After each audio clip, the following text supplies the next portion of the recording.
Hello everyone, this is Fanfic Audiobook. Here you find original fan made audio stories. American Comics, From Black Robe to Godhood. Part 1.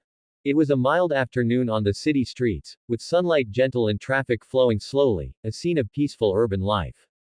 On the sidewalk by the road, a white couple was embracing tightly. The young white man lowered his head to kiss his girlfriend in his arms affectionately, his fingertips gently caressing her waist, as the two whispered and laughed, their eyes filled with the sweetness and tenderness of young love. No one could have predicted that in the next second, a catastrophe would suddenly descend. A violent gust of wind swept through without warning, and in an instant, the woman snuggled in the man's arms exploded, transforming into a sky full of scarlet flesh and blood fragments, scattering everywhere. The sweet intimacy came to an abrupt end, the ultimate beauty turned into a tragedy on earth in a split second. The white man was stiff all over, his mind blank, unable to make any reaction in time. Warm, sticky flesh smeared his cheeks, neck, and clothes. His hands were even still gripping his girlfriend's two severed hands tightly, the residual warmth not yet faded, while the cruel reality had already shattered his entire world. Not far away, a blue-clad figure in a tight suit suddenly stopped. The black man wearing sunglasses had a tense figure and a panicked expression, his hands raised in haste, and his muttering was exceptionally hoarse in the wind. "I can't stop. I can't stop." Before the words faded, his figure vanished from the empty street in an instant, leaving behind only the mess and a completely devastated scene. Dead silence shrouded the entire street. After a long while, the dazed white man snapped back to reality, and a heart-wrenching wail broke through his throat, shrill and bone-chilling, fiercely piercing the city's clamor. Robin. Across the street, Shenji stood quietly in place, witnessing this unexpected bloody tragedy with his own eyes. Even though he had long foreseen the plot and prepared himself mentally, when the real scene of flesh flying everywhere truly entered his eyes and the strong smell of blood rushed towards him with the wind, his stomach still churned violently. He could no longer hold it back. He turned and bent over abruptly, vomiting violently, emptying all the breakfast he had eaten in the morning, while a sour feeling of nausea lingered in his chest for a long time, unable to dissipate. His name is Shenji. In his past life, he was just an ordinary worker rushing about in the city, dragged along by life day after day, exhausted, living as a complete corporate slave. After an all-night binge-watching session, obsessed with The Boys, he died suddenly, and when he opened his eyes again, he had unexpectedly transmigrated into this world of superpowers filled with darkness and madness. He transmigrated into a Chinese man who was just as handsome as him. The original owner's parents had passed away early, leaving him alone in this city with only a stable property and tens of thousands of dollars in savings. During those early days after arriving, Shenji was filled with anxiety and fear all day long. He understood the cruel truth of this world better than anyone else. Superhumans, holding extraordinary power, reigned above all living beings, viewing ordinary people as ants, their lives depending entirely on the superhumans' moods, and in their eyes, the lives of ordinary people were cheap and worthless. Perhaps one day, an unprovoked disaster would take his life. Fortunately, after transmigrating, he awakened his exclusive cheat, which became his only confidence in this dark world. The cheat's ability was extremely powerful. As long as he defeated a superhuman, he could obtain their extraordinary ability for his own use. Besides that, it also came with a language mastery buff, completely eliminating communication barriers for surviving in a foreign country. But even with such a heaven-defying opportunity in his hands, Shenji remained clear-headed and self-aware. He was just an ordinary person with no martial prowess and no background. Having the cheat was useless without the strength to confront superhumans, and even less ability to handle the subsequent troubles that would follow after hunting down a superhuman. To develop steadily and grow stronger, fighting alone would offer no path to survival. After much thought, he locked his gaze on the main cast of the plot. The members of the main cast had secret identities and uncertain whereabouts. Only the initial Huey was just an ordinary video store clerk, with the most ordinary identity, the most fixed routine, and was the easiest to contact and the easiest way to approach the core plot. For this reason, Shenji spent a large amount of time inquiring and tracking, finally successfully finding the video store where Huey worked, and took the opportunity to get hired as a clerk, lurking by Huey's side. After just a few days of getting along, he finally waited for this tragedy that was destined to happen. A-train crashing into and shattering Huey's beloved Robin was the turning point for Huey's life to collapse, and also the beginning of him stepping into darkness and joining the boys. And Shenji's opportunity had arrived along with it. According to the plot's progression, before long, the main cast would assist Huey in personally eliminating translucent of Vought Internationals, the Seven. This was the first breakthrough he had been lurking for days and waiting bitterly for. He didn't even need to kill translucent, he only needed to defeat him to plunder his ability. To be honest, Shenji didn't quite dare to make contact with the main cast, especially Billy Butcher, that paranoid, crazy, and unscrupulous man.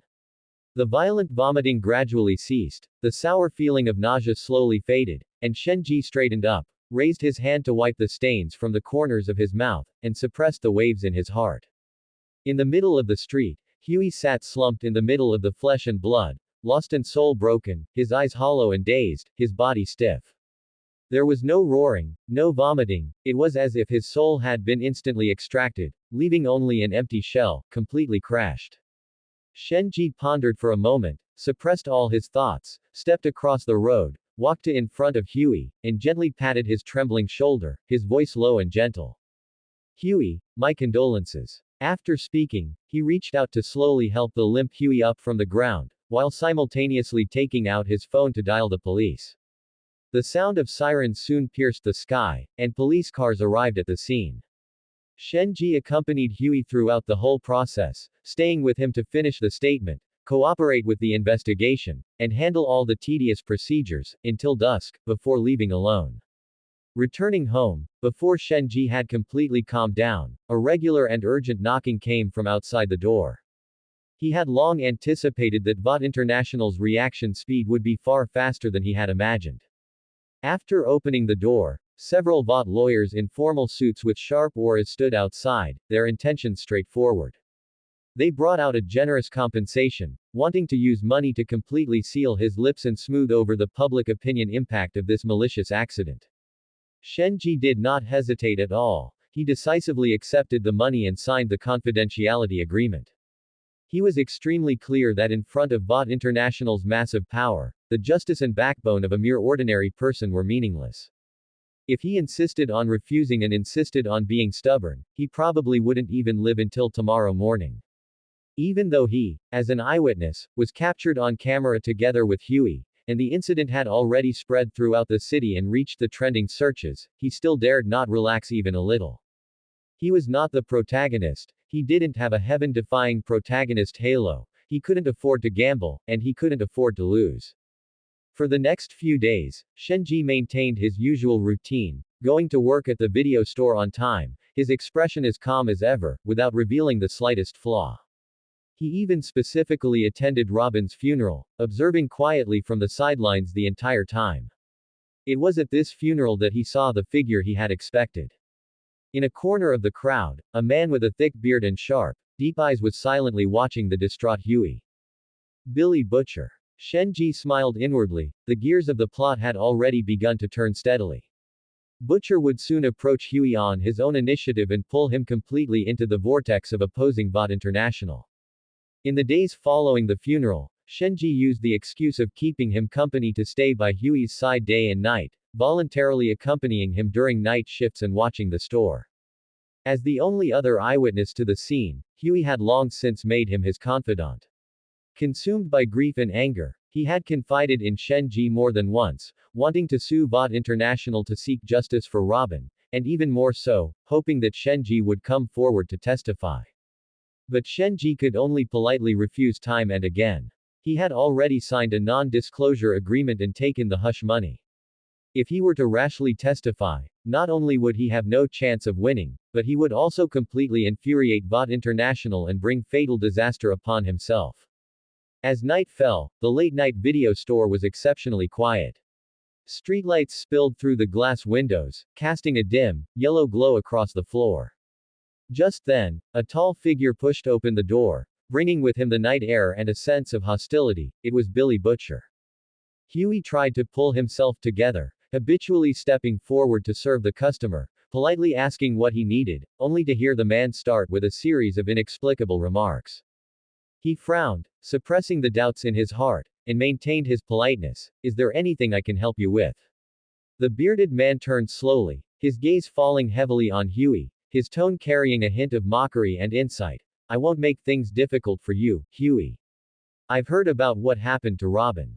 Huey was stunned. The man before him was a total stranger, yet he knew his name and was aware of the tragedy that befell Robin. He instinctively asked, "Excuse me, who are you?" Butcher did not answer his question, continuing on his own, his words precise and striking at the truth. At the time of the incident, she wasn't even on the street, she was a step away from the curb. And you didn't accept the compensation from Bot. As he finished speaking, Butcher shifted his tone, his gaze suddenly turning to the silent Shenji in the store, with undisguised sarcasm. Unlike that coward who meekly took the money and signed the non-disclosure agreement. Shenji shrugged. Was this the butterfly effect? This line wasn't in the original story. Of course, he wasn't in the original story either. Huey furrowed his brows, his internal confusion growing, and he asked again, "Right, but who exactly are you? How do you know all this?" Butcher still did not respond to Huey's questioning, simply staring fixedly at Shenji, his presence oppressive. Shenji's expression remained unchanged as he stood up and spoke indifferently. You two talk, I'm going out for a walk. Having said that, he calmly walked out of the video store, closing the door behind him, isolating the two men's conversation inside. The evening breeze outside was cool. Shenji looked up at the pedestrians coming and going on the street. The blood in his chest surged uncontrollably, his heart filled with excitement and anticipation. It was coming. Everything was about to begin. Tomorrow, as long as the plot didn't go awry, he would be able to defeat his first superhuman. Inside the store, after Shenji left, Butcher slowly pulled an FBI badge from his pocket and flashed it before Huey, his tone cold and determined. Butcher, Billy Butcher. A moment later, Butcher left the video store with a distraught Huey. Before leaving, Huey specifically asked Shenji to help look after the store. Shenji nodded in agreement, standing quietly at the shop entrance, watching their figures gradually disappear into the depths of the night. The next day, by a bench in the city park, Shenji watched from afar as Huey talked to Starlight, the newest member of the Seven. Shenji watched quietly without stepping forward to disturb them. Although he was very interested in this superhuman whose eyes glowed at special moments, Starlight was a key character in the later plot and was indispensable. To avoid excessive interference with the plot, triggering a greater butterfly effect, and disrupting his own layout, he had to maintain the original direction of the plot as much as possible, advancing steadily. Subsequently, Shenji returned to the video store as usual and learned from the boss that Huey had taken the day off. He understood that at this moment, Huey must be following Butcher's arrangements, infiltrating Bot International to plant a bug. And tonight, it would be the decisive night. Translucent would discover the bug, follow Huey back to the video store, confront him, and cause trouble. This was the first excellent opportunity he had been waiting for after lurking for so many days. It was the first step for him to touch upon extraordinary power and completely rewrite his fate. Time passed quietly, day turned to night, and darkness completely enveloped the city. Deep in the night, a car slowly stopped in front of the video store. Inside the dim car, the figures of Huey and Butcher were vaguely visible, the two whispering about something. A moment later, the car door opened. Huey stepped out alone, head hanging, shoulders slumped, his face full of frustration and heaviness as he walked back to the store step by step. Shenji's eyes narrowed slightly. According to the established plot, Translucent would arrive soon, followed by the fight with Huey. As a superhuman and a member of the Seven, Translucent was a threat. Shenji was just a normal person, and if he were hit by the opponent, it would be all over. To be safe, he had to hide first. Huey, you're back. You watch the front, I'm going to the storage room to organize some backlog goods. Shenji's tone was steady. Without waiting for the distraught Huey to respond, he had already turned and walked toward the storage room in the back. He tucked the high-voltage stun baton into his waistband, the cold sensation making his mind increasingly calm. This high-power stun baton was a contingency he had prepared long ago. He had carried it with him since his first day at the video store, day in and day out, precisely for this moment, to avoid raising suspicion later. Walking into the storage room, he closed the door behind him, completely cutting off the lights and noise of the front shop. Time ticked by, and it was so quiet in the storage room that he could only hear his own heartbeat. After dozens of minutes, a violent thud suddenly came from the front shop. It was time. Shenji instantly tensed his nerves, his fingertips touching the stun baton at his waist, taking a few deep breaths to suppress his restless emotions. Immediately after, the sound of continuous impacts and tables and chairs overturning erupted in the front shop. The entire store trembled slightly, and the sounds of the fierce fight pierced through the door, clear and harsh. Just then, the closed storage room door was kicked open violently. Huey rushed in, disheveled and covered in blood, which flowed down his cheeks. His hair was matted with blood against his skin, and he was covered in dust, his eyes filled with terror and panic. What's wrong, Huey? Why is there such a huge commotion up front? Shenji immediately put on a look of confusion and bewilderment, feigning that he was about to rush into the front hall. Don't go. Shen, run. Get out of here right now. Huey hurriedly reached out to grab him tightly, then turned and yanked open the back door of the warehouse, his eyes filled with lingering panic. He pushed open the back door, paused, looked back at Shenji, and shoved him outside abruptly. You leave first. After saying this, Huey didn't hesitate any longer, turned around, and resolutely rushed back into the front hall where the fight was in full swing. Standing in the shadows of the back door, Shenji watched Huey's retreating figure disappear. He didn't run away immediately. After a brief pause, he followed silently. Huey snuck up behind Translucent, clutching a piece of exposed wire, and gritted his teeth as he stabbed it viciously at him. To the side, Butcher lay miserably on the ground, a confident sneer on his lips, as if he had already foreseen Translucent's end. But the next second, a sudden change occurred. The wire was far too short, with most of the conduit buried deep inside the wall. No matter how hard Huey pulled, it wouldn't budge, failing to touch Translucent at all. The oppressive feeling in the air surged instantly. Translucent had already sensed something and was about to turn his head. Now is the time. A flash of brilliance crossed Shenji's eyes, and he stopped lying low. He quickly drew the high-voltage stun baton from his waist, dashed forward in 2 steps, arrived precisely behind Translucent, and pressed the electrified baton against him without hesitation. His fingertip pressed the maximum setting switch, and blue-violet electric arcs crackled instantly. ZZZZT. The violent current swept through Translucent's entire body in an instant, and a shrill, harrowing scream suddenly echoed through the shop, making one's eardrums tremble. Huey was so startled by this sudden turn of events that he let out a cry, instinctively stepping back half a pace, his face full of horror. Shenji's expression was cold and stern, his fingertip pressing the switch firmly without letting go, until Translucent's struggles grew weaker and weaker, his body completely lost its strength, and he collapsed to the ground, knocked out cold. Shenji still held the stun baton switch, the current crackling into the air, as if he hadn't fully recovered yet. After a while, Butcher slowly stood up, took a look at Shenji, and changed his tone from the previous mockery. I take back what I said earlier. You're not a coward. Huey stood frozen in place, staring at the motionless silhouette of Translucent on the ground, his face pale as paper, his voice trembling. Is he dead? Butcher walked up and kicked him twice. The other party showed no reaction and was completely still. He's completely out. Then he turned his head to look at the seemingly shaken Shenji, his eyes sharp and filled with intense scrutiny. How did you know electricity could counteract him? Shenji didn't answer immediately, lowering his eyelids, looking as if he had been stunned by the sudden situation. Only he himself knew that the moment Translucent fell, a golden finger prompt popped up in front of him, along with a panel.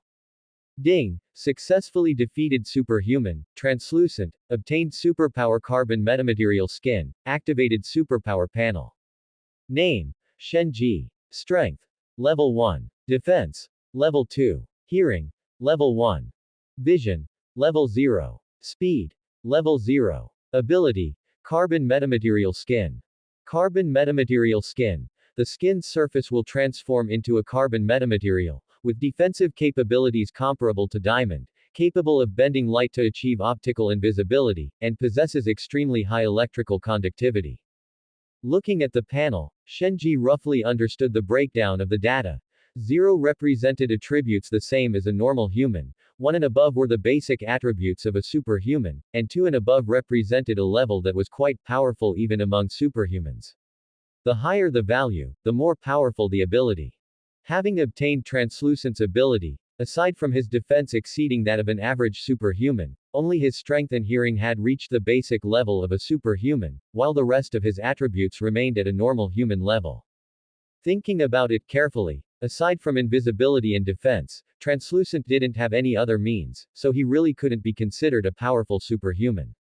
Shen, are you okay? Huey reached out and gently shook his shoulder, pulling Shenji's thoughts back to reality. Shenji raised his eyes and shook his head slightly, his voice raspy with a hint of lingering fear. I'm fine. Butcher wouldn't let it go, asking again, his gaze locked onto him. Answer my question, how did you know electricity could deal with him? Shenji put away the stun baton, looked up at Butcher with a look like he was staring at an idiot, his tone natural and flat. How would I know any special principles? I saw Huey trying to electrocute him with a wire, so I just grabbed the stun baton to help out. Huey hurriedly stepped forward to smooth things over, explaining quickly, I saw a science segment on the Jimmy Late Night Show before, his carbon skin is highly conductive. Butcher raised an eyebrow, sizing up translucent on the ground, his tone complex, a lucky strike of a method, I might not have thought of it in my entire life. He changed the subject, pointing to the key point, but you carry a stun baton with you. For self-defense. I'm used to it when I'm out and about. Shenji nodded calmly, his expression showing no flaws. Butcher stopped asking, bent down to look at Translucent's corpse, and ordered in a low voice, good job. Carry him to the trunk. Huey's composure shattered instantly. He grabbed his hair in frustration, his face full of breakdown. What? What are we supposed to do with him? Butcher easily lifted the upper half of Translucent's body, his tone nonchalant. Huey, you just took out one of the 7. And, of course, your reliable little partner here. Huey panicked, quickly denying it. Me. No. You're the one who fooling hit him with the car. Butcher threw Translucent's body down, stood up, his eyes fierce, and scolded sharply. Listen, you brain-dead piece of shit, all 3 of us are in trouble now. Huey's mind was in chaos, still clinging to a last shred of hope as he argued. No. We didn't. It was him, he broke in without permission and attacked us, okay. You're a federal agent, you should call the fooling FBI. Butcher paused, the sharpness on his face suddenly receding, and he said in a flat tone. Fine. Fine. Strictly speaking, I'm not with the FBI. What? Huey was struck by lightning, his whole body frozen in place, his pupils shrinking, and he roared in disbelief. Then who the fool are you? Butcher looked innocent, as if he had been forced to lie. Huey's mind went blank. Then what was the point of everything he did today? He had actually entrusted his life to a liar. So, you're not a federal agent. Just then, the sound of urgent police sirens drifted from the distance, coming closer and closer, becoming clearer and clearer. Butcher pointed outside and spoke rapidly. Hear that? The police. So, unless you want to explain why America's favorite invisible pervert is dead here, lying on the floor, you're going to help me, okay? Butcher bent down and lifted Translucent. After his mind went blank for a moment, Huey had no choice but to accept reality. Oh, shit. He was forced to bend down, grab Translucent's legs, and help Butcher drag the body toward the car's trunk. The 2 had barely moved 2 steps when Butcher caught sight of Shenji standing quietly to the side and roared impatiently. Shen, how much longer are you going to stand there in a daze? Come over here and help. Shenji glanced at Butcher, then at Huey, and directly raised his hand, saying. Wait, this has nothing to do with me. Translucent came looking for you too, he doesn't even know I exist. I'm not getting involved in this. I want to live, okay? I'll just pretend nothing happened tonight. You guys do whatever you need to do, and I'll leave through the back door. With that, Shenji turned and walked toward the warehouse's back door, wanting only to completely extricate himself from this mess. Try walking away and see what happens. Butcher's cold voice suddenly came from behind him, carrying a naked threat that instantly froze Shenji in his tracks and caused his heart to sink. If you dare to leave, tomorrow everyone will know that Translucent was killed by you. Shenji's steps faltered, and his heart plummeted. The thing he feared most had happened. If word of this got out and he was targeted by Bot International or Homelander, it would definitely be a death sentence with no chance of recovery. With his current strength, there was absolutely no way he could deal with Homelander. Shenji slowly turned around, his gaze cold. This matter has nothing to do with me in the first place, and I was the one who saved you just now. Butcher straightened up, his gaze fierce and direct, with no attempt to hide it. That's right, you saved us, but Translucent was stunned by you. Seeing this, Huey hurriedly interjected, pleading in a weak tone. Butcher, let him go. Shen is innocent, this has nothing to do with him. Butcher glared fiercely at Huey and snapped. Huey, get your head straight. If he goes to Bot International, he could get a huge payout, while we, and your family, would be killed by those superhumans. Huey opened his mouth, weakly arguing back. Shen won't snitch. Butcher shook his head, his gaze returning to Shenji, full of malice. You think Bot can't find out? It's not that you need to help us, it's that we're helping you clean up this mess to save your life. Understand? Shenji stood in silence, quickly weighing the pros and cons in his heart. He had to admit that what this madman Butcher said was the truth. If he walked away now, given Bot International's investigative capabilities, they would eventually track it back to him. Facing a furious Homelander, he would undoubtedly die. Even if he wasn't the primary reason Translucent was killed, the fact that he had participated and taken action was enough to invite a fatal disaster. After a long while, Shenji let out a soft sigh, a trace of helplessness flashing in his eyes. Now, he was completely tied to this sinking ship. Okay. I'll help. Shenji helplessly raised his hands in compromise, stepped forward, reached out to support Translucent's limp body, and worked with Butcher to lift him toward the trunk. Seeing that he had finally agreed to join in, the malice on Butcher's face instantly vanished, replaced by a playful smirk. Good boy. The group hurriedly shoved Translucent into the trunk, slammed it shut, and quickly drove away from the scene. Inside the car, Butcher rambled on with his explanations. Shenji leaned against the car window with an indifferent expression, letting the words go in one ear and out the other, completely uninterested in his rhetoric. Just as the atmosphere inside the car became dull and oppressive, a muffled sound of banging and struggling suddenly came from the tightly closed trunk. Translucent had woken up. Shenji knew it instantly, even though he had set the stun baton to maximum voltage, enough to instantly knock out an ordinary person, it was still not enough to kill a superhuman. The recovery ability of a superhuman's physique far exceeded that of an ordinary person, he had only slightly delayed the time it took for Translucent to wake up compared to the original plot. The expressions of the two in the car changed simultaneously, their gazes locking onto the trunk in the back. Huey's hope was ignited instantly, his tightly strung nerves suddenly relaxing, and his speech became rapid and excited. Thank God. He's still alive. Great. He didn't die. Stop the car. Shen, we need to get out of the car right now. Butcher's face turned ashen instantly, and he sternly cut off his delusion, his tone full of gravity and agitation. No, Huey, don't you fooling get it. This is more troublesome than him being dead. He saw all of our faces. Huey stiffened, instantly feeling as if he had fallen into an ice cellar, a layer of cold sweat breaking out on his back. That's right, Translucent wasn't dead. Once he escaped and made it back to Bot International, what awaited them wouldn't be a simple investigation, but a lethal strike from Homelander himself, and everyone would undoubtedly die. In the deathly silence, Shenji spoke indifferently, his voice steady and calm. He didn't see me. But that was all he said, he didn't mention leaving or anything of the sort. Huey dazedly came to his senses. Under Butcher's relentless dissection of the pros and cons and his intimidation, he completely recognized the reality, and the naive hope in his heart was utterly extinguished. He completely resigned himself to his fate, no longer suggesting they let him go, and silently accepted the fact that he was already stuck in the mire. The car sped along, weaving through city streets, driving for the entire night. As dawn broke and the morning light began to shimmer, Butcher finally drove to his destination and found his old teammate, Frenchie. Frenchie was proficient in firearms, chemicals, modifications, and various interrogation methods. With a meticulous mind and top-tier abilities, he was an indispensable core combatant of the boys. Butcher led a troubled Huey into the house, where the two spoke in low voices, concealing many secrets. Left behind in the car, Shenji finally had a moment of solitude to test the superhuman ability he had just unlocked. He focused his mind and calmed his breath, his thoughts shifting slightly.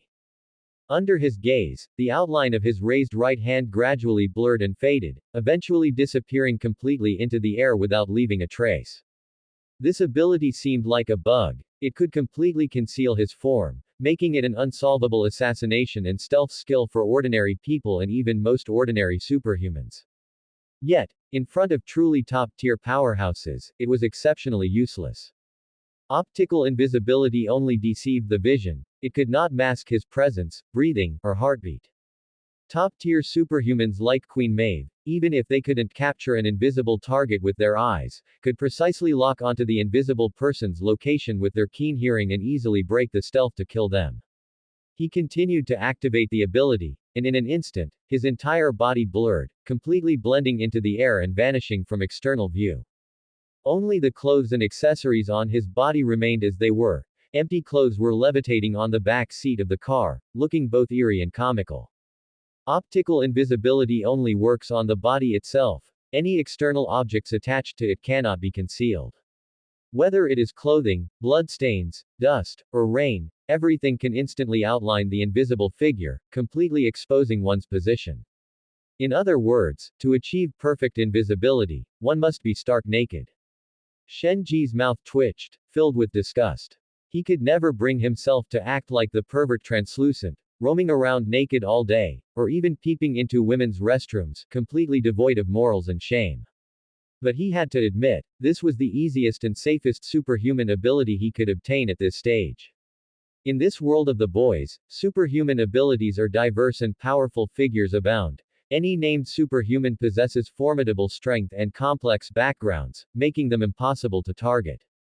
He had previously inquired about the orphanage for superhuman children in the city, where a large number of young ones injected with compound versus gathered. Once inside, he could harvest various powerful abilities. However, the orphanage was extremely secretive, he had no power, no connections, and no leads, making it impossible to find its specific location, let alone infiltrate it. But now, everything is different. With optical invisibility, as long as he finds the coordinates of the orphanage, he can sneak in silently and easily harvest at least 10 superhuman abilities, achieving a qualitative transformation. With this thought, Shenji deactivated his ability, his figure slowly appearing in the back seat of the car. Just then, the door nearby was pushed open violently, and Butcher, Huey, and Frenchie walked out one after another. Shenji did not get out of the car. He leaned back against the seat quietly, watching coldly as Butcher skillfully swindled his old teammate. Frenchie stepped forward and opened the trunk, looking at the empty space with a hint of confusion and bewilderment. It wasn't until Butcher jammed Shenji's high-voltage stun baton into Translucent that the harsh buzzing of electricity sounded, and Translucent cried out in pain, causing Frenchie's pupils to shrink instantly and his body to tense up. Translucent. The Seven's Translucent, in your trunk. Frenchie flew into a rage instantly, drawing his revolver with a backhand motion and pressing the muzzle firmly against Butcher's chin, his intent to kill chilling. The subsequent events unfolded as scheduled. During their argument, everyone learned of the fatal hidden danger. Translucent had a VOD International tracking chip implanted inside him. Once the chip's signal spreads, it won't be long before VOD International's superheroes and armed forces surround this place. After a heated verbal exchange, Frenchie ultimately could not out-argue Butcher. He suppressed his anger, holstered his weapon, and cursed through gritted teeth. Butcher, you are still such a fool. Follow me. He quickly returned to the house to pack up his gear and supplies, then turned and sat in the car. As soon as he looked up, he caught sight of Shenji sitting quietly in the back seat. His vigilance spiked instantly, and he nearly drew his gun again. Whoa, wait, Butcher, why is there another person in the car? Butcher started the car without a care, his tone casual and perfunctory. This is Shenji, Huey's colleague. He's the one who took care of Translucent. Frenchie raised an eyebrow, let down his guard, and extended his hand, his expression showing a mix of surprise and approval. Wow. Frenchie, nice to meet you. You're impressive, to actually be able to capture translucent. Shenji raised his hand to shake his, followed by a light hug, his tone calm. I was forced into it. I saved this fool, but he threatened me, insisting I had to follow him. Frenchie put on an expression of understanding, his heart remaining completely unmoved. You'll get used to it. That's Butcher for you, a complete and utter fool. Butcher laughed instead of getting angry upon hearing this, stepped on the gas, and drove forward. Thanks for the compliment. The car began a long drive again, and under Frenchie's directions, it finally stopped beside a remote and desolate abandoned cabin. The three of them worked together to drag the not yet fully conscious translucent into the house and locked him in a sturdy iron cage.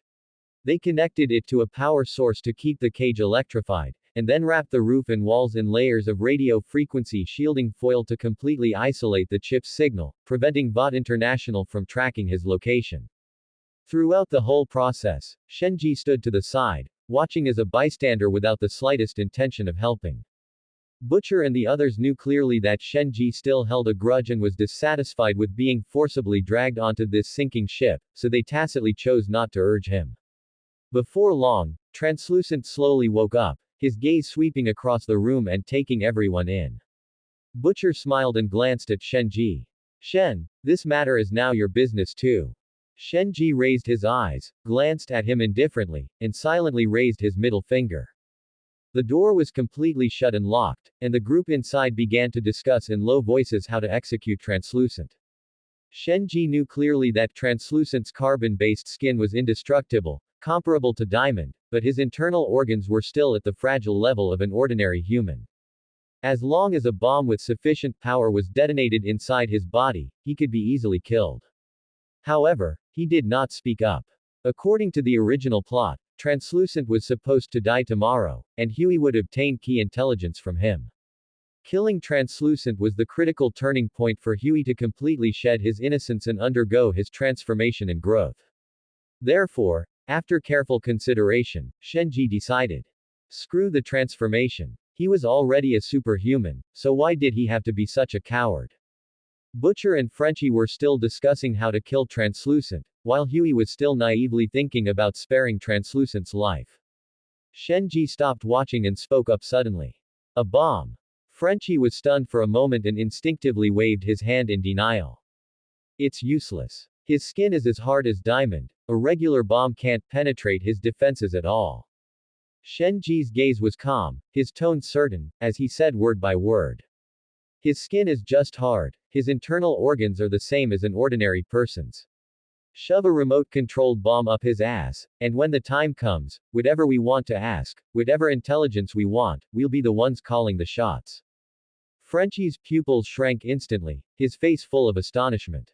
Butcher's eyes lit up, his face full of excitement. He stepped forward and patted Shenji heavily on the shoulder, his tone excited and appreciative. Oi, Shen, I knew I didn't misjudge you, you're brilliant. Frenchie, do it. Frenchie immediately set into motion and began to build the bomb. Huey, standing to the side, was completely stunned, looking at Shenji in disbelief. He could never have imagined that his usually gentle and steady colleague could come up with such a cruel and deadly method. Half an hour later, a sophisticated miniature remote-controlled bomb was completed. Butcher and Frenchie used high-voltage electricity again to stun and subdue Translucent, and suppressing their discomfort, they shoved the miniature bomb from his rear end deep into his intestinal tract. God, this is just too disgusting. Huey watched this scene, unable to help but mutter under his breath. 10 minutes later, Translucent slowly woke up. He immediately sensed the abnormality inside him and roared in instant fury. What have you done to me? Butcher wore a cruel, playful smile as he slowly revealed the truth. Nothing much, just shoved a butt bomb inside you. Custom made, one of a kind. Translucent shuddered violently, his optical invisibility instantly fading.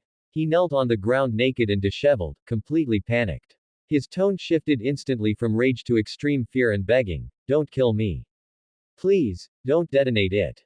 I'll do anything. Spare my life. Huey immediately pushed to the front, suppressing the discomfort in his heart, and urgently pressed for the truth he had been obsessing over for so long. A train. The day he ran through that woman, Robin, I want to know why. What was he doing at the time, and where did he go? Facing life or death, Translucent dared not hide anything and hurriedly replied, I don't know where he went, but I know where he came from. Popclaw. He is deeply in love with Popclaw.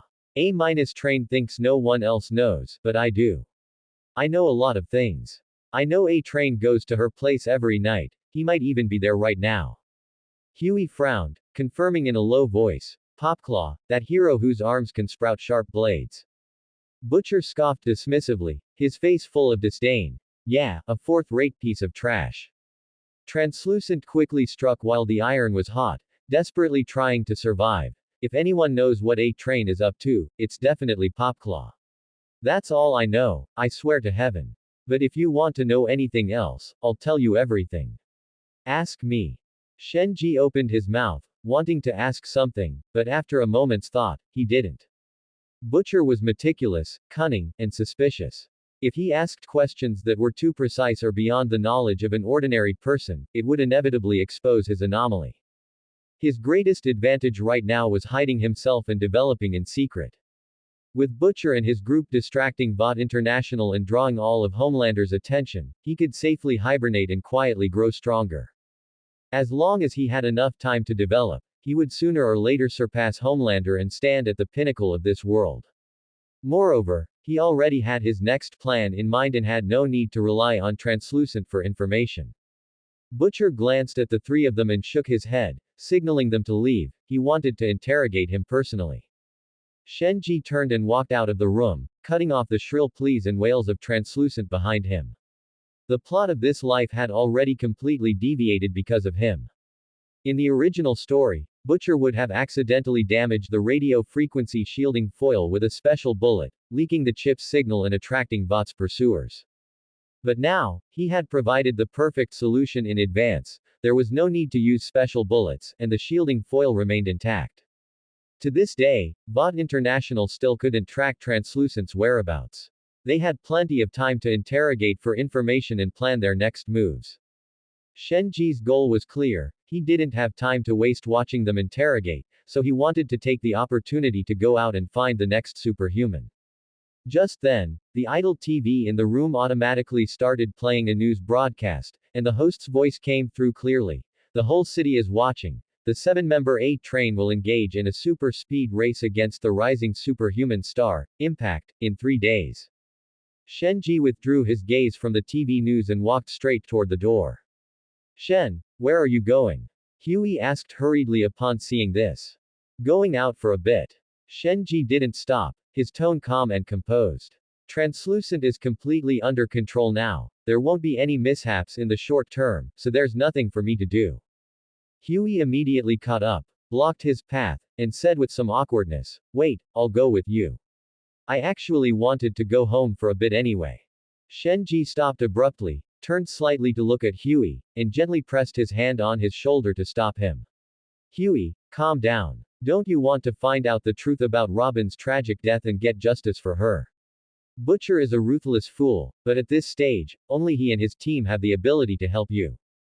The words woke the dreamer. Huey's figure stiffened, the urgency on his face instantly faded, and he fell into a long silence. The luck and desire to retreat in his heart were completely suppressed. He knew that what Shenji said was the truth. Shenji said no more, turned, and left the room. He flagged down a taxi and gave the address of the city stadium. In a few days, the race between A-Train and Impact would officially begin. Over these few days, the rising superhuman Impact had been training in the stadium in closed-door sessions. The area around the stadium was packed with media, staff, and fans, with Vought International's camera crews recording the whole thing to build hype. The popularity remained high. When the car arrived at the perimeter of the stadium, Shenji didn't rush to get close to the venue. Instead, he chose a budget hotel nearby and opened a quiet room on a high floor. After entering, he immediately checked every corner of the room meticulously to ensure there were no hidden cameras or listening devices before pulling the blackout curtains tight, plunging the whole room into dimness. The next second, he stripped off all his clothes and stood naked in the center of the room. Shenji couldn't help but complain in a low voice, "I've never streaked in my life, and now that I've become a superhuman, I have to be forced to sneak around naked." With a slight thought, his carbon metamaterial skin activated instantly. His figure blurred and became transparent at a speed visible to the naked eye, eventually merging completely into the air without leaving a single outline. Shenji walked to the floor-to-ceiling mirror and checked repeatedly. He was completely invisible. Taking a deep breath, he suppressed the awkwardness in his heart, pushed the door open to leave the room, and walked slowly down the stairs using the emergency stairwell. The hotel lobby was bustling with people. Because of the upcoming race, tourists, media workers, and fans from all over had gathered there, and almost all the rooms were fully booked. Everyone couldn't see him, but Shenji still felt uncomfortable all over. Completely naked with no cover, even his, little Shenji, was swaying in the air. Even though no one could see, that strange feeling of being completely exposed and the shame still made him feel incredibly awkward.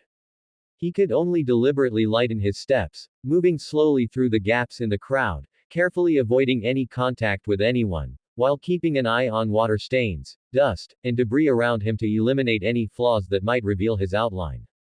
It took him a whole hour to adapt, and he barely overcame his psychological barriers.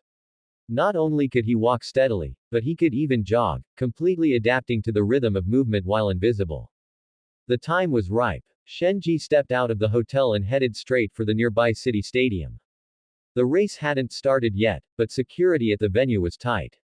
The entrance was covered with VOD International's exclusive guards, and the checks were strict. Ordinary people couldn't just walk in. But now, invisibility was his greatest pass. Shenji calmly brushed past the guards, unnoticed by anyone. With an unobstructed path, he easily slipped into the heavily guarded stadium. The corridors inside were a crisscrossing maze with numerous rooms. Following the signage on the walls, Shenji explored his way through and soon accurately located Impact's private lounge. Pushing the door open, he found the lounge empty. He surveyed his surroundings, tore down a sturdy metal bracket from the wall, and twisted and compressed it with his bare hands, forging it into a thick, heavy, solid iron rod. Its texture was incredibly hard, sufficient to inflict severe damage on a superhuman body. After finishing, he concealed his figure, standing silently in the shadows behind the door, patiently lying in wait. After some time, two sets of approaching footsteps sounded from outside, accompanied by the sound of conversation. "Judging by my training status over the past few days, my speed has definitely surpassed A-Train's." The door was pushed open, and Impact, wearing a striking orange standard-issue combat suit, strode in. A coach holding a notebook followed closely behind him, looking stern. "Your data has already surpassed A-Train's historical records, but you absolutely cannot slack off. This competition is crucial for whether you can officially join the Seven. There is no room for even the slightest error," the coach urged in a deep voice. Impact took off his goggles, his eyes filled with arrogance and disdain, his tone extremely wild. "A-Train is already old. He's hogging the spot without stepping down. He should have been eliminated long ago. I've got that seat in the Seven locked down." Hearing this, the coach simply nodded without refuting him. Given Impact's current racing ability, there was indeed a high probability of him replacing A-Train. Once Impact ascended, he, as his personal coach, would also be able to rise in the ranks. "I'm going to coordinate tomorrow's schedule. You get some rest." After speaking, the coach turned and left, closing the door gently and leaving the space to Impact alone. The perfect moment for the hunt had arrived. Shenji held his breath and focused, gripping the solid iron rod. Utilizing his perfect invisibility, he silently circled behind Impact. Without a moment's hesitation, he poured all his strength into the blow. The iron rod whistled through the air as he brought it crashing down fiercely. Impact never expected that in the heavily guarded stadium lounge, an invisible intruder would be hiding. Crack! A crisp sound of bone breaking rang out suddenly, jarring and harsh. The heavy iron rod shattered his lower leg directly, tearing the flesh and exposing the grim white bone as blood instantly spurted out. "Ah! My leg!" Agonizing pain instantly swept through his entire body. Impact collapsed to the ground with a crash, clutching his twisted, bleeding lower leg while letting out a shrill, desperate scream. Before he could even see what the attacker looked like, Shenji raised his hand and struck a heavy blow, accurately hitting the back of his head. The screaming came to an abrupt halt. Impact's eyes rolled back, and he passed out on the ground completely. Ding! Successfully defeated superhuman. Impact obtained ability, super speed. The notification sounded briefly in his mind. Shenji had no time to check his panel. Carefully avoiding the blood on the floor to leave no traces, he turned and quickly evacuated the lounge. Throughout the process, he deliberately suppressed his new ability, not using a shred of super speed. He continued to move steadily at a normal speed, slipping through the crowds in the stadium, successfully walking out of the stadium, and returning to the hotel the way he came. The moment he closed the hotel room door, his tense nerves finally relaxed completely. Shenji deactivated his invisibility, his figure reappearing. He quickly put on his clothes, lay down on the bed, and couldn't wait to open his brand new superpower panel. Name: Shenji. Strength: Level 1.1. Defense: Level 2.01. Hearing: Level 1.1. Vision: Level 1. Speed: Level 3. Abilities: Carbon metamaterial skin, super speed. Super speed. After activating the ability, speed increases to 1 Mach. The new ability was simple and brutal, a pure, ultimate increase in speed.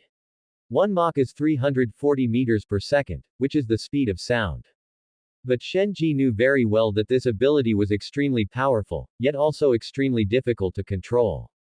In the original story, the reason A-Train lost control and killed Robin, besides the influence of Compound V, was his inability to precisely control his movements, braking, and steering while in the state of super speed.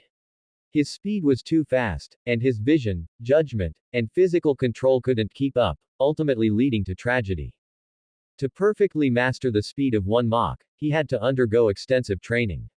Braking, steering, changing speed, avoiding obstacles, every single aspect required repeated honing. In addition to the brand new super speed ability, his other attributes had all received a slight boost.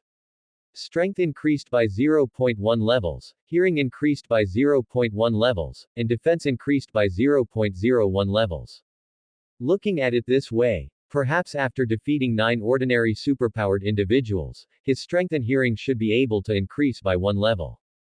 But to increase his defense by another level, he would need to defeat 100 ordinary superpowered individuals.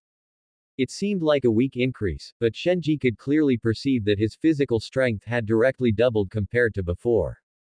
From this, he inferred that level 2 strength should be 10 times that of level 1 strength. His vision had also synchronously increased to level 1, likely to adapt to the super speed ability, ensuring that during the process of supersonic movement, he could clearly capture the surrounding scenery and dynamics, avoiding blurred vision and loss of control. And the level 3 speed had already completely crushed all his other attributes, becoming his strongest attribute at this stage.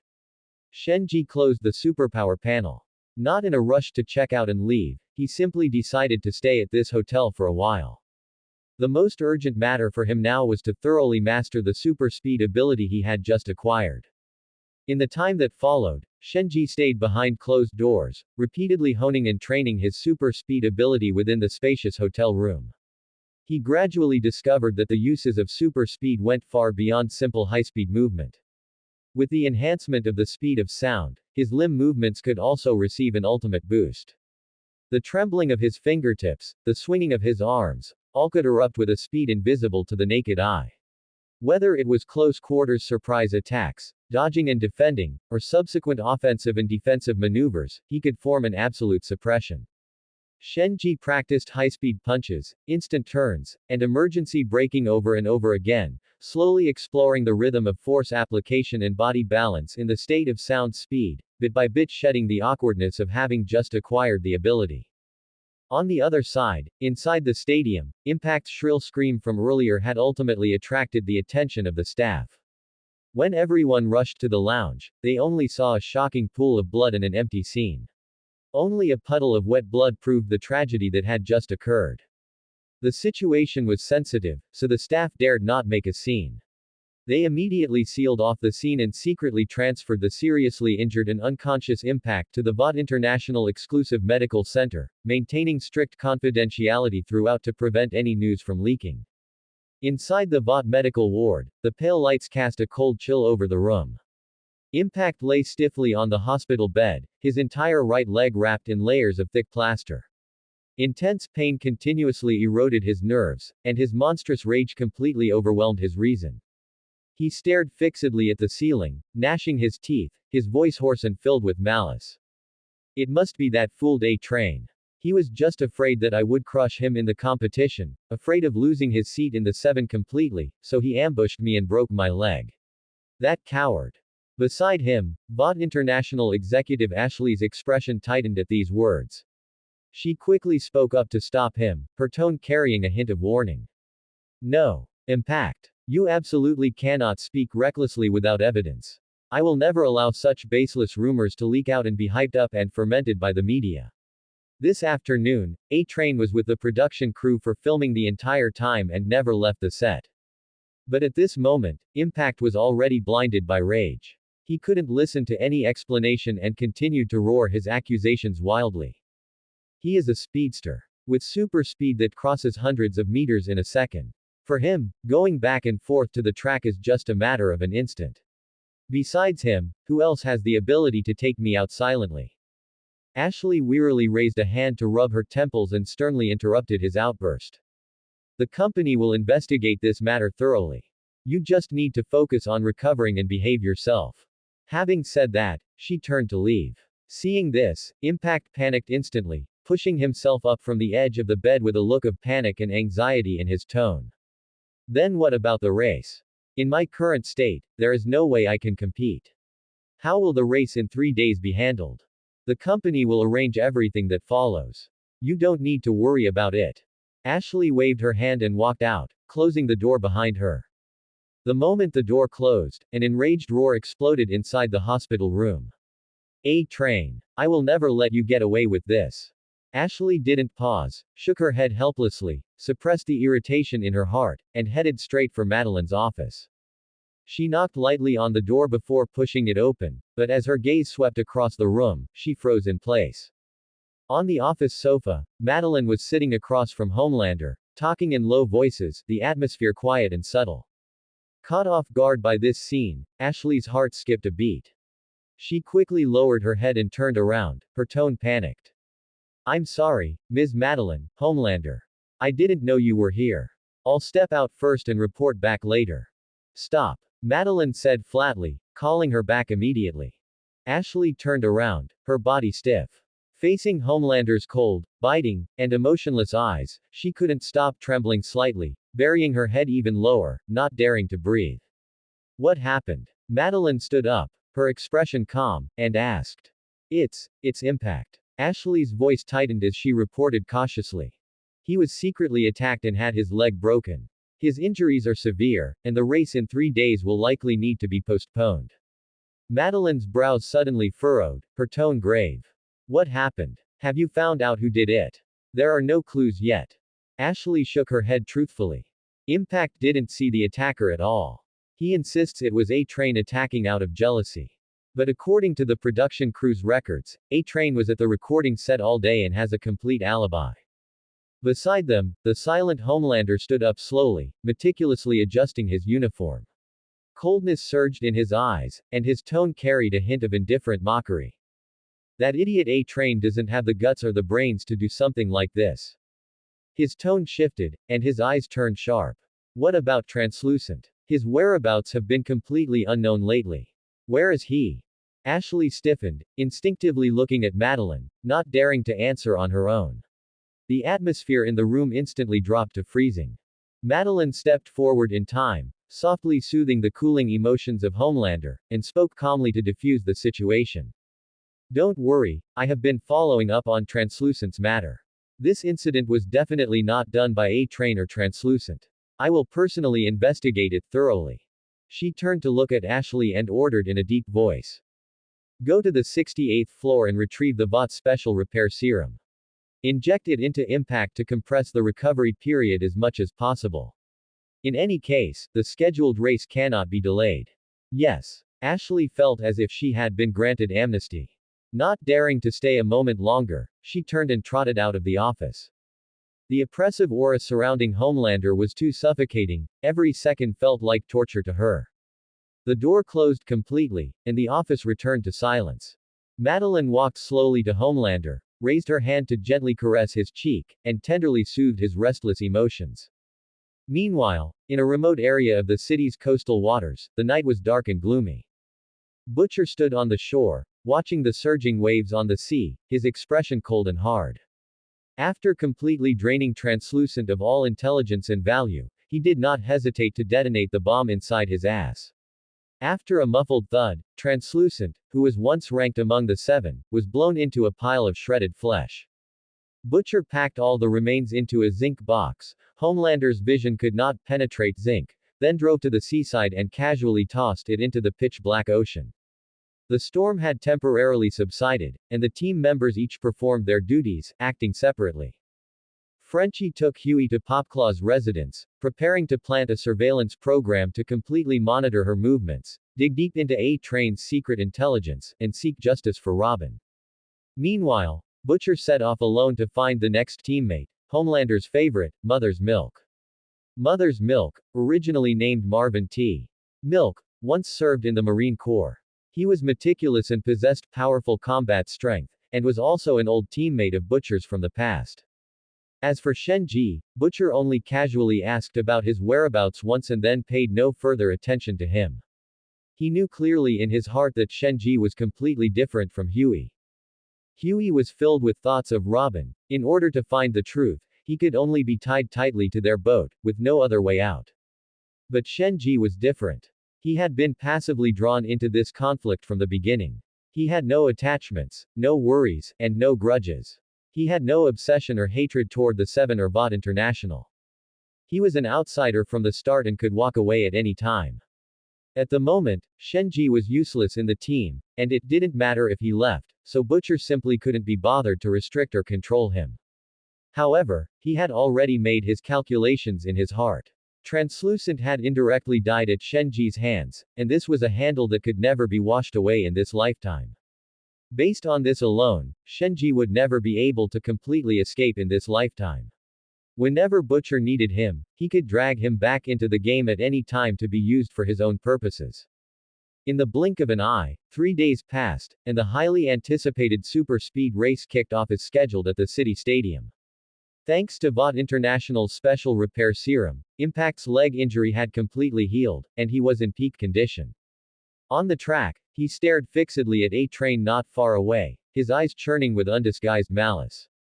He had always been convinced that his broken leg was A-Train's doing, but the other party hid it too deeply and hadn't left a single flaw.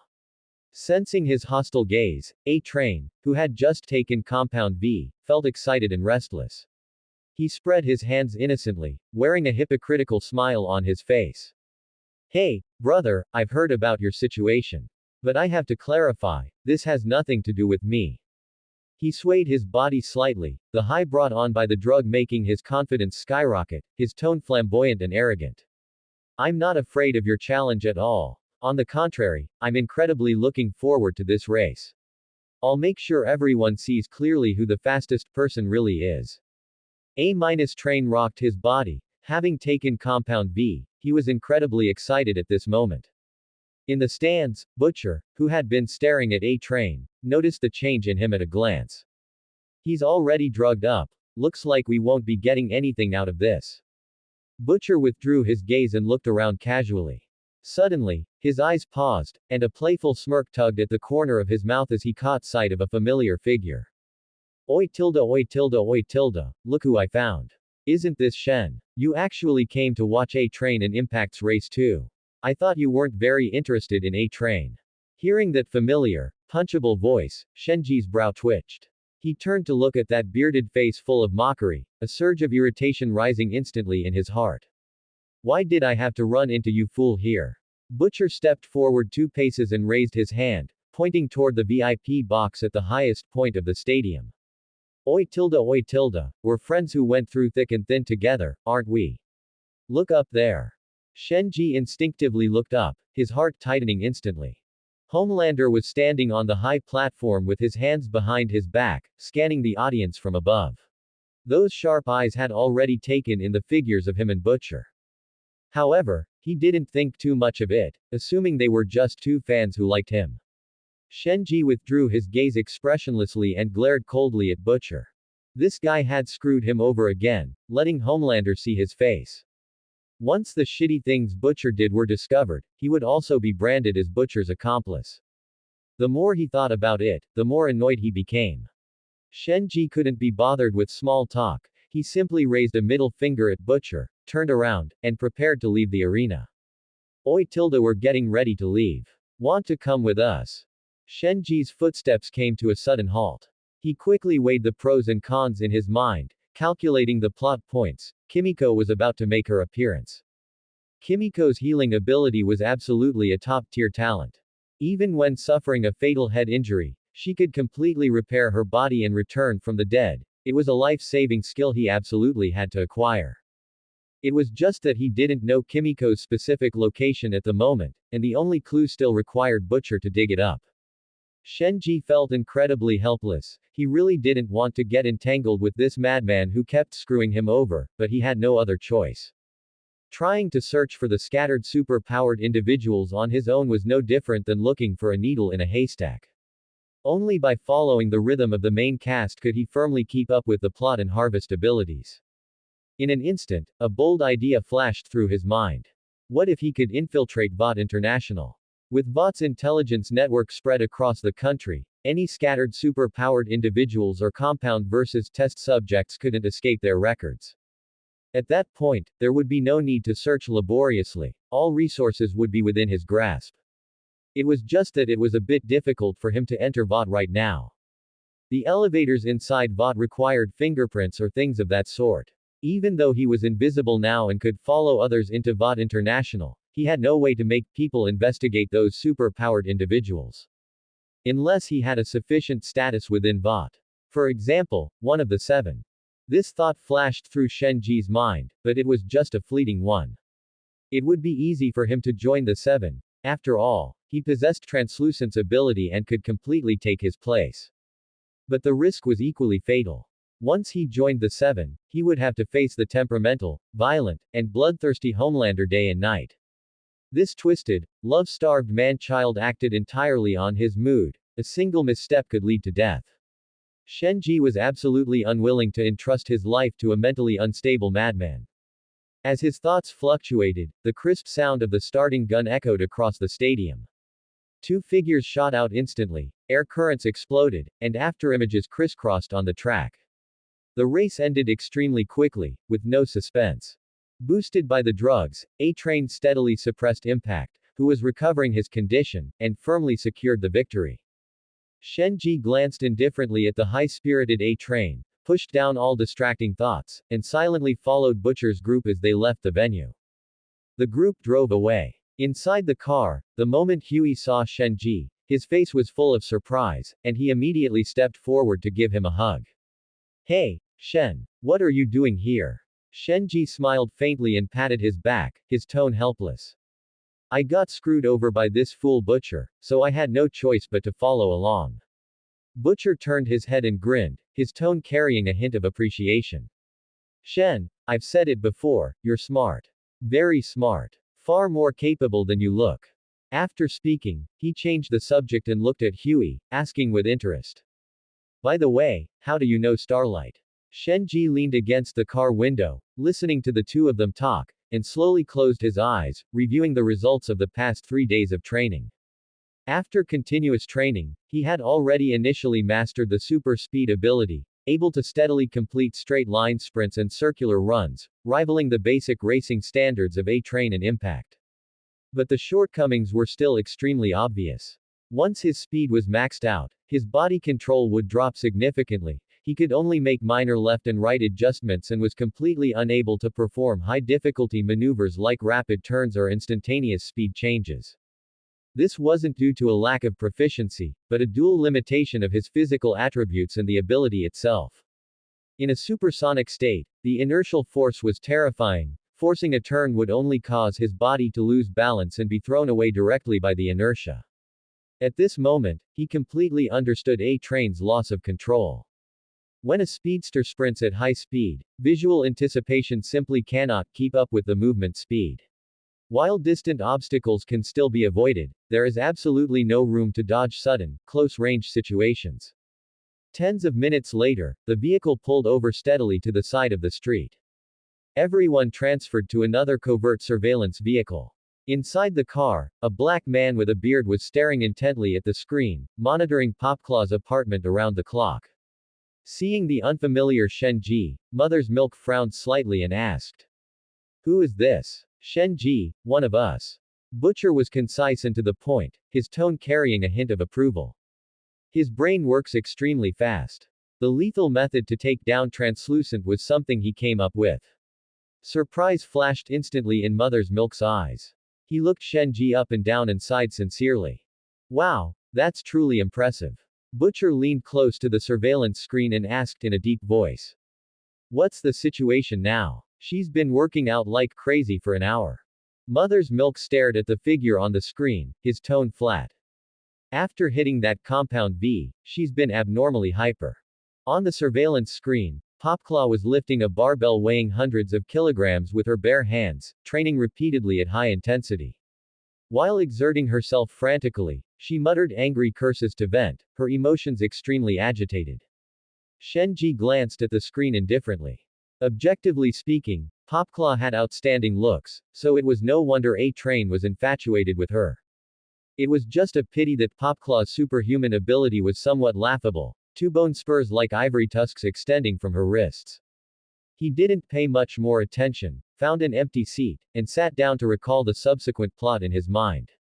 It was nothing more than Popclaw losing control while on drugs, going berserk, accidentally killing someone, being blackmailed by Butcher, and ultimately exposing A-Train's secret, which also allowed the group to successfully find the imprisoned Kimiko. Bored, Shenji opened his phone and began browsing superhuman-related videos and livestreams online. In this world, superhumans were internet celebrities. All kinds of daily livestreams and ability showcase videos were countless. Almost everyone was relying on exposure to gain popularity and earn resources. Before acquiring his abilities, he was just an ordinary mortal who dared not provoke any superhumans, only able to keep to himself and survive cautiously. But now that he had stepped into the ranks of superhumans, he had the capital to hunt those scattered superhumans among the populace and develop steadily. Shenji scrolled quickly through the screen, silently noting down all the superhumans with clear coordinates and identities to pave the way for the future. While scrolling, a slightly familiar face came into view. He stared at the screen for a long time, unable to recall her identity for a moment, only feeling that she looked exceptionally familiar, most likely a named character in the plot. He glanced at the livestream's username, Misty, a name he had never heard before, and the number of people in the livestream room was pitifully low. The woman on the screen was extremely agitated, roaring repeatedly at the camera, her tone full of malice and resentment. Starlight is a complete and utter fool. She doesn't deserve to be in the 7 at all. Amidst the repeated insults, a flash of inspiration hit Shenji, and he remembered her identity. Firecracker. One of the future members of the 7, a woman who could provide Homelander with facial cleanser and face wash, leaving him so shocked he was speechless. Firecracker had once participated in some competition with Starlight, only to be maliciously slandered, ruining her reputation and destroying her future. Because of this, she hated Starlight to the bone and harbored a deep obsession. If not for the fact that she was crazily insulting Starlight and in such a disheveled state at this moment, Shenji would never have been able to link the person before him with that glorious member of the 7 from the later stages. Firecracker's own superhuman ability was extremely lackluster, only able to spark a few meager flames, with negligible lethality and almost no practical value in combat. However, the superhuman beside Firecracker had a very good ability. For Shenji, it was very good. That was Splinter. He was Firecracker's loyal fanboy. The two often did joint livestreams, relying on fan donations to make a profit and scamming ordinary netizens. Splinter's superhuman ability was just like his nickname, multiplication. He could autonomously multiply into a large number of copies identical to the original body. All copies possessed independent self-awareness, absolutely obeyed the original body's commands, and could act independently and fight in coordination. More importantly, the injury or death of the copies would not affect the original body at all, and there was no time limit on their survival. They could exist stably for a long time. This ability was of no use at all when placed on Splinter. Because Splinter's original body only had the physical fitness of an ordinary person, his strength, speed, and defense were exactly the same as a normal person's. No matter how many copies he multiplied into, they were just a bunch of ordinary people, vulnerable against superhumans. The only use was to bully the few with the many. But in Shenji's hands, this was absolutely a top-tier, heaven-defying divine skill. He possessed supersonic speed and diamond-level defense. Once he acquired the multiplication ability, all the copies would inherit all his superhuman abilities and attributes. Most importantly, he could keep his original body completely hidden and safe, dispatching copies to handle all dangerous matters and lay out all operations, remaining unscathed and risk-free throughout the entire process, developing steadily until he was invincible. Ah! Huey's exclamation rang out suddenly, pulling Shenji's drifting thoughts back to reality instantly. He looked up and swept his gaze over the suddenly grave expressions of everyone in the surveillance van. He already understood. On the screen, Popclaw, having lost control while on drugs, went completely berserk and accidentally crushed the landlord's head on the spot. Viscous red and white liquid splattered everywhere. The scene was extremely bloody and disgusting, making one's stomach churn. Shenji couldn't be bothered to look at this uncomfortable scene again, quietly watching as Butcher and the others quickly finalized their plan. After the discussion was finished, Butcher and Frenchie pushed the door open, got out of the van, and headed straight for Popclaw's apartment. Shenji slowly stood up and tossed a sentence to Huey casually. "I'm going out for some air." As the words fell, he walked straight out of the surveillance van, avoided the main road traffic, and found a quiet, deserted alley. Inside the apartment, Butcher used his familiar tactics of coercion and inducement, using both soft and hard approaches. It didn't take much effort to pry all the hidden information out of the distraught Popclaw. Nearby, Frenchie expertly handled the bloody corpse at the scene, and then he and Butcher carried the remains out of the apartment together, cleaning up the traces. The moment the two left, the terrified Popclaw was sitting in place, cursing these fools who took advantage of the situation with deep malice. Just then, Popclaw felt a swift and heavy pain in the back of her head. Her vision went black instantly, her body went limp, and she fainted directly to the floor. Ding! Defeated superhuman, Popclaw. Obtained ability, Bone Spurs. Shenji withdrew his force and stopped.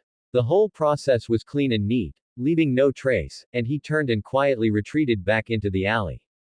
He was not in a hurry to get dressed and reveal himself, remaining in a state of optical invisibility, and raised his hand to try and activate the brand new Bone Spurs ability. Accompanied by the faint sound of skin slightly splitting, a neat, thin cut opened on his wrist. A piece of white bone spur, about 20 centimeters long, sharp and pointed, shot out. Its texture was hard and cold, with plenty of lethality. But the next second, Shenji's face instantly darkened. His invisibility ability relied entirely on his carbon metamaterial skin. The bone spurs were not made of carbon metamaterial, which resulted in his two bone spurs being in a completely visible state. In the dark alley, two sharp bone spurs stood suspended, floating in the air. Their outlines were exceptionally striking, comical and conspicuous, which was equivalent to directly exposing his position. Trash ability. Shenji silently retracted the bone spurs, couldn't help but curse under his breath, quickly put on his clothes, and dropped his invisibility state. As he walked back toward the surveillance van, he opened his updated superhuman panel. Name: Shenji. Strength: Level 1.2. Defense: Level 2.02. Hearing: Level 1.2. Vision: Level 1. Speed: Level 3. Abilities: Carbon metamaterial skin, super speed, bone spurs. Bone spurs extends a sharp bone spur from the wrist. Strength and hearing both increased by 0.1 levels, and defense increased by 0.01 levels, just as he had expected. Shenji pushed open the door and returned to the van. As soon as he sat down, Butcher looked up, scanned him from head to toe, and quipped casually. Oi, where the hell have you been messing around just now? Shenji rolled his eyes, his tone blunt. None of your business. Butcher raised an eyebrow. Instead of being annoyed, he curled his lips into an amused smile. Oi, your attitude is fooling terrible. Shenji simply flipped him off, too lazy to play along with his games. Spit it out if you have something to say. In truth, Shenji had heard the entire process of Butcher coercing Popclaw to extract information. The information he possessed was even more detailed than that of Butcher and his crew. He knew that a train would secretly transport compound verses to the vicinity of Uncle Egg's noodle shop in the city every time. This batch of contraband was all prepared for the imprisoned Kimiko. And Kimiko's hiding place was in the basement of a supermarket near the noodle shop. It was just that the timeline of the original show was blurry, and he could no longer remember exactly when Butcher and his crew would find her. Listening to the surveillance and search plans being discussed by the group, Shenji quickly weighed the pros and cons in his mind. With his super speed and invisibility abilities, he could completely search all the surrounding supermarkets and basements by himself and quickly find Kimiko. But the biggest difficulty lay in how to subdue her. Kimiko's healing ability was nearly unsolvable, conventional attacks couldn't defeat her, and only halothane could effectively anesthetize and control her. However, he couldn't get his hands on halothane, and he didn't even know where to get it. If he went out of his way to look for it, he could probably find it, but it wasn't necessary. Rather than blindly wasting effort, it was better to just follow Butcher's lead. He just needed to wait quietly for them to lock onto the location, and then borrow the halothane Frenchie had prepared to easily take down Kimiko, steadily harvesting her top-tier healing ability with zero-risk development. While he was thinking, Butcher looked up at Shenji and asked, Shen, do you have anything to add? As the words fell, everyone in the van turned their gaze toward him. Shenji's expression was calm as he spoke indifferently. Contact me the moment you find the location. Also, have the halothane ready in advance. There's a high probability that a superhuman is hiding at the stronghold, just in case. Butcher nodded thoughtfully and turned to look at Frenchie. Frenchie made an okay gesture, his tone certain. No problem. Something like halothane is easy to get, it's a piece of cake. Butcher looked at Shenji again. You're not coming with us. Shenji simply flipped him off, his tone annoyed. I don't want to spend a single second with you. Contact me once you find the place. With that, he didn't linger, turned around, walked straight off the van, and left coolly. Watching his resolute back, the corners of Butcher's mouth slowly curled into a meaningful smile. After leaving the line of sight of the surveillance van, Shenji immediately took out his phone and opened Firecracker's livestream channel. The livestream was still quiet, with only a few people online. He directly used his money power to bombard her with private messages. With simple and crude displays of goodwill and transfers, he quickly gained Firecracker's trust, and they successfully scheduled an offline meeting for tomorrow at noon. Shenji did not choose to return to his own residence. Translucent had been missing for many days, Vought International must have already noticed the anomaly, and his remains were likely already sitting in front of Homelander. At this moment, the entire city must be under secret investigation, so returning to his residence was somewhat dangerous. He located tomorrow's meeting spot and booked a nearby hotel to stay temporarily and lie low. Finding a hidden alley with no surveillance or foot traffic, Shenji put on his goggles, focused his mind, and instantly activated his super speed ability. With a soft hum, his figure instantly disappeared from the spot. The wind whistled in his ears as the street scenes on both sides turned into blurred streams of light and flew backward rapidly. Even though it wasn't his first time activating super speed, Shenji still felt his blood boiling and found it incredibly thrilling. Any ability is like this, one feels nervous and uneasy when using it for the first time, but after becoming proficient, all that remains is extreme exhilaration and a sense of control.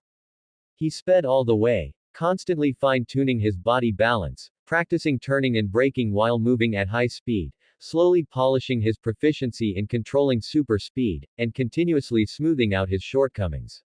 He practiced until late at night, when the darkness had completely settled, before he steadily stopped in the alley next to the hotel.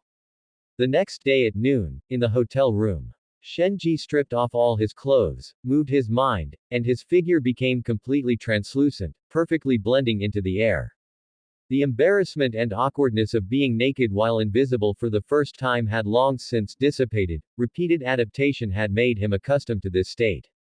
Anyway, since no one could see him, being naked while invisible was no different from being clothed. He left the room silently, arrived at the agreed upon location, and lay in wait quietly. Before long, a camper van slowly drove over and parked steadily by the side of the road. Firecracker was the first to push the door open and get out, followed closely by Splinter. 4 Splinter clones, identical in appearance and build, stepped off the van one after another, dispersing around Firecracker to act as personal bodyguards, guarding the surroundings. Shenji frowned imperceptibly. Did the defeat standard determined by his golden finger mean defeating the original body was enough, or did defeating the clones also count? If all 4 of these people in front of him were just clones and the original body was hiding elsewhere, then making a rash move would only alert the enemy. Firecracker led the 4 Splinter clones toward the agreed-upon location. To be safe, Shenji did not follow them and instead headed straight for the camper van. Given Splinter's almost pathological attachment and adoration for Firecracker, he would absolutely not let her face danger alone. Either the original body was hidden among the 4, or the original body remained in the camper van to hold the fort. If neither was the case, then it could only be said that Shenji's luck was a bit bad. The moment Shenji pressed against the side of the van, a smile appeared on his lips. It seemed the goddess of luck still favored him. There were sounds inside the camper van, clearly someone was still there. He took a deep breath, exerted force with his bare hands, violently ripped open the camper van door, and stepped inside. Splinter had the constitution of an ordinary person. Shenji precisely controlled his strength and chopped the back of his head with one palm. Splinter didn't even have time to react before everything went black, and he collapsed to the ground unconscious. Ding! Defeated superhuman Splinter. Obtained ability, self-division. Name, Shenji. Strength, 1.2 levels. Energy, 1 level. Defense, 2.02 levels. Hearing, 1.2 levels. Vision, 1 level. Speed, 3 levels. Abilities, carbon metamaterial skin, super speed, bone spurs, self-division. Self-division can detach and split off independent clones from the main body. Clones perfectly inherit all attributes, abilities, states, and defects of the main body. They possess independent self-awareness and can act alone or coordinate in combat. The main body can share the vision and perception of all clones. If the main body dies, all clones are destroyed. Damage to clones has no effect on the main body. All clones must not exceed 300 meters from the main body. Exceeding this range will cause them to completely lose the ability to act and fall into a state of paralysis. The moment he saw the full extent of the ability, the joy on Shenji's face instantly froze, and he cursed inwardly. There was actually a 300-meter range limit. His original perfect plan had completely fallen through. He had intended to keep his main body hidden in absolute safety while sending out clones to go on adventures, allowing him to develop without taking any damage. But the 300-meter limit completely locked away any room for maneuvering. With his level 3 super speed, he could break through the 300-meter range in a second. This restriction was truly disgusting. Shenji sighed and thought about the original plot. It seemed his main body had indeed always been near the clones, never straying too far away. Apart from gaining the self-division ability, none of his other attributes had increased at all. The only surprise was that the panel had unlocked a brand new energy attribute. Shenji instantly understood that division and elemental abilities all relied on energy to function, and the clone distance limit and maximum quantity were most likely tied to his energy level. As long as he continued to raise his energy level, he should be able to unlock longer distances and a greater number of clones. Shenji slowly walked out of the RV. At that moment, the 4 clones, sensing that their main body had been attacked, had their expressions changed drastically. They cursed angrily and sprinted back toward the RV at full speed. In the distance, Firecracker also noticed the abnormality. Her expression panicked, and after a moment of hesitation, she followed quickly, yet she kept a safe distance from the clones, her mind extremely cautious. The four clones rushed into the RV, but they couldn't see the invisible Shenji at all. Shenji stepped aside to avoid them, his gaze locking onto Firecracker, who stood alone in the distance. Even a mosquito is meat, no matter how small. Even if the ability was useless, it was better than nothing. Firecracker should be a little stronger than Splinter, right?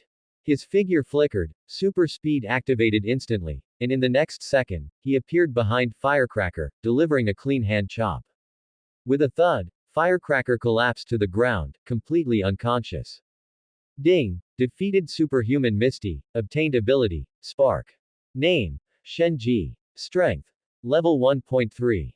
Energy, level 1.01. Defense, level 2.03. Hearing, level 1.3. Vision, level 1. Speed, level 3. Abilities, Carbon Metamaterial Skin, Super Speed, Bone Spurs, Self-Division, Spark. Spark. Rubbing fingers together can produce a tiny, bright flame spark. Shenji didn't linger, activating super speed, and returned to his hotel room in an instant. He stood in the room without putting on clothes immediately, instead testing his newly acquired ability.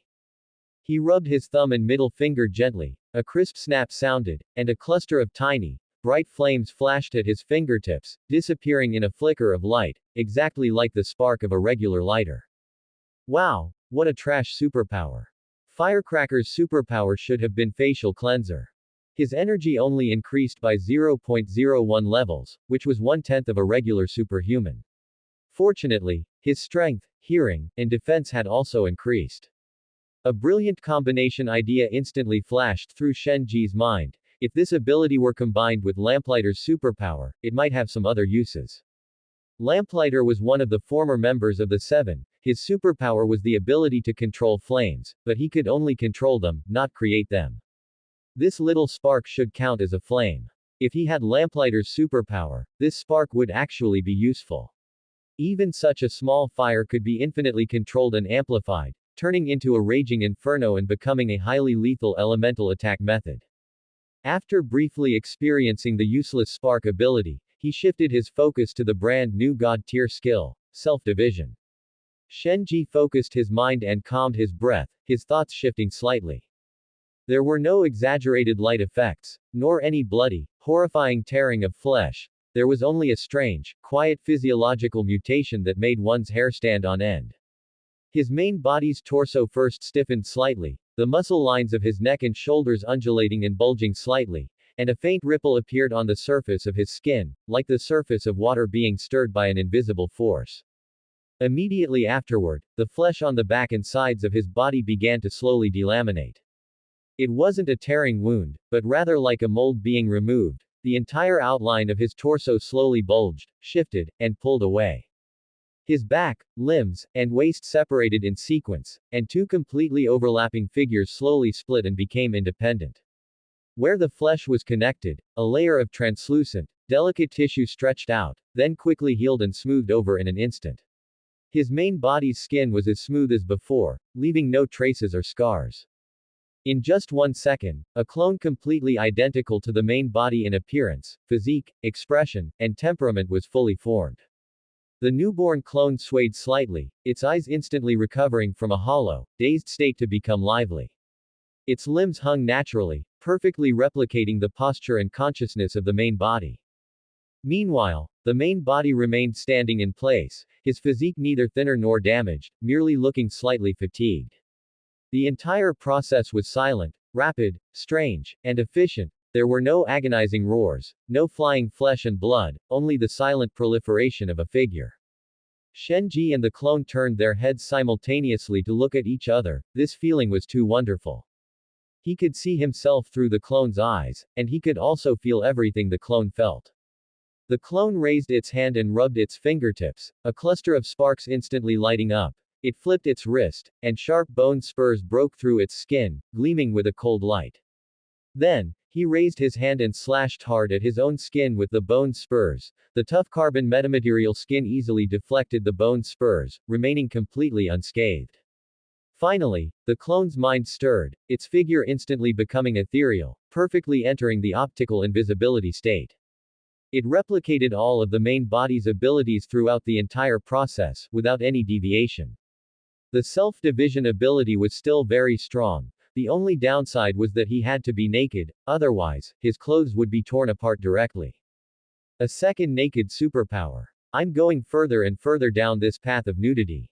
Shenji sighed helplessly, then immediately split a second clone, ordering both clones to hide while invisible, before calmly getting dressed, deactivating his own invisibility, and leaving the hotel. He dashed at super speed toward a deserted wilderness on the outskirts of the city, starting a brand new training plan. Within a 300-meter range, the two clones activated their super speed ability, sprinting back and forth at high speed, turning, and braking, repeatedly honing the feel of controlling super speed. Soon, a gleam of light flashed in Shenji's eyes. It worked. And the effect was excellent. The main body and the clones had completely interconnected consciousness, vision, memory, and experience. All of the clones, training, fine-tuning, accumulated experience, and insights were synchronized and poured into the main body's mind in real time, equivalent to multi-threaded training, effectively doubling his efficiency.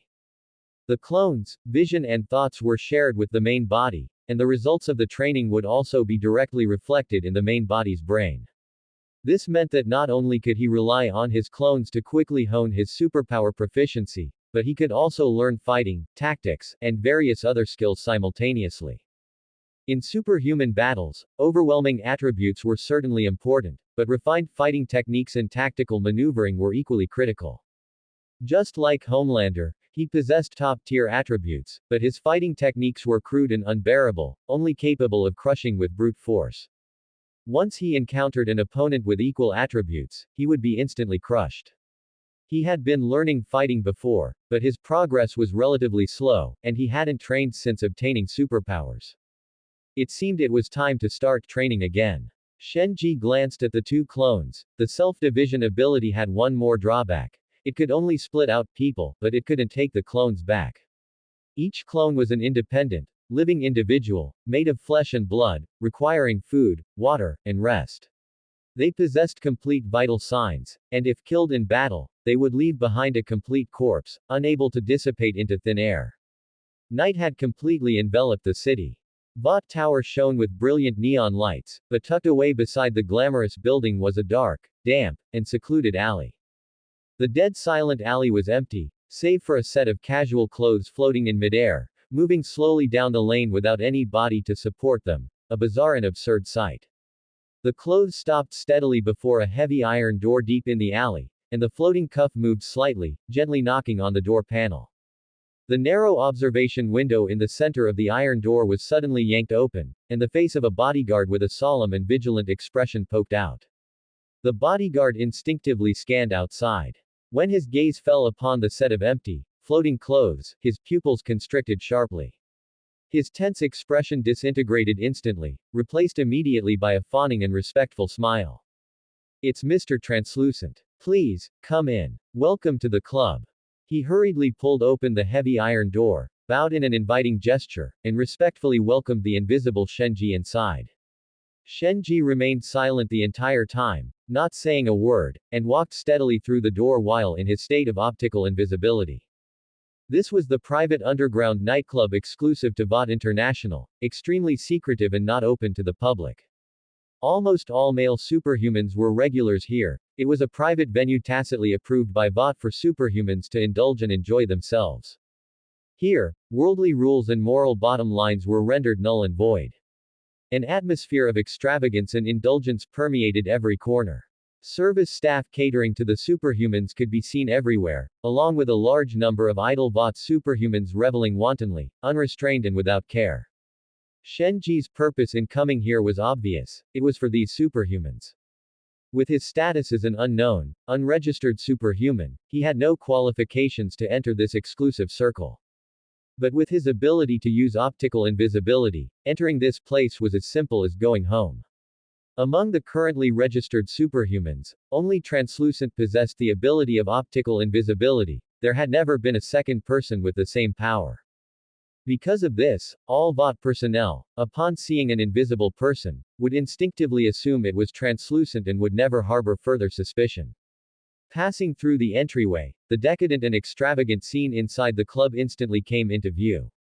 Ambiguous, dim lights flickered, and restless music intertwined with the faint sounds of panting. Ahead, two naked bodies appeared, floating in midair and entwined, completely uninhibited. A man lay half reclined in midair, his body floating, with a woman pressed tightly against him, completely ignoring the people passing by, an act of extreme indulgence. Shenji felt speechless. As his gaze swept across the room, he became increasingly stunned. Many men and women in the venue were completely naked, enjoying themselves and entangling without any concealment, having completely discarded all sense of shame and worldly rules, wantonly sinking into this unregulated land of desire. He truly couldn't understand how this group of people could be so unbridled, completely ignoring the presence of everyone around them. As these thoughts crossed his mind, the man and woman entwined in midair slowly descended to the ground. Shenji did not hesitate. Catching the two off guard, he stepped forward quickly and delivered a punch with concentrated force, striking the levitation user precisely on the back of the head. With a dull thud, the man's eyes rolled back, and he instantly fainted and collapsed to the floor.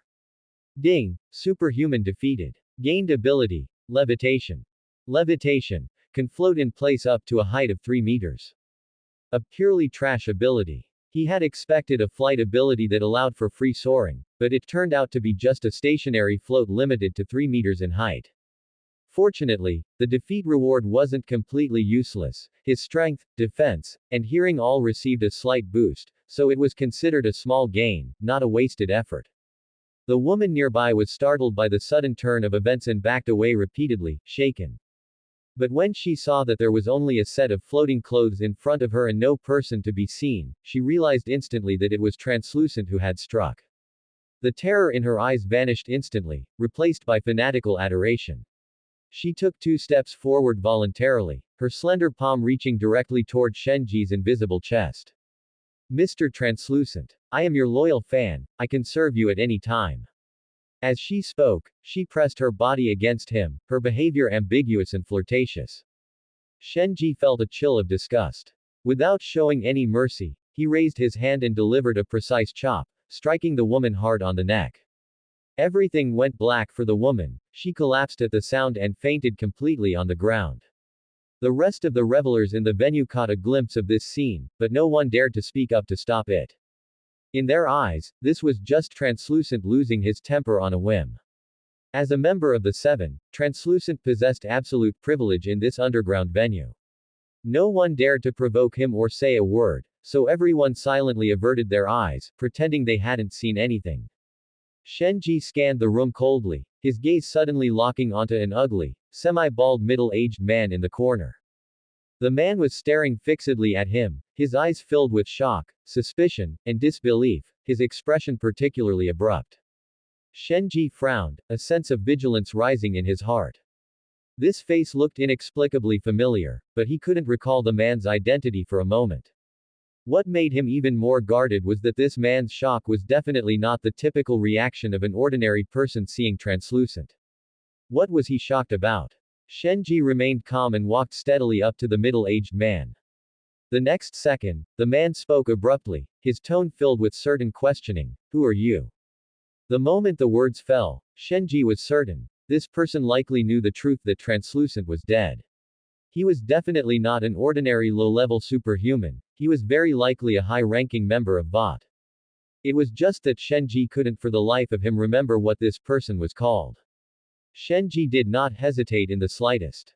He threw a heavy punch instantly, striking the man's face precisely.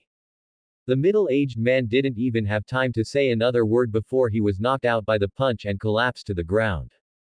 Ding! Superhuman defeated. Shapeshifting user. Gained ability. Shapeshifting.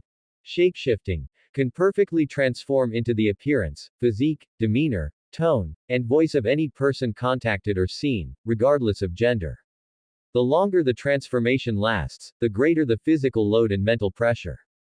The moment he saw the ability description, a sharp light flashed in Shenji's eyes, and he instantly remembered the man's identity.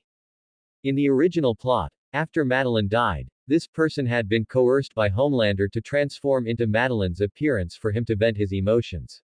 In the end, he was even forced to transform into Homelander and died under the real Homelander's laser eyes.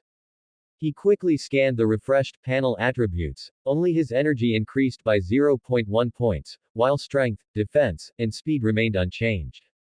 Like Splinter, this type of functional superhuman had a physique no different from an ordinary person, unable to provide high attribute bonuses. What the fool! A vulgar and irritable roar suddenly exploded at his side, breaking the brief silence in the venue. A naked man, his body sticky and his skin glowing with an eerie sheen, suddenly grew from a tiny size to normal human size, appearing abruptly beside Shenji. The man was covered in an unknown slime, exuding a pungent, bizarre, and nauseating stench. Shenji instinctively frowned and took 2 steps back, filled with disgust. Termite. I don't know whose ass he crawled out of, it's sickening. He didn't even want to touch this idiot with his hands. However, even though he was extremely repulsed by the other's body, he couldn't bear to give up Termite's superpower. With a thought, Shenji instantly activated his newly unlocked shapeshifting ability, perfectly replicating Translucent's arrogant, cold, and haughty voice. You mother fooler. Shrink. Now. Termite's body stiffened instantly, the arrogance in his eyes fading away, leaving only terror.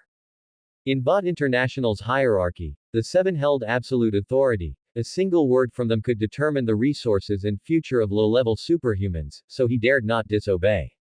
Hesitating for only a second, Termite's body suddenly shrank, turning into an ant-sized black dot that landed on the ground. Just as he was about to beg for mercy, Shenji reached out and grabbed an empty glass from the table, slammed it over the tiny figure, and then began shaking it frantically. The violent vibrations constantly crushed and battered Termite inside the glass, giving him no chance to resist. It wasn't until the notification sound rang out that Shenji stopped. Ding! Defeated superhuman Termite. Acquired ability, shrinking.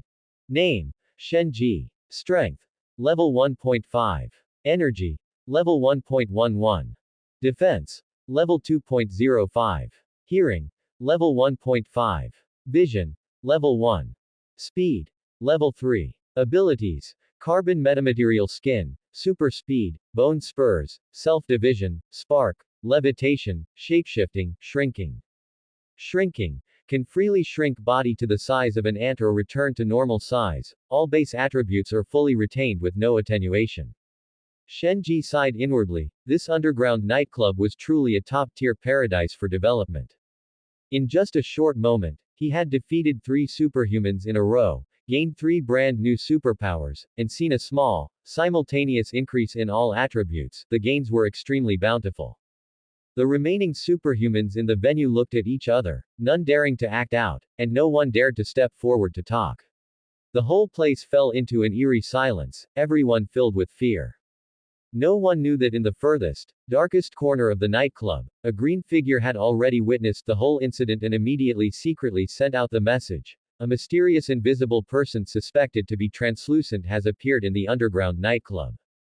Just then, an icy voice filled with immense pressure suddenly pierced through the entire venue, overpowering all the subtle noises. Translucent. 3 simple words, yet they carried supreme pressure. The next second, all the music in the venue stopped instantly, everyone fell silent, ceased all movement, and didn't even dare to breathe. Shenji turned his head sharply toward the source of the sound, his heart tightening suddenly. Homelander. He stood quietly at the nightclub entrance, his gaze sweeping over indifferently, his aura cold and piercing. Homelander's gaze fell upon the set of floating clothes. The naked eye could not see through Shenji after he turned invisible, and at first glance, it was indeed identical to Translucent's ability. But his senses were far beyond those of an ordinary person. The clear sound of a heartbeat, the rushing blood, the unique human scent, all fell into his perception. The invisible entity before him was definitely not translucent. However, the other's appearance was quite timely. A glimmer of playful, dark light flashed in Homelander's eyes, his tone flat yet carrying an irresistible force. Come here, let's talk. Shenji's mind tightened, he nodded instinctively, and lifted his feet to walk slowly toward Homelander. The Deep hurriedly followed, his eyes locked tightly onto Shenji, his face full of curiosity and vigilance, equally eager to uncover the true identity of this mysterious invisible person. Shenji caught a glimpse of the deep out of the corner of his eye and understood immediately. Given Homelander's arrogance, he would never deign to step foot in such a decadent and vulgar underground place. Coming here tonight as an exception was most likely for his invisibility ability. Shenji walked slowly to Homelander's side. This was his first time facing the world's most powerful superhuman at such close range. Super hearing, super smell, super vision, super strength, super defense, supersonic flight, laser eyes, and so on. Homelander alone had at least 7 superpowers, and each one had been developed to the extreme. The man before him possessed the capital to slaughter everything at will. As long as he was willing, within a mere second, he could grind Shenji, flesh and bone, into a puddle of meat paste. This was Homelander, the unrivaled strongest superhuman on the planet, the absolute shadow looming over the heads of all superhumans. Seeing Shenji step forward obediently and cooperate docilely, Homelander curled the corners of his mouth into a faint smile, turned around, and walked toward the exclusive passage inside Vought International, his tone carrying an unquestionable force.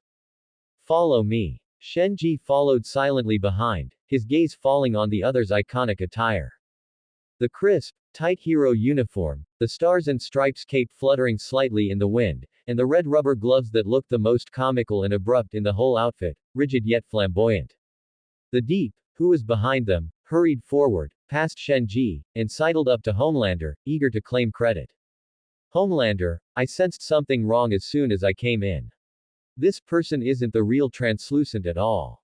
I sent you a message the first chance I got. Homelander glanced at him indifferently, his expression calm and waveless. Well done, the Deep. He changed the subject, his tone distant and polite. Please leave for now. I have some private matters and would like to talk to this Mr. Translucent alone. The smile on the Deep's face froze instantly, his full measure of eagerness and expectation falling through. He stood frozen in place, nodding awkwardly. Okay, I won't disturb you. He stood rooted to the spot, watching helplessly as Shenji followed Homelander into the exclusive Vought elevator. The elevator doors closed slowly, and the sense of oppression in the narrow, enclosed space surged. Homelander turned his head to look at the empty, floating clothes beside him, his tone calm. You can reveal yourself now. I know very well that you are not translucent. Shenji was silent for a moment, quickly weighing the pros and cons. In the face of Homelander's powerful perception, any disguise was meaningless. With a slight movement of his mind, he slowly deactivated his invisibility, his figure appearing out of thin air. Homelander looked him up and down. Seeing a young, clean white face, a trace of satisfaction flashed in his eyes. As long as it wasn't a full black person, it was fine. Listen, kid. Homelander smiled, raised his hand, and patted Shenji on the shoulder gently, his tone carrying a sense of condescending pleasure. Your ability is very special, almost exactly the same as translucence. Congratulations, from now on, you are officially joining the Seven, taking over translucent's position. He acted as if he had encountered an extremely interesting toy, his tone becoming increasingly excited. God knows how lucky you are. Countless superhumans break their heads trying to step through the door of the Seven, yet you are able to ascend in one step and reach the top directly. Shenji lowered his eyes in silence, neither replying nor moving, his expression calm and unruffled. Homelander simply assumed he was stunned by such a sudden honor, overwhelmed with shock and speechless with joy, and thought nothing more of it. The elevator reached the floor, and the cabin doors slowly slid open. What you need to do next is very simple. Take over all the work of the previous translucent, and be a good boy. Halfway through his sentence, Homelander paused and turned back to find Shenji still standing in the elevator, having not moved an inch. A flicker of confusion crossed his eyes, and his tone deepened slightly. Boy. Shenji suddenly raised his eyes, a perfectly measured smile of surprise spreading across his face, and stepped out of the elevator. Apologies, I was just too shocked to react for a moment. I never imagined I could join the Seven. Please, continue, I'm listening. Upon hearing this, Homelander once again meticulously looked him up and down, inside and out, scrutinizing this suddenly appeared superhuman. I don't want there to be a next time. Follow me. Madeline will be very happy to see you. With that, Homelander turned to leave. Just then, Shenji's cold voice rang out abruptly. Excuse me, Homelander. I don't seem to recall ever agreeing to join the Seven. The air turned deathly silent instantly. Homelander stopped abruptly, hands on his hips, slowly taking a deep breath and then slowly exhaling. His previous gentle aura vanished instantly, and a chill surged around him. He turned around, walked expressionlessly to Shenji, and gripped his shoulder with one hand to move behind him. Kid, I am informing you, not asking for your opinion. His slender fingers slowly lifted, gently gripping Shenji's neck, the pressure from his fingertips slowly tightening, carrying an extreme sense of oppression. Understand. Tiny shards of pain spread from his neck throughout his body, Shenji's muscles tensed, and a chill welled up from the bottom of his heart. In the face of Homelander's terrifying absolute power, his prized carbon metamaterial skin was fragile and vulnerable, its hardness not even equal to ordinary plastic. The other party only needed to exert a little force to instantly crush his neck and end his life. Shenji swallowed, steadied his mind, and said, I can join the Seven, but I will not participate in those boring public publicity stunts. Homelander's fingertip pressure suddenly intensified, the immense crushing force felt like a hydraulic press, and a sense of suffocation instantly washed over him. While he could still speak, Shenji quickly threw out his reasoning. What you need is an invisible person to replace translucent, not a celebrity who shows their face. The less I appear in public, the lower the risk of my identity being exposed. My appearance is completely different from the previous translucent. Frequent appearances will inevitably lead to exposure, which benefits neither you nor Vought. Shenji had only transformed into the appearance of others, not into the appearance of translucent. It was fine to get by for a few short, non-public appearances, but if he appeared on screen for a long time, he would definitely have to show his face, and then he would be exposed.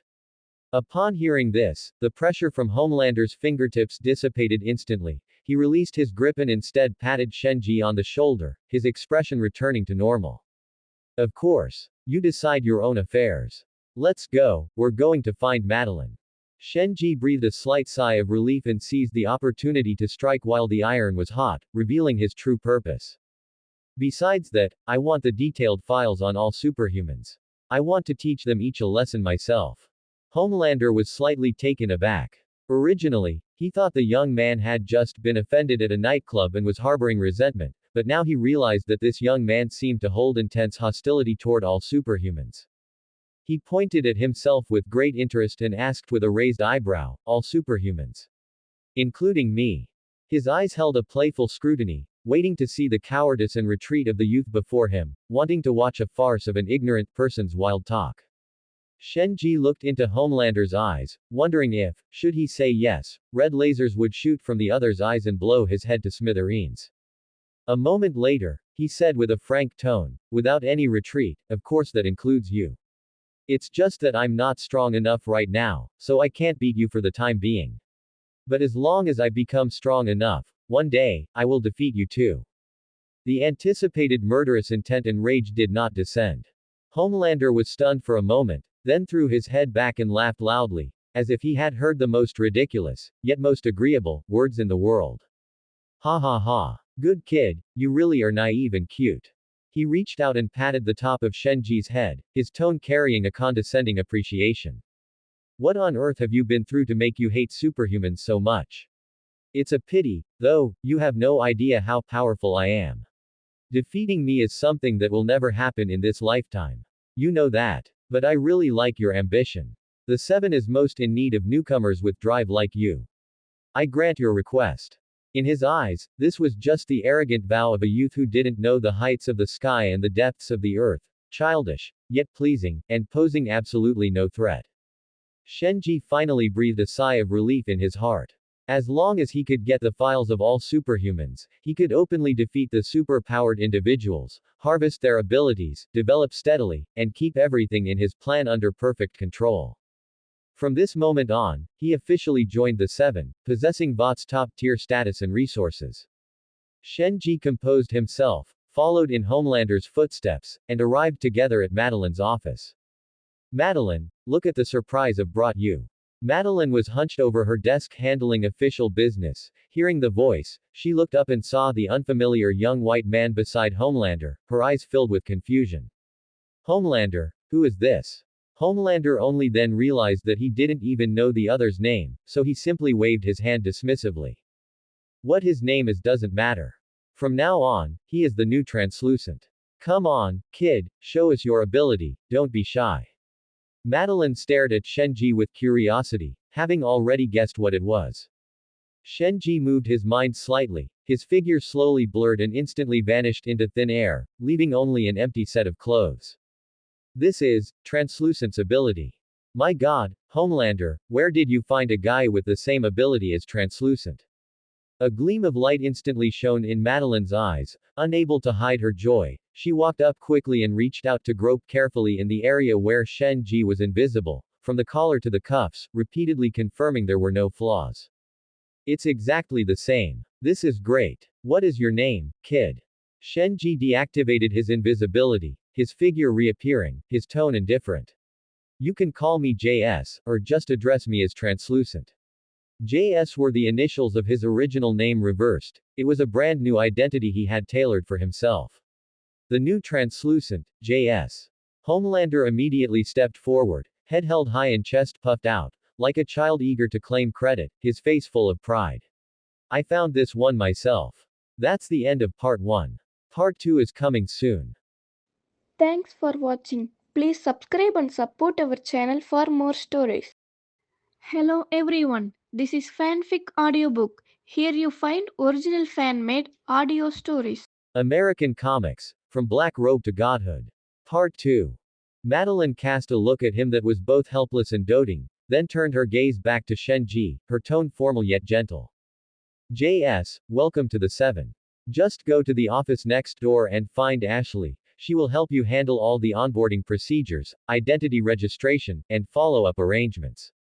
Shenji nodded slightly, said nothing more, turned, and walked straight out of the office. Once the door closed, only the two of them remained in the office. Madeline walked slowly to Homelander's side, raised her hand to gently stroke his cheek, her tone tender and lingering. My John, you did so well.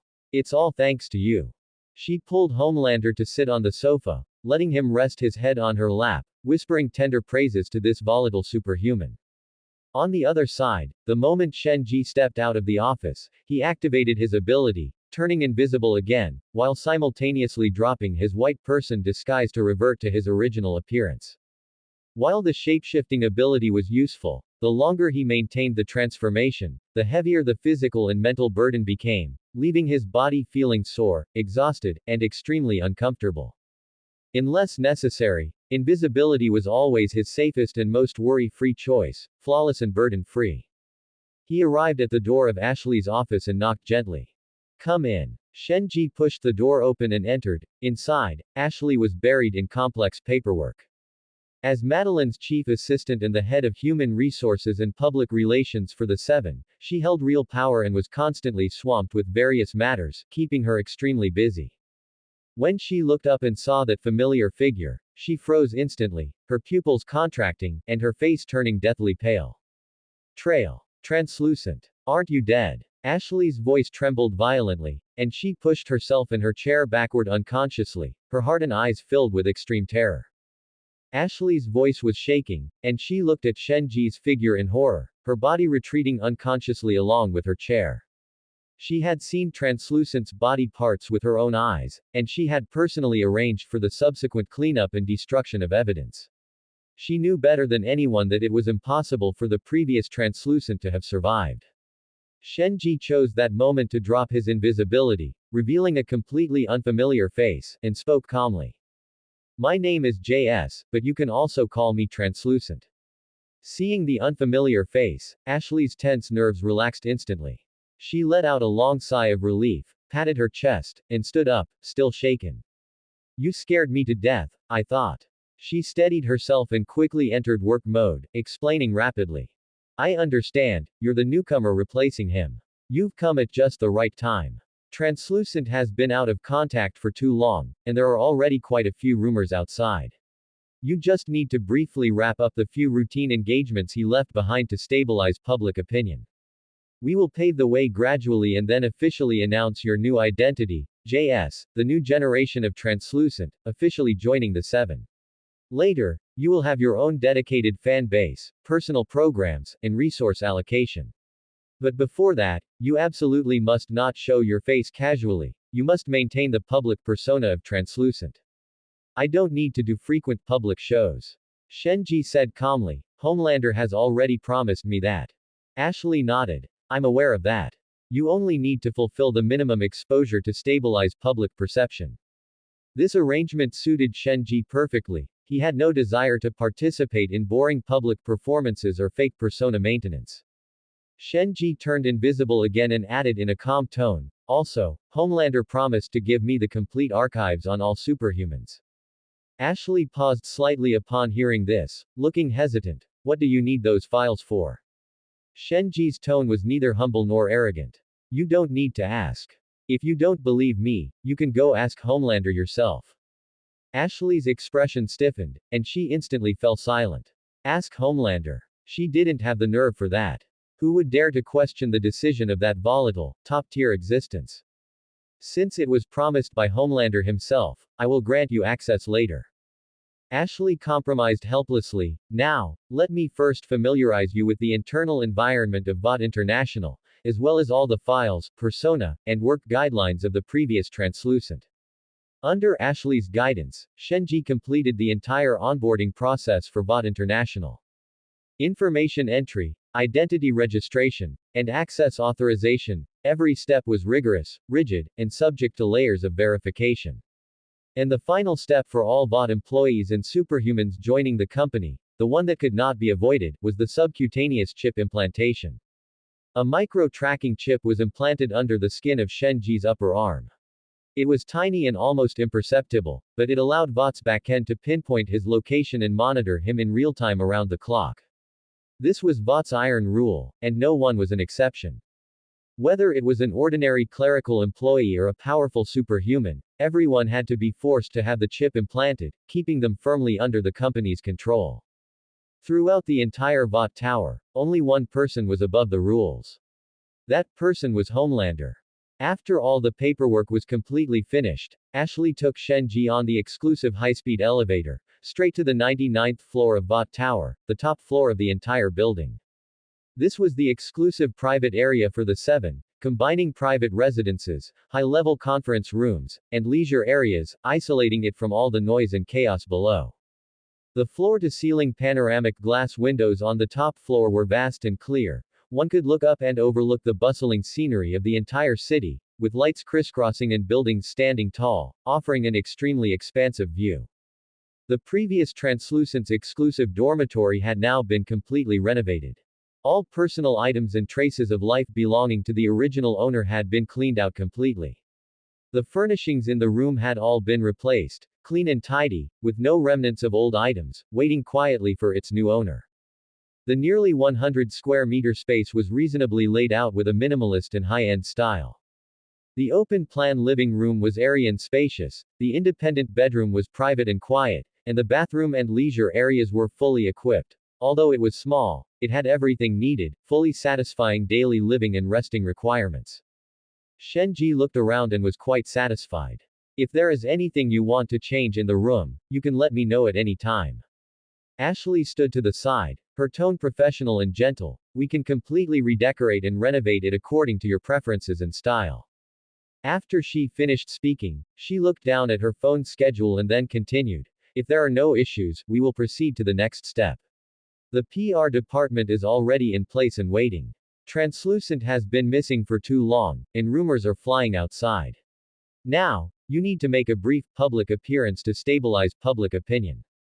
Meanwhile, in the city center, on the street directly opposite Uncle Egg's noodle shop, an inconspicuous van lay quietly dormant amidst the traffic. Inside the van, Mother's Milk and Frenchie had been staked out for 3 full days. The two took turns on watch, eating and living in the van, keeping a close eye on the noodle shop opposite, but had not captured any valid clues. Mother's Milk looked thoroughly annoyed, unable to contain his impatience as he muttered, "It's been 3 days, and there hasn't been a single movement. How much longer are we going to waste time here?" Frenchie remained calm, his patience unwavering. "Relax, just wait patiently. We'll find a lead eventually. What if Popclaw lied to us?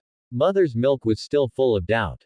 She wouldn't. Frenchie shook his head slightly. She wouldn't dare lie to us, unless she wants that scandal fully exposed and for us to go down together. Don't be so tense, put on some music to relax. Frenchie reached over and turned on the car radio. After a burst of static, the voice of an official news broadcast came through clearly. He intended to switch to an entertainment channel, but his fingers suddenly froze in midair. Breaking news. Translucent, a member of the Seven, has officially appeared in the public eye, completely debunking the rumors of his death that were circulating online. As a top-tier superhuman, Translucent is incredibly powerful and could not have been easily harmed. The car fell into dead silence. Frenchie was stunned, his pupils contracting as he turned to lock eyes with the equally shocked Mother's Milk. Both of them wore expressions of utter disbelief. Translucent, wasn't he taken care of by you guys? Mother's Milk asked, his voice dry and filled with confusion. Frenchie nodded instinctively, his mind racing. He and Butcher had personally cleaned up Translucent's remains and covered the tracks. There was absolutely no way he could have survived. If the original had truly returned, Vought would never have let them stake out the place peacefully for 3 days, they would have sent the whole team to hunt them down by now. Just as they were in a state of turmoil, the car door was pulled open. Butcher bent down to get in, carrying several takeout boxes and handing over a phone. Oi, look at the show I've found. The phone screen was playing Vought's official live broadcast. In the frame, a set of floating clothes stood still. It was Shenji, maintaining his invisibility while cooperating with the host's interview. Frenchie leaned in to examine it closely for a moment, instantly seeing through the trick. So that's it. Vought found a newcomer with the exact same ability to replace Translucent. Butcher snatched the phone back and shoved it into his pocket, a cold, knowing sneer on his face. A clever plan. Let the newcomer take the spot to stabilize public opinion, then find some excuse later to officially announce the old Translucent's retirement, completing the switch smoothly. Vought has this whitewashing and replacement routine down to a science. But that's none of our business. After watching for 3 days, what have you found? Mother's Milk shook his head helplessly, looking exhausted. Nothing. The noodle shop across the street is quiet and peaceful, there's nothing unusual. Maybe we could call that smart friend of Huey's and ask if he has any other ideas. After all, he's very smart, isn't he? Frenchie nodded in agreement. He's certainly smart, but he might not be able to help with this kind of stakeout unless he's willing to come here in person. Butcher grinned and pulled out his phone to dial. Doesn't hurt to ask. The call connected, and he spoke in a casual tone. Oi tilde Shen. How have you been lately? On the other end of the line, Shenji paused slightly, getting straight to the point. Did you find the place? Where are you? Butcher raised an eyebrow at the two beside him, smiling as he casually bluffed. We're across from Uncle Egg's noodle shop. Hurry over, we're waiting for you. After saying that, he hung up the phone. Mother's Milk slapped his forehead with a speechless expression. So your so-called asking for methods is just tricking someone into coming over to do the work. Butcher shook his head with an indifferent smile. The process doesn't matter, only the result does. Besides, I've been missing this smart kid. By the way, where's Huey? Several dozen minutes later, Shenji arrived at the vicinity of Uncle Egg's noodle shop on time and immediately locked onto the inconspicuous van by the roadside. He walked up slowly and knocked lightly on the car window. The window rolled down, revealing Mother's Milk's dark face. Hey, Shen, long time no see. Shenji nodded in greeting, reached out to shake his hand, and got straight to the point. Hey, Mother's Milk. How's the situation? Did you bring the halothane?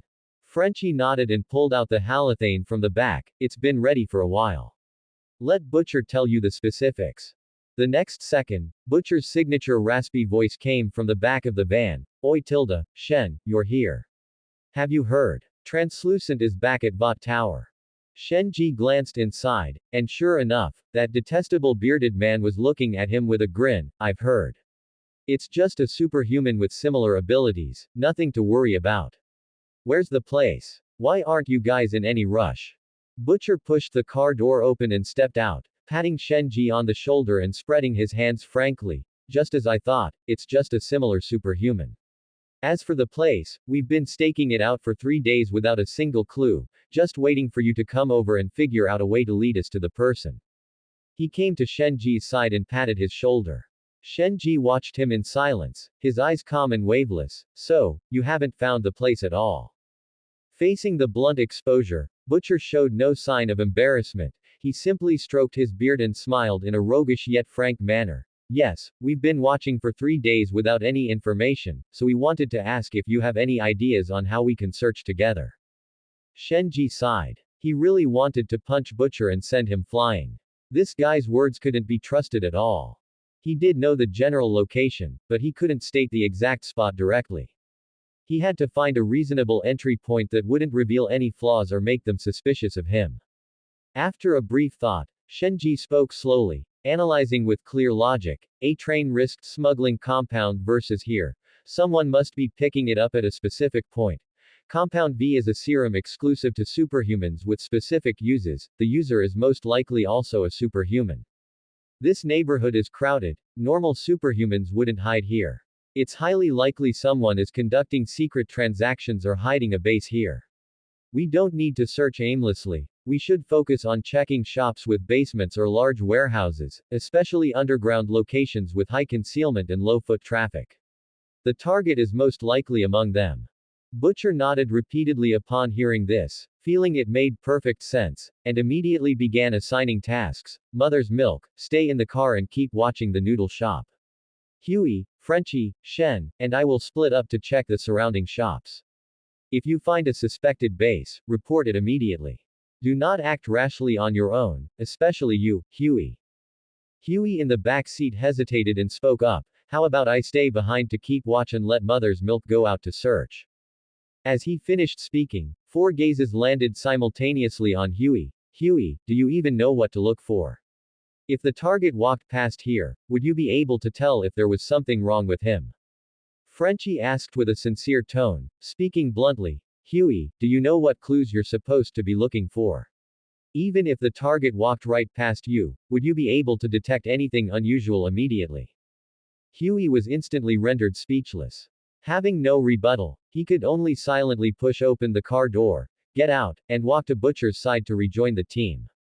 He glanced sideways at Shenji, who stood calmly and composed beside him, every word hitting the mark. His heart was filled with envy. The two had joined the team at almost the same time, starting from the same point. Yet to this day, he remained that reckless, clumsy ordinary person who held the team back, while Shenji had long since become an indispensable core of the squad, thanks to his meticulous mind and formidable strength. Everyone subconsciously listened to his judgment and followed his train of thought. A trace of unwillingness quietly sprouted in Huey's heart, secretly hoping he could also become strong enough. The 4 of them dispersed, checking the surrounding shops one by one along the street.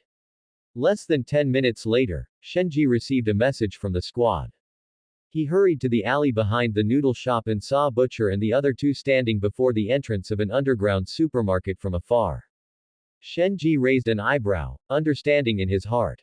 He had originally thought it was a basement stronghold for a shop, but he hadn't expected an entire underground supermarket. It seemed he had remembered it wrong. He walked quickly to the 3 of them. Huey was full of excitement, unable to wait to share. I circled around to the back and discovered this underground supermarket. It's large scale, there must be a spacious warehouse underneath. I think the stronghold we're looking for is definitely here. Shenji nodded slightly and reached straight toward Frenchie. Give me the halothane. Frenchie subconsciously looked at Butcher. After receiving a nod of tacit approval from him, he took the halothane from behind his back and handed it over, solemnly cautioning, it's highly toxic and harmful if inhaled. Throw it immediately after pulling the safety pin. Everyone must cover their mouths and noses at once. You absolutely cannot come into contact with or inhale the gas. Shenji took the halothane, his fingertips tightening slightly, unable to conceal the excitement in his heart. Kimiko's self-healing ability was top tier, stamina, survival, and error tolerance were all maxed out. As long as he successfully captured her, his strength would surely skyrocket once again. Get ready. Let's go in. The 4 entered the underground supermarket, circled around, and found nothing unusual. It was only at the deepest part of the supermarket that they found a locked iron warehouse door. Huey looked at the tightly closed iron door and asked in a low voice, Are we going in? Frenchie chuckled and reassured him. Don't be scared, little Huey. Huey felt a bit awkward and retorted weakly, can you stop calling me that? I'm 1.82 meters tall. Frenchie didn't respond. He silently took out a set of compact lock-picking tools from his pocket. His fingers danced, his movements skillful and crisp, and in a few moments, he had precisely unlocked the door. The lock core clicked, and the iron door sprang open, leaving a gap. The group exchanged glances, tacitly keeping silent. They bent down, lowered their postures, and silently slipped into the warehouse. The interior of the warehouse was far more vast than it appeared from the outside. The space, which never saw sunlight, was dark and damp, and the turbid air was filled with a strange smell mixed with rust and dust. At the end of their field of vision were 3 or 4 separate cubicles. The empty space had no goods stacked anywhere, lacking the appearance of a normal warehouse. The cold concrete walls, the rusty iron door frames, and the oppressive, deathly silent atmosphere made this place feel more like an abandoned private dungeon. Butcher's eyes darkened. He turned his head and exchanged a look with Frenchie. The two raised their hands in sync, silently drawing the firearms from their waists. The two led the way with guns raised, their bodies tense, stepping cautiously as they carefully checked every blind spot around them. The group walked deeper slowly. Just a few meters in, they saw 3 figures at a table in a room not far away.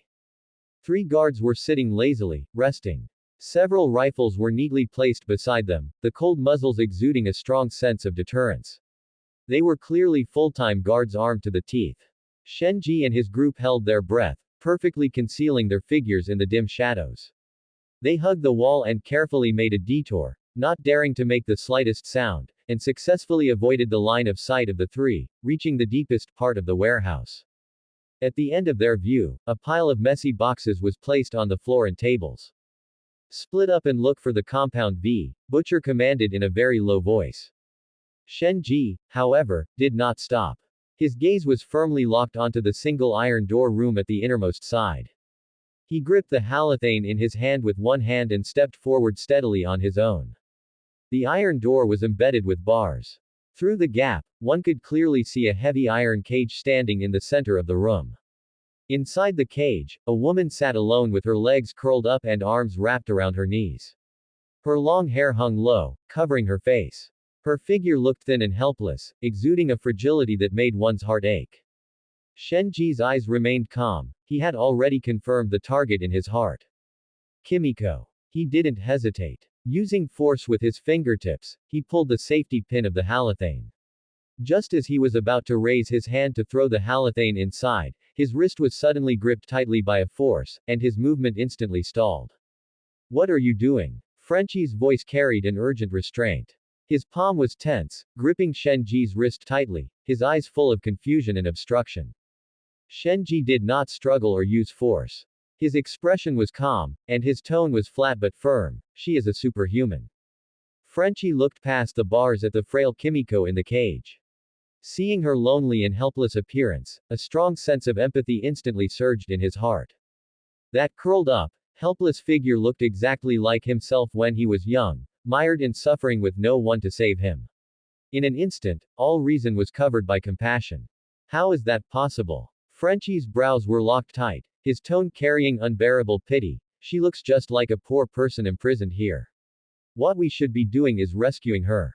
The commotion here eventually attracted the attention of the others. Butcher brought Huey over quickly, his gaze falling on the woman in the cage through the iron door bars.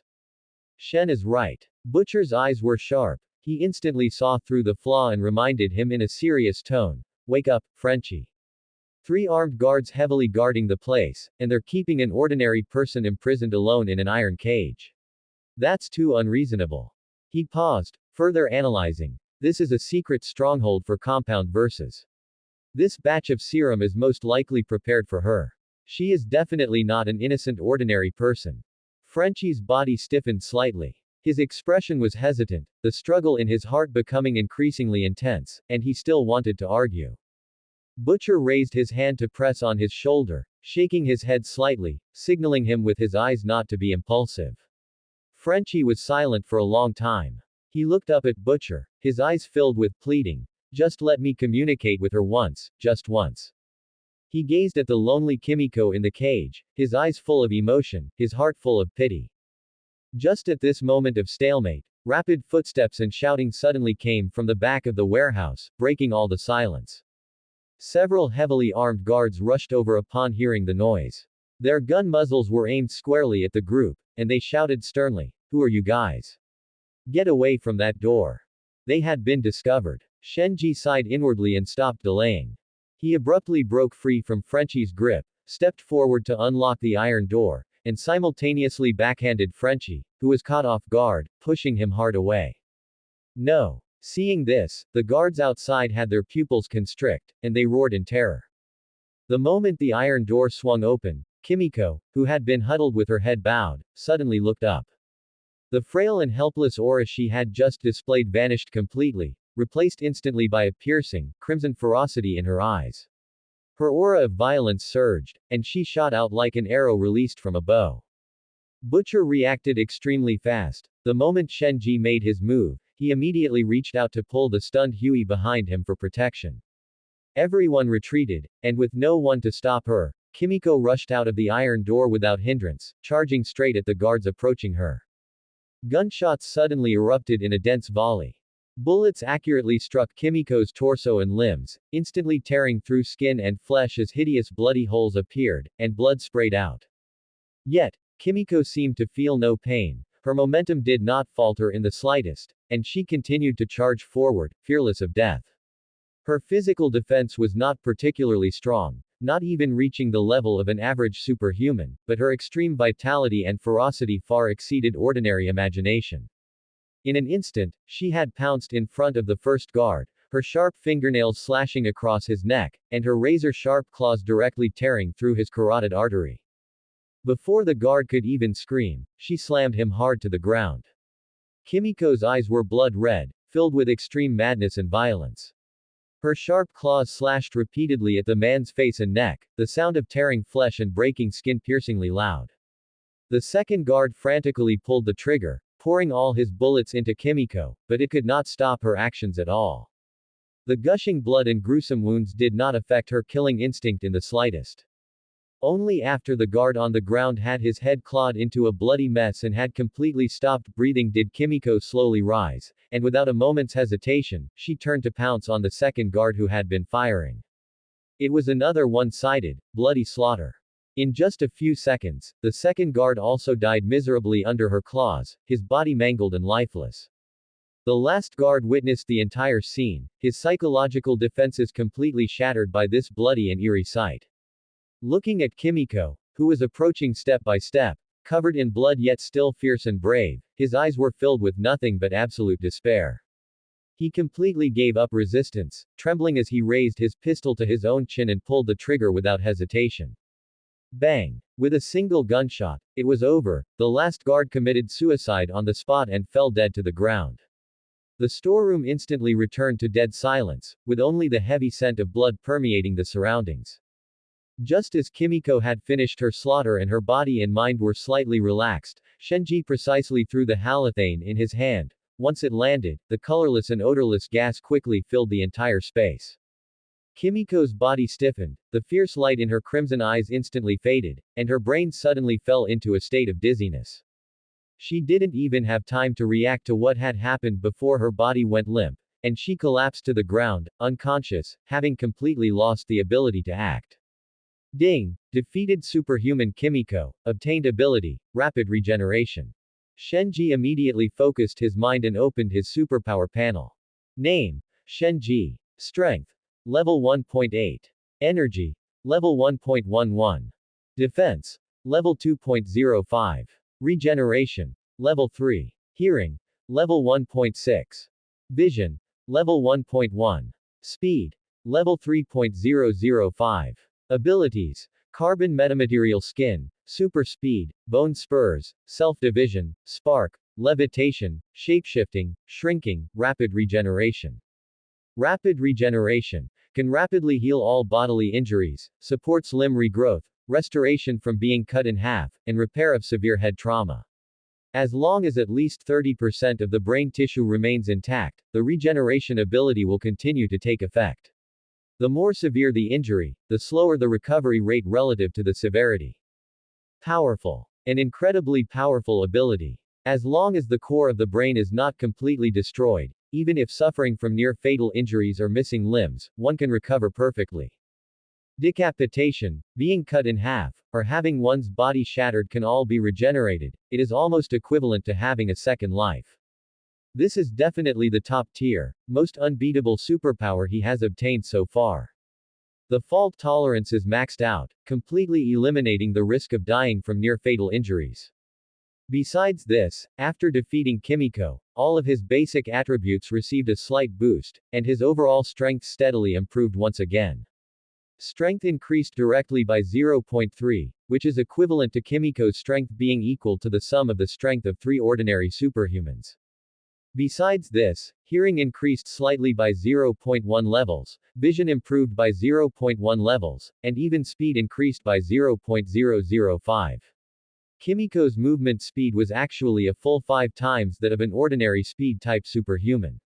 During the chaotic battle just now, Kimiko appeared to have been hit by several bullets and covered in wounds, but in reality, the vast majority of the bullets were perfectly avoided by her extreme movement speed. Those that did hit were merely the result of her deliberately ignoring them and not bothering to dodge. Her heart was filled only with slaughter. She didn't care about flesh wounds at all, wanting only to tear apart all the enemies before her. In order to control costs and compress the plot, the original series did not show Kimiko's true combat power. In reality, her speed, explosive power, and ferocity were all maxed out, far more terrifying and difficult to deal with than shown in the show. And her only weakness was her frail physical defense. Her defensive power didn't even reach the baseline of an ordinary superhuman. Ordinary firearm bullets could easily tear through her skin and flesh. Looking at Kimiko, who was completely unconscious and unable to struggle on the ground, the people present all let out a sigh of relief, their tense nerves suddenly relaxing. The bloody slaughter just now was too terrifying. Kimiko had absolutely no human reason or warmth. Like a bloodthirsty beast that had broken free from its chains, once she got close, it was frantic pouncing, tearing, and ripping, until she ground her opponent into minced meat, fierce to the extreme. Butcher turned to look at Frenchie, who was pale beside him, and raised his hand to pat him heavily on the shoulder. It's a good thing you didn't actually go up to communicate with her just now, otherwise we'd be piecing your corpse together. Get her under control, then search for clues about compound verses. Shenji glanced at everyone searching and, to be honest, didn't really want to stay here anymore. His purpose in coming here was to defeat Kimiko and obtain the rapid regeneration ability. Now that his goal had been successfully achieved and his strength had greatly increased, continuing to stay here was simply a waste of time. However, leaving directly now would be too abrupt and very likely to arouse the suspicion of the others.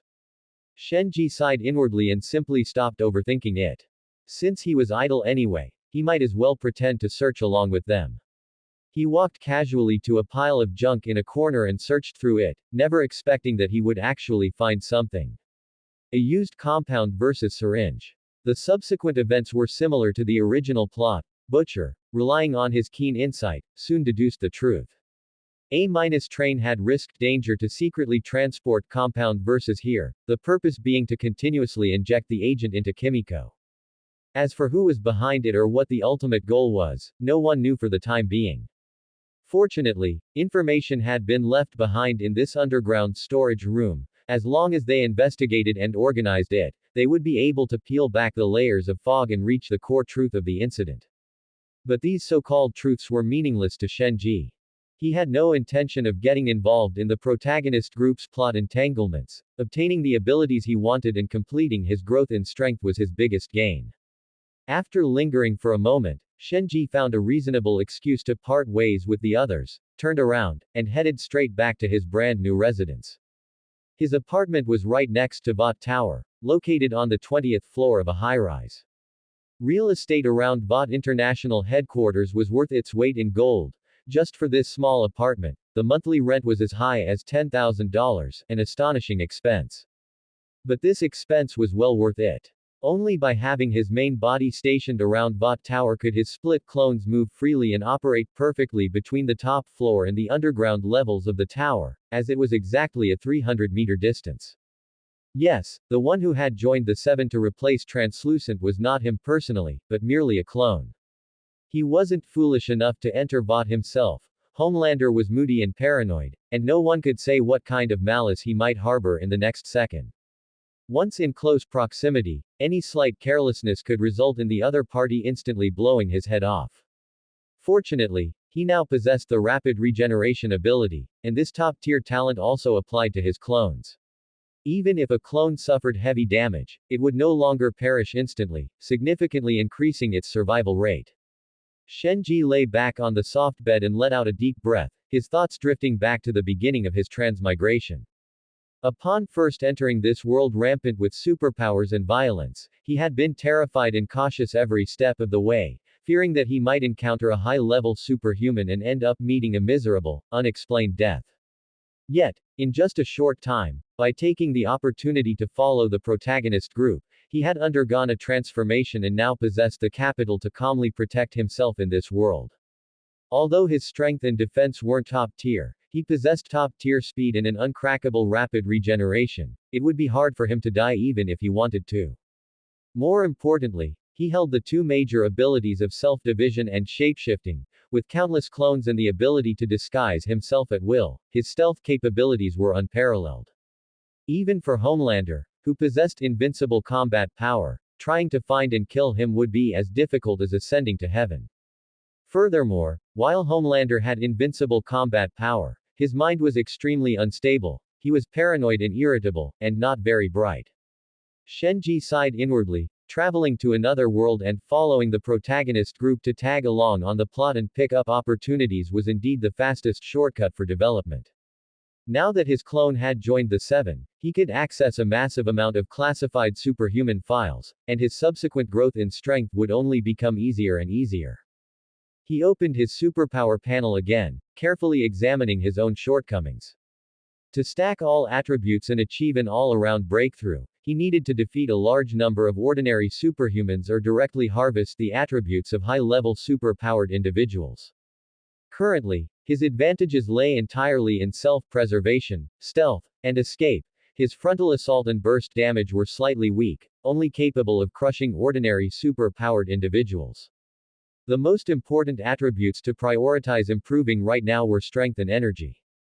His strength was currently at level 1.8, he only needed to defeat 3 more superhumans to steadily break through to level 2, and his combat power would undergo a small qualitative change. Shenji pondered for a while, there seemed to be a few good abilities coming up soon. It wouldn't be long before Butcher tracked down the designated hospital where Compound Versus was secretly being transported. If he remembered correctly, there was a baby there with laser eyes. If a normal superhuman had laser eyes, he wouldn't be sure if he could win, but a baby with no combat power and no control over its abilities was an easy, risk-free opportunity for him.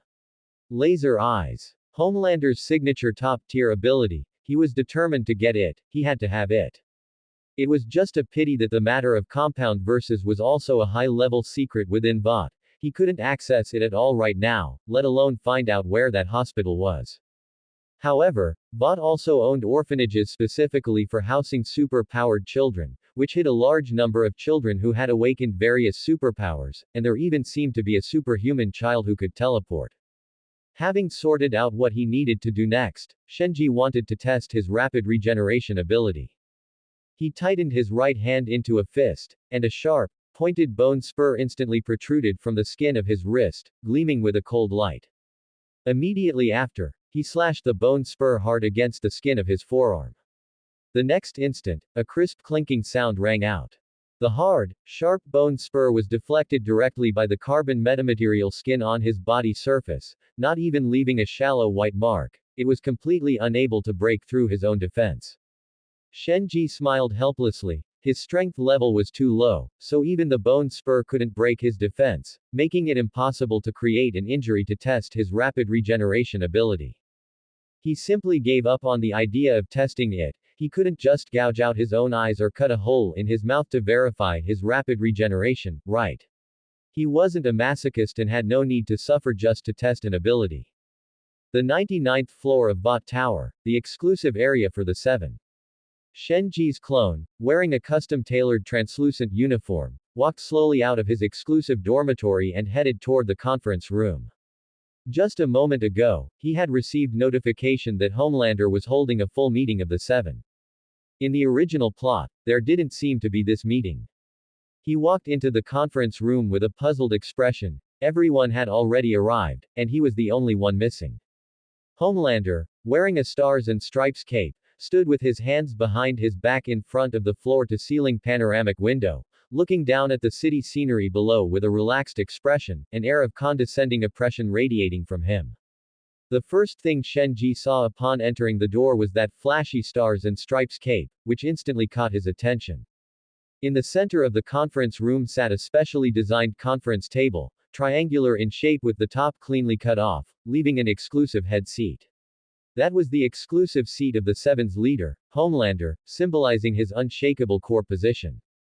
To the left of the head seat, Queen Maeve, A-Train, and Starlight were seated one after another, each with a different expression. The first seat on the right was empty, with the Deep in Black Noir sitting next to it. Black Noir was still wrapped in his heavy black tactical suit, sitting as still as a statue, radiating a coldness that kept people at a distance.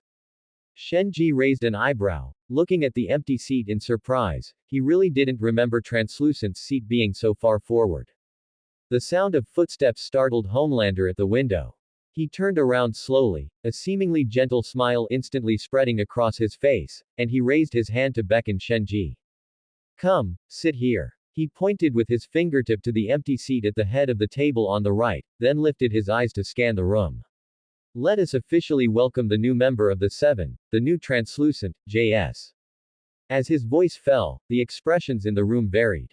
A flash of obvious surprise crossed Queen Maeve's eyes, and her brows knitted slightly. Her first reaction was that Translucent had been killed by Homelander, and then he had found a new Translucent. A-Train and Starlight were full of curiosity, their gazes scanning back and forth over Shenji, completely unable to figure out the situation. How did the perfectly fine Translucent suddenly get replaced? Only the Deep had an obscure expression. He knew that the previous Translucent had long since died, and had died in a truly miserable way. As Homelander's number one lackey, the Deep reacted immediately, clapping first with a fawning smile plastered on his face. The others saw this, and even if they had doubts, could only follow suit and clap. Only Queen Maeve remained with her brows furrowed, her gaze fixed sharply on Homelander, her expression full of confusion and questioning. She really couldn't understand why Homelander would be so irrational, rashly killing Translucent to replace a core member. Homelander had already sensed Maeve's gaze. He spoke indifferently, his tone carrying a touch of deliberate gentleness, as if explaining, and yet also as if appeasing. Maeve, don't look at me with those eyes. I am also very sad about Translucent's passing, but we cannot let the public know the truth. Once the news leaks, it will not only cause panic but also shake the credibility of the Seven, which is why I found JS to let him become the new Translucent. A-Train reacted abruptly, exclaiming in shock, his face full of disbelief. Translucent is dead. Although he wasn't close with Translucent, he had never imagined that a fellow member of the Seven would fall so suddenly. Starlight was even more shocked, her eyes widening slightly. She had only joined the Seven for a few short days and hadn't fully adapted to the rhythm here, yet she had witnessed the demise of a superhero with her own eyes, her heart filled with shock and unease. Queen Maeve withdrew her gaze, glanced at Shenji, who was still invisible with only his clothes floating, and spoke in a cold, indifferent tone. If Translucent is dead, then so be it. Homelander shook his head gently, his tone instantly becoming earnest. Maeve, I know Translucent had some not so good habits, but he was our teammate after all. We must find the murderer who killed him and avenge him. What's more, the other party has already brazenly issued a challenge to us. The Deep immediately straightened his body, nodded respectfully, and spoke slowly. A few days ago, a good friend of mine, a porpoise, found a zinc box under the harbor, and inside was Translucent. The Deep subconsciously glanced at Shenji and corrected himself. The remains of the previous Translucent, and inside the box, it was written, coming for you. The smile on Homelander's face instantly faded, the gentle aura around him disappeared without a trace, his gaze became increasingly fierce, and the air pressure around him dropped suddenly. They know very well that I cannot see through zinc containers, which is why they specifically used this kind of box to hold Translucent's body, but they also knew that you, the Deep, could find it.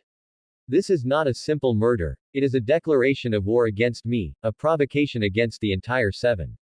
His gaze swept across everyone at the conference table like a sharp blade, the ferocity in his tone chilling. Everyone present lowered their heads, no one daring to meet his eyes, fearing they would be affected by this rage. Hearing Homelander say that he cannot see through zinc, a thought suddenly occurred to him. Black Noir seems to be allergic to something. But no matter how hard he racked his brain, he couldn't remember what it was. Black Noir's strength and defense were undoubtedly far superior to his current self, he had no chance of winning in a direct confrontation. Moreover, Black Noir was Homelander's most trusted brother. If he were to rashly lay a hand on Black Noir, Homelander would absolutely kill him without hesitation. But if he could find that allergen and make Black Noir come into contact with it without anyone knowing, he might be able to easily defeat him and obtain Black Noir's ability. This way, he wouldn't expose himself, and he could successfully increase his strength. It was simply a perfect plan. What on earth is he allergic to? Shenji fell into deep thought, his brows locked, completely immersed in his own train of thought. He didn't hear a single word of what Homelander said afterward. Just then, the voice in his ear suddenly disappeared, a slight force came from his leg, and someone kicked him. Shenji snapped back to reality, looked up, and froze instantly. Everyone's gaze in the room was focused on him, especially Homelander, whose anger in his eyes was almost about to turn into laser beams, staring at him fixedly, the oppressive feeling around him almost swallowing people whole. Shenji hurriedly coughed twice, pretending to be flustered and excited, his tone carrying a bit of apology. Cough, cough, sorry, Homelander. Having just joined the Seven, to be able to stand alongside all my idols, I was too excited and got a bit distracted for a moment. Where were you just now? Homelander slowly closed his eyes, exhaled deeply, using all his strength to suppress the anger in his heart. When he opened his eyes again, the hostility in his eyes had slightly subsided, but still carried an unquestionable majesty. Reveal your appearance and let everyone get to know you, JS. Shenji dared not delay, immediately activating his shapeshifting ability, transforming into the appearance of JS, disabling his invisibility, revealing a young white face, and nodding slightly to everyone. Hello everyone, I am the new Translucent, JS, please treat me well. Homelander nodded slowly, his gaze still fixed tightly on him, his tone cold. Alright, turn invisible again. Before the matter of Translucent is completely resolved and we officially announce that you are the new Translucent, you are not allowed to show yourself without permission. Shenji immediately revealed a hint of perfectly appropriate displeasure on his face, as if dissatisfied with Homelander's restrictions, but in his heart, he was blooming with joy. This was simply something he had been praying for. Homelander thought this was a punishment, not knowing that this was exactly what he wanted. Okay, Homelander. Shenji spoke in a respectful tone, and as soon as he finished speaking, he activated his invisibility ability again, his figure disappearing, leaving only the translucent uniform floating on the seat. A satisfied smile appeared on Homelander's face, and he scanned the room again. According to the previous arrangement, everyone act immediately. You must find the murderer who killed Translucent and drag out that guy who dared to provoke us. He paused, then added. JS, you stay. Everyone else, you may leave now. Everyone stood up and left, and soon only Homelander and Shenji were left in the conference room. Homelander slowly stood up and walked step by step behind Shenji. That pair of hands wearing red rubber gloves was placed gently on Shenji's neck again, his fingertips applying slight pressure, carrying the familiar feeling of oppression. I hope that during the next meeting, you can listen carefully instead of daydreaming, understood? The pressure from his fingertips gradually increased. Although Shenji possessed rapid regeneration and wasn't afraid of this bit of pressure at all, he still feigned nervousness, swallowed, and replied respectfully. Understood, Homelander. I definitely won't lose focus next time. But Homelander didn't let go. Instead, He used his gloved hand to gently stroke Shenji's neck with a movement that was eerie and ambiguous, giving Shenji goosebumps all over. Does this guy have some special fetish for other people's necks? Shenji complained inwardly, but his face still maintained an expression of nervousness and obedience. I previously entrusted Translucent with some tasks. Now that he is dead and you have taken his place, you will complete these tasks for him. Homelander lowered his head, leaned close to Shenji's ear, and whispered the details of the mission in a voice only the two of them could hear. After finishing, he patted Shenji on the shoulder, his tone carrying a hint of trust. I believe you will definitely be able to do it well. Remember to report the situation to me every day. As he finished speaking, Homelander turned and walked back to the floor-to-ceiling window, waved his hand, and said in a casual tone. All right, you can go. Shenji hurriedly stood up, walked quickly out of the conference room, and returned to his private dormitory. The moment he entered, he couldn't help but sigh helplessly. The mission Homelander assigned was absolutely absurd to the extreme. He was ordered to stay naked, remain in an invisible state, wander around Vought Tower, and eavesdrop on confidential information from various departments, especially monitoring who was bad-mouthing him behind his back. Not only did he have to go to other superheroes' apartments to eavesdrop, but he also had to stake out the men's and women's restrooms, with a specific focus on monitoring Queen Maeve, A-Train, Starlight, and the Deep. As for Black Noir, Homelander didn't mention him at all. Shenji instantly realized the reason. Black Noir couldn't talk at all, so monitoring him would be a total waste of time. Shenji couldn't help but curse under his breath. He finally understood why the previous Translucent was such a pervert. It turned out he had been groomed like this by Homelander. He also finally understood why Translucent's seat was at the head of the right side. Queen Maeve secured her position through strength, but Translucent only earned that honor by snitching to Homelander. Hey, screw this eavesdropping, whoever wants to do it can go ahead. Shenji sneered inwardly. Anyway, after he turned invisible, no one would know where he was, so he could do whatever he wanted. Homelander is nothing. When asked later, he would just say he didn't hear anything and didn't find anything. He wasn't going to be a pervert. The most important thing right now was to go to Ashley's office and get the files on all the superhumans. Shenji composed himself, turned invisible again, walked silently out of the dormitory, and headed toward Ashley's office. Inside Ashley's office, files were piled up like a mountain. She was buried in complex tasks, without even a moment to look up. Standing to the side, watching her unable to spare even a moment to drink water, Shenji couldn't help but sigh inwardly. In the entire Vought International, there was probably no one busier than Ashley. A natural-born corporate slave, that probably describes someone like Ashley. A veritable global legendary stress-resistant champion. Although Shenji hadn't finished watching the entire plot of The Boys, he knew that Ashley, this legendary stress-resistant champion, survived steadily from beginning to end. At least before he transmigrated, she was still gritting her teeth and holding on at Vought International, serving the volatile Homelander. He truly admired this kind of person. Being able to last this long by Homelander's side without having her head crushed on the spot was a miracle in itself. Ashley, the superhuman files I wanted. Shenji spoke in a calm voice, interrupting Ashley's busyness. Ashley looked up at him, a trace of imperceptible fatigue flashing in her eyes. She paused for 2 seconds, casually took a USB drive from her drawer, handed it over, and said in a hurried and perfunctory tone. This is the data you wanted. Take it back and look at it yourself. I really can't spare any time here. Shenji took the USB drive without saying anything more. He could see that Ashley was truly busy, and asking more would only cause unnecessary trouble. He turned and walked quickly out of the office, headed straight back to his apartment, and plugged the USB drive into his computer. The computer screen lit up, and files on various superhumans loaded one by one. Shenji scrolled with his fingertips, flipping through them quickly, but the more he read, the tighter his brows furrowed. These files were indeed about superhumans, but they were all characters whose strength was shockingly weak. For example, the useless ability he had obtained by chance before, only being able to levitate 3 meters off the ground, as well as light eyes, which could emit light comparable to a low-quality light bulb, the bizarre ability to fart rainbow-colored gas, the useless ability to secrete sweet honey, and the garbage ability to grow hair quickly, only for it to snap when pulled just like normal hair. All sorts of trash abilities, not a single one was useful. There wasn't even a shadow of truly powerful superhumans like Lamplighter or Stormfront in the files. It was obvious that this data was meant to fob him off.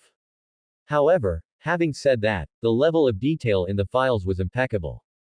Every superhuman's department, residential address, and ability details were clearly marked, with not the slightest omission. Shenji counted roughly. There were 20 superhumans in total, all of whom were internal employees of Bot International. He didn't return immediately to confront Ashley. Asking would be a waste of time.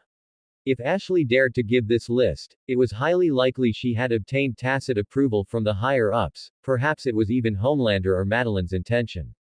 To obtain higher level, more powerful superhuman data, one must possess higher authority and status. He didn't have that capital yet.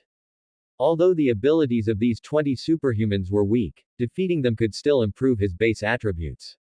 Even a small gain is better than nothing. A thought flashed through Shenji's mind. There was a dedicated training ground inside Bot Tower.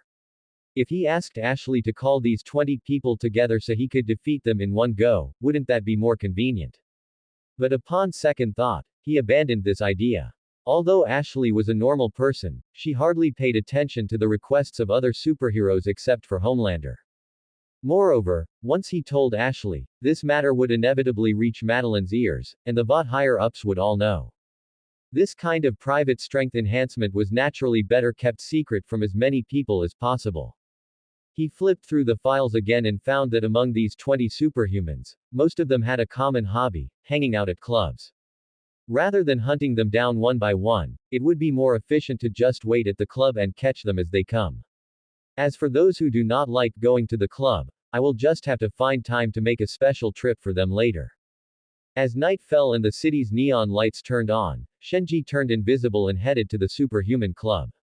Upon entering, the familiar roar of the crowd washed over him. He searched the crowd for his targets and soon spotted two familiar figures, Levitation and Termite.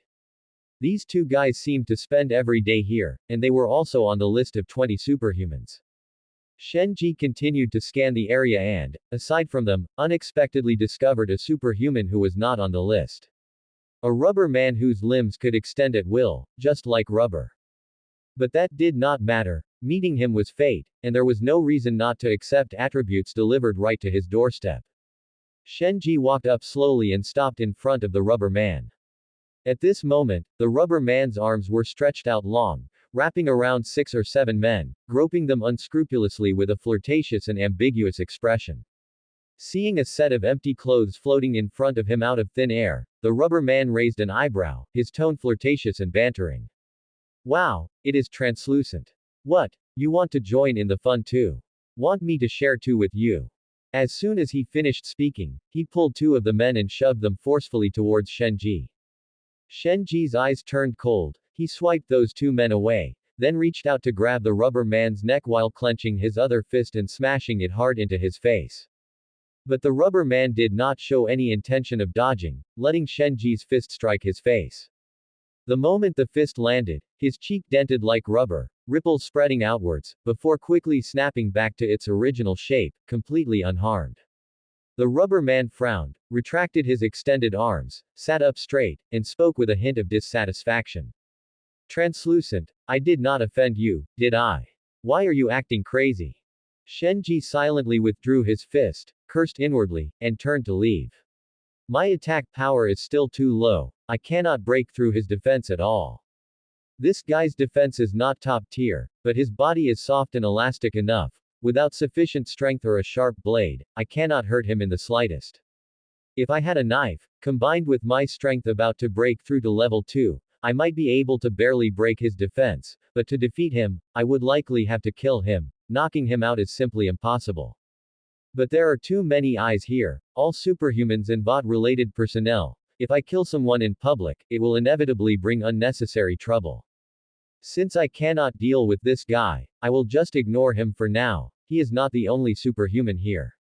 Watching Shenji's back as he walked away, the rubber man, Ezekiel, cursed Shenji's ancestors down to the 18th generation in his mind, but did not dare say a word out loud, as the other party was a member of the seven. The man beside him leaned in again. Ezekiel, full of unvented anger, raised his hand and slapped the man away. Bad luck. I am done playing. His good mood was completely ruined by Shenji, it was just terrible luck. Just as he was about to get up and leave, he heard a commotion not far away. A superhuman, caught completely off guard, was struck in the back of the head by Shenji and knocked unconscious on the spot. Ezekiel looked at Shenji, full of confusion, wondering to himself, what on earth is this guy trying to do? Could it be that he got angry at Homelander in the Seven and came here to vent? Forget it, better leave quickly. Ezekiel did not dare stay any longer and hurried out of the club. Many superhumans on the scene had the same thought as Ezekiel. If you cannot afford to provoke him, can you not at least hide from him? When Shenji knocked down the third superhuman, he suddenly noticed that the once noisy and lively club had instantly become deserted. He took a stroll around the hall but could not find another superhuman, either they were knocked out or had fled in fear. The club manager rushed over, sweating profusely, and hurriedly stepped forward to grab Shenji's arm, his tone urgent and servile. Translucent, what are you doing? You have scared all the guests away. If you have any dissatisfaction with the club, just tell me, but please do not hit the guests anymore. If this continues, the club will not be able to stay in business. Shenji coughed lightly, putting on an expression of entitlement, and directly invoked Homelander's name, his tone arrogant. If you have any problems, go talk to Homelander. When the manager heard the name Homelander, he instantly fell silent, the urgency on his face turned into panic, and he did not dare utter another word of complaint, quickly switching to a fawning tone. Yes, I understand. Then tell me, is there anything I can help you with? Do you want me to beat up every guest that comes in daily, or do you have other requirements? Shenji rubbed his chin, pondered for a moment, and said. That will not be necessary. You do not need to hit the superhumans I have already beaten, just beat up the ones I have not. Just knocking them out is fine, I will not cause them excessive harm. The manager nodded thoughtfully, relieved inwardly, as long as there were no deaths and he only knocked out the guests, it did not seem too difficult to handle. He rolled his eyes, then quickly suggested. How about this, I will prepare a separate room for you. Guests willing to cooperate can go directly into the room for you to knock out. For those who are not willing, I will not force them, and I will let them leave the club. Please do not take action in the main hall to avoid affecting other guests. What do you think? Shenji's eyes lit up. This idea was perfectly to his liking. Lining up voluntarily to get beaten was much better than him searching through the crowd one by one. No problem. Shenji readily agreed and patted the manager on the shoulder. If you handle this well, whenever anyone comes to the club looking for trouble, just come to me, and I will settle it for you. The manager nodded quickly, then hesitated for a moment and asked cautiously. But what if there are powerful superhumans who do not want to be knocked out but still insist on coming to the club, what should I do? Shenji pondered for a moment, calculating in his mind. His strength had already broken through to level 2, and he could easily defeat most ordinary superhumans, but it was inevitable that he would encounter some stronger, tougher characters. Just write it down and tell me their names, I have my own ways of dealing with them. Shenji said with a firm tone, once again invoking Homelander's name. Do not forget, I have Homelander backing me. I go easy on them, just knocking them out, but if Homelander comes personally, I cannot guarantee the consequences. Using Homelander's name as a shield, he would utilize it for now, and if any real trouble arose later, he could figure out how to deal with it then. The manager dared not ask any more questions and hurriedly agreed. Fine, it's settled. However, I'm afraid it's too late to prepare tonight. I'll spread the news first, and you can come back tomorrow. How does that sound? Shenji looked around the empty hall. Indeed, there were no more superhuman left, and staying behind was meaningless, so he nodded. That works. I'll come back tomorrow. He patted the manager's shoulder again and turned to leave. The manager kept his eyes fixed on Shenji's figure until the floating uniform completely disappeared at the doorway, then let out a long sigh of relief and muttered to himself. This matter better really be ordered by Homelander, otherwise, you'd better prepare to be dealt with by Homelander. The club issuing a statement could indeed stabilize the situation. After receiving the news, most superhuman would either voluntarily cooperate or simply not come. But the Vought higher-ups, as well as those powerful superhuman, would find out about this sooner or later. If this was just translucent venting his own frustrations, there would be plenty of people coming after him later, and he had no need to take risks with translucent. After leaving the club, Shenji moved his mind and opened his superpower panel. Name: Shenji. Strength: Level 2.01. Energy: Level 1.31. Defense: Level 2.08. Rapid regeneration: Level 3.001. Hearing: Level 1.9. Vision: Level 1.1. Speed: Level 3.005. Abilities: Carbon metamaterial skin, super speed, bone spurs, self-division, spark, levitation, shapeshifting, shrinking, rapid regeneration, rainbow fart, hair growth, light eyes. Rainbow fart can actively release rainbow-colored farts. Has no actual offensive or auxiliary effect. The timing of release can be freely controlled. Hair growth can control the rapid growth of all body hair. Cannot control the hair to move freely. Hair hardness is the same as that of an ordinary human. Light eyes. Both eyes can emit a faint light, comparable to a low-quality light bulb. When emitting light, one's own vision is covered by the white light, making it impossible to see.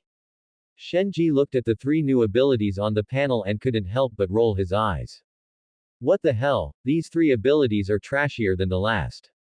No wonder nobody has even heard the names of these superhuman. Let's not even talk about rainbow fart, it's purely for laughs. Fortunately, it can be controlled freely, otherwise, farting rainbows every time would be social suicide. Hair growth seems somewhat useful, but it can only make hair grow longer. It can neither harden it nor control it, it's no different from garbage. Light eyes is even more useless.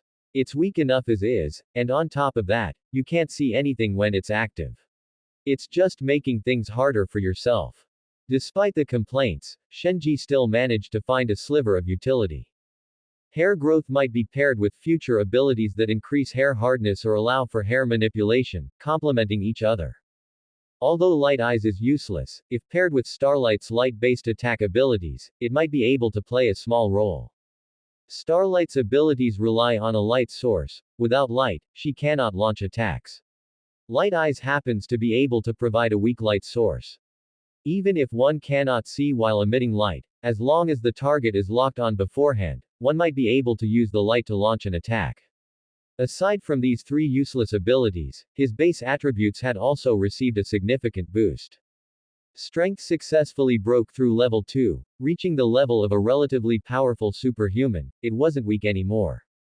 Energy increased by 0.2 levels, thanks to the two superhuman who possessed hair growth and light eyes. Defense increased by 0.03 levels, rapid regeneration improved by 0.001 levels, and hearing skyrocketed by 0.3 levels. Only speed and vision saw no increase at all. Shenji nodded in satisfaction. Although the abilities he gained were trash, the attribute improvements were real. Shenji had just stepped onto the 99th floor of Vought Tower and hadn't yet turned toward his apartment when a hurried and angry voice came from behind, calling him to a stop. What did you do? Translucent. Ashley walked up quickly in a fury, her high heels clicking crisply on the clean floor.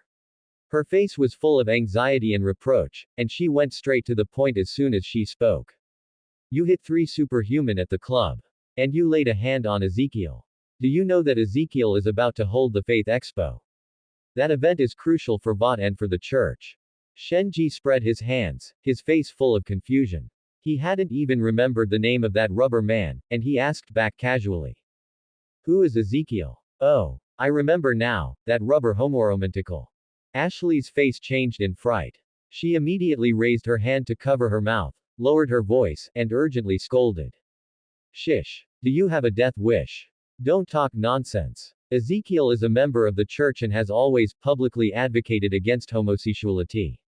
If this gets out, there will be big trouble. Shenji couldn't help but laugh out loud, his eyes filled with mockery and sarcasm.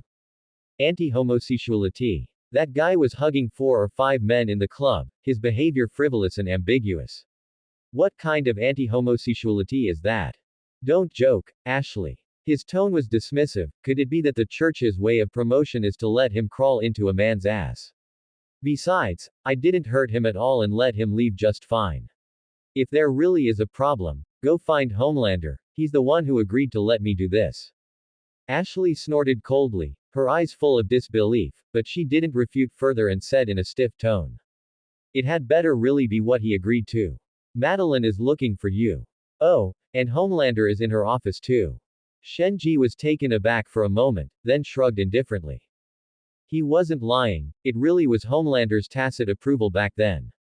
Even if they confronted him face to face, he wouldn't be panicked in the slightest. Let's go. Shenji followed Ashley and walked straight toward Madeline's office. Pushing the door open, he indeed saw both Homelander and Madeline. Homelander, with his stars and stripes cape on his back, was still in that posture with his hands behind his back, standing in front of the floor-to-ceiling window, looking at the city outside. Madeline was sitting behind the desk, head down, processing documents. Hearing the commotion, she slowly stood up. Ashley swept a quick glance at the two people in the room, tactfully retreated, gently closed the door, and left the space to the three of them. JS, we meet again. Madeline spoke first, her tone gentle, without any hint of questioning, instead carrying a touch of cordiality. How have you been getting used to life in the Seven lately? Shenji's gaze first fell on Homelander, and he secretly muttered to himself. Look at Madeline, she handles things with composure and moderation. No wonder she can firmly hold the position of vice president. And look at Homelander, besides being powerful, his emotional intelligence and depth are lacking by more than just a little. Shenji pulled back his thoughts and responded with a smile, it's quite good. Homelander has been taking good care of me. Hearing his own name, Homelander slowly turned his head. There was no expression on his face, and his gaze landed flatly on Shenji, but in that look, there was a hidden, imperceptible sense of oppression. Who told you to lay a hand on Ezekiel? He spoke, his tone ice cold, without a ripple, yet carrying an unquestionable majesty. In his eyes, the lives of other ordinary superhumans were of no consequence, but Ezekiel was different. The religious charity organization Ezekiel controlled, Samaritan's Embrace, could bring enormous support and benefits to Vought International, and it was also crucial for shaping his own image. What's more, the Faith Expo was about to be held. At such a critical juncture, if Shenji were to make a move against Ezekiel, it would inevitably cause unnecessary trouble, so he couldn't afford to ignore it. Shenji was silent for a moment, then said tentatively. You. Homelander was clearly stunned by this answer. His eyes narrowed sharply, his brows furrowed tightly, and he even subconsciously pulled his head back, his face full of confusion and bewilderment. Me. When did I tell you to make a move on Ezekiel? Shenji immediately replied. It was the day I just joined the Seven. I told you I wanted to beat up every superhuman, and you agreed. You even promised to give me the detailed files on all superhumans. Reminded by Shenji, Homelander paused, the scene from back then flashing through his mind instantly. There was indeed such an occurrence, but he hadn't taken it to heart at all. Madeline took in the changes in their expressions, instantly grasping the gist of the situation. She walked slowly to the sofa and sat down, leaning forward slightly, still wearing that gentle and kind expression as she asked curiously. JS, may I ask you something? Why do you insist on beating up every superhuman? It doesn't seem to benefit you in any way. Shenji fell silent, lowering his eyes without a word. Until a flash of crimson suddenly appeared in Homelander's eyes, and a bone-chilling death pressure instantly enveloped the room, almost swallowing him whole. Now, tell me immediately, why?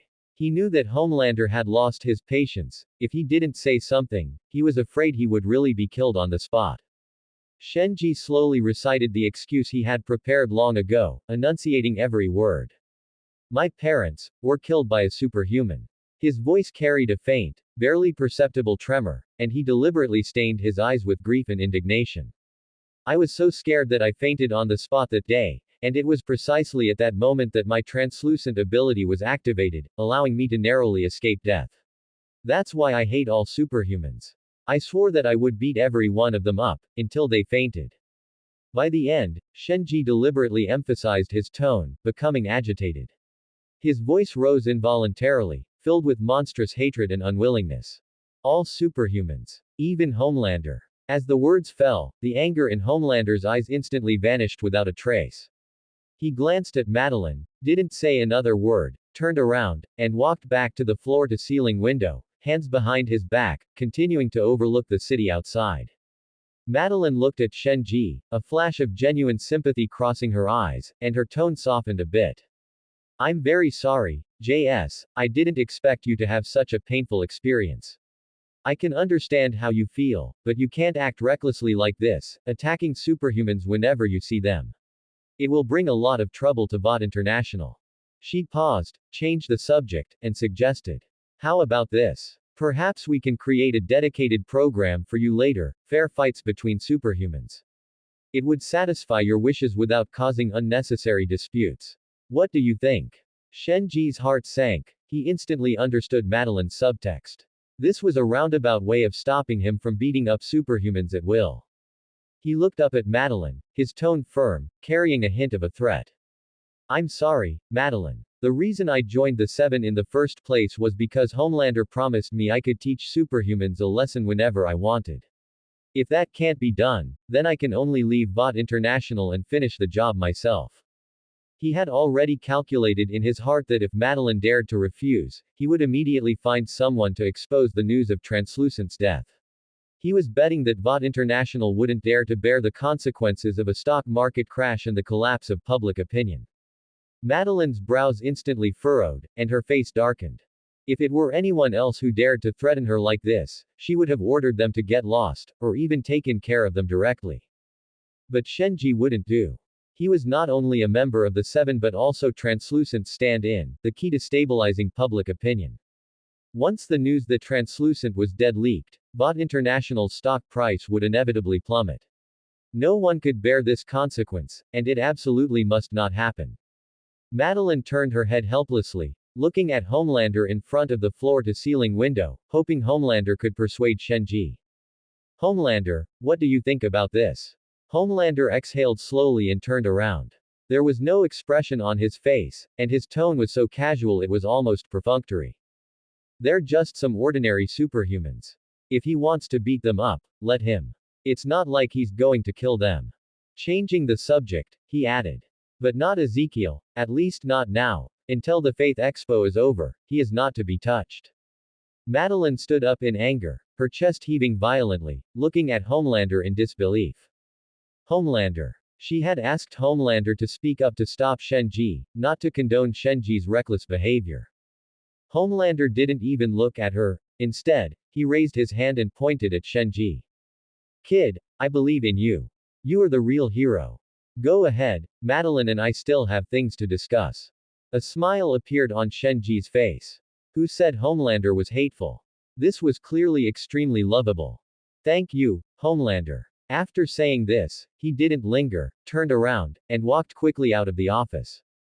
Madeline watched Shenji's retreating figure, the anger in her heart growing more intense, but she could only force it down, replacing it with a soft smile as she looked tenderly at Homelander. Baby, why did you allow him to do this? There will be many superhumans who are dissatisfied. Homelander scoffed disdainfully, spreading his hands, his tone arrogant and contemptuous. Dissatisfied. What right did they have to be dissatisfied? VOD International gives them money, and the Seven provides their food and drink. So what if he beats them up? It's not like he's killing them. Madeline thought of the previous investigation, and her brows furrowed again. Is the experience he just mentioned true? We sent people to investigate his background, but we couldn't find anything. It's as if he suddenly appeared in VOD International out of thin air. Homelander waved his hand indifferently, his tone casual. So what? I don't care about his background. He's just a mere translucent, he can't make any waves. Besides, what he said just now was true, his heartbeat and pupils were normal. He wasn't lying. Madeline sighed helplessly. Since Homelander had said this much, she couldn't refute him any further. She could only fret in secret, calculating how to clean up the mess Shenji would leave behind. Shenji walked out of Madeline's office and went straight back to his apartment on the 99th floor. He had imagined countless possibilities before, Madeline refusing firmly, or Homelander flying into a rage and blowing his head off with laser eyes, but he never expected Homelander to actually speak up for him. Why? Could it be because he had made a promise to him? Impossible. Homelander's words never counted for anything, they were no different from farting. If he truly believed him, he would die at his hands sooner or later. He reached out to pick up a glass from the table, but with a crack sound, the glass shattered instantly in his hand, and glass shards scattered all over the floor. Shenji wasn't surprised at all. In fact, he had already discovered the problem. His strength level had broken through to level 2, and his power had surged. From the club to Madeline's office, and then to his apartment, he had been deliberately controlling his strength the entire way, not daring to touch anything or even sit down, for fear of causing damage accidentally. He needed to rest for a while to adapt to his improvement. This situation was actually very common among superhumans, especially when they had just awakened their abilities or their strength had increased significantly. Many superhumans would accidentally cause damage or even hurt their own loved ones because they couldn't control their own strength. Fortunately, he possessed the self-division ability, and his clones could work with his main body to adapt, making his adaptation speed much faster than ordinary superhumans. In just one day, he had completely adapted to his level 2 strength. He made a rough estimate that his level 2 strength was about 10 times that of level 1, roughly around 10 tons. Following this calculation, level 3 strength would reach at least 100 tons. As for Homelander's strength, it was either level 3 or level 4. He estimated that he would need to reach at least level 3.5 to barely contend with Homelander's strength. Not to mention, Homelander also had laser eyes that were on par with his strength, possessing astonishing lethality. Shenji knew clearly that he was still a long way from the top powerhouses of this world. In terms of head-on combat ability alone, he couldn't even rank in the top 3 of the 7. Homelander, Queen Maeve, and Black Noir, any one of these 3 could easily crush him. However, he should be able to handle A-Train, the Deep, and Starlight. A-Train's speed was only a little faster than his. If it were a head-on fight, it might be a bit difficult, but if he launched a sneak attack, he should be able to defeat him easily. After all, even Kimiko could easily break his leg. Starlight's strength and defense were both average, probably only at level 1, but her light-based attacks should reach level 2, provided there was an abundant light source. Moreover, Starlight's light-based ability could perfectly pair with his light eyes. If coordinated properly, it should be able to unleash considerable power. As for the Deep, his ability was actually quite good, he was almost invincible in the ocean. But on land, he was trash, no different from an ordinary superhuman. If Shenji fought him on land, his chances of winning were extremely high. But if it were in the ocean, he might not be able to beat the Deep.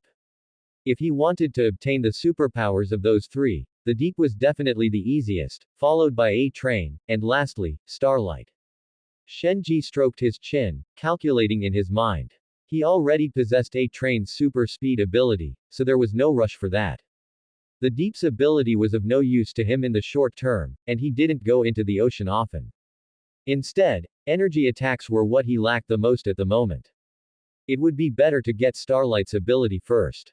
By then, not only would his energy attributes increase significantly, but he might even be able to unlock flight capabilities.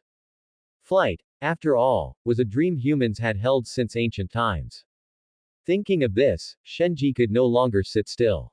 He stood up abruptly and walked quickly towards the outside of his apartment. He couldn't wait to find Starlight, have a fierce battle with her, and take the opportunity to defeat her and seize her light-based ability. But after searching a circle, he couldn't even see a shadow of Starlight. Starlight's apartment was empty, she wasn't on the 99th floor, and he couldn't find a trace of her in all of Bot Tower.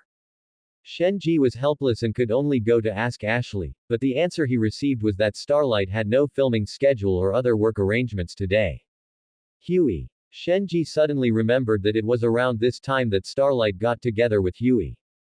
Their relationship was heating up rapidly, so they must have gone out on a secret date. Forget it, let's put Starlight aside for now. If it weren't for Huey, he wouldn't have been able to become a superhuman, so he shouldn't disturb his date. He turned to look at the TV screen on the side, which was playing a promotional advertisement for Godhood University.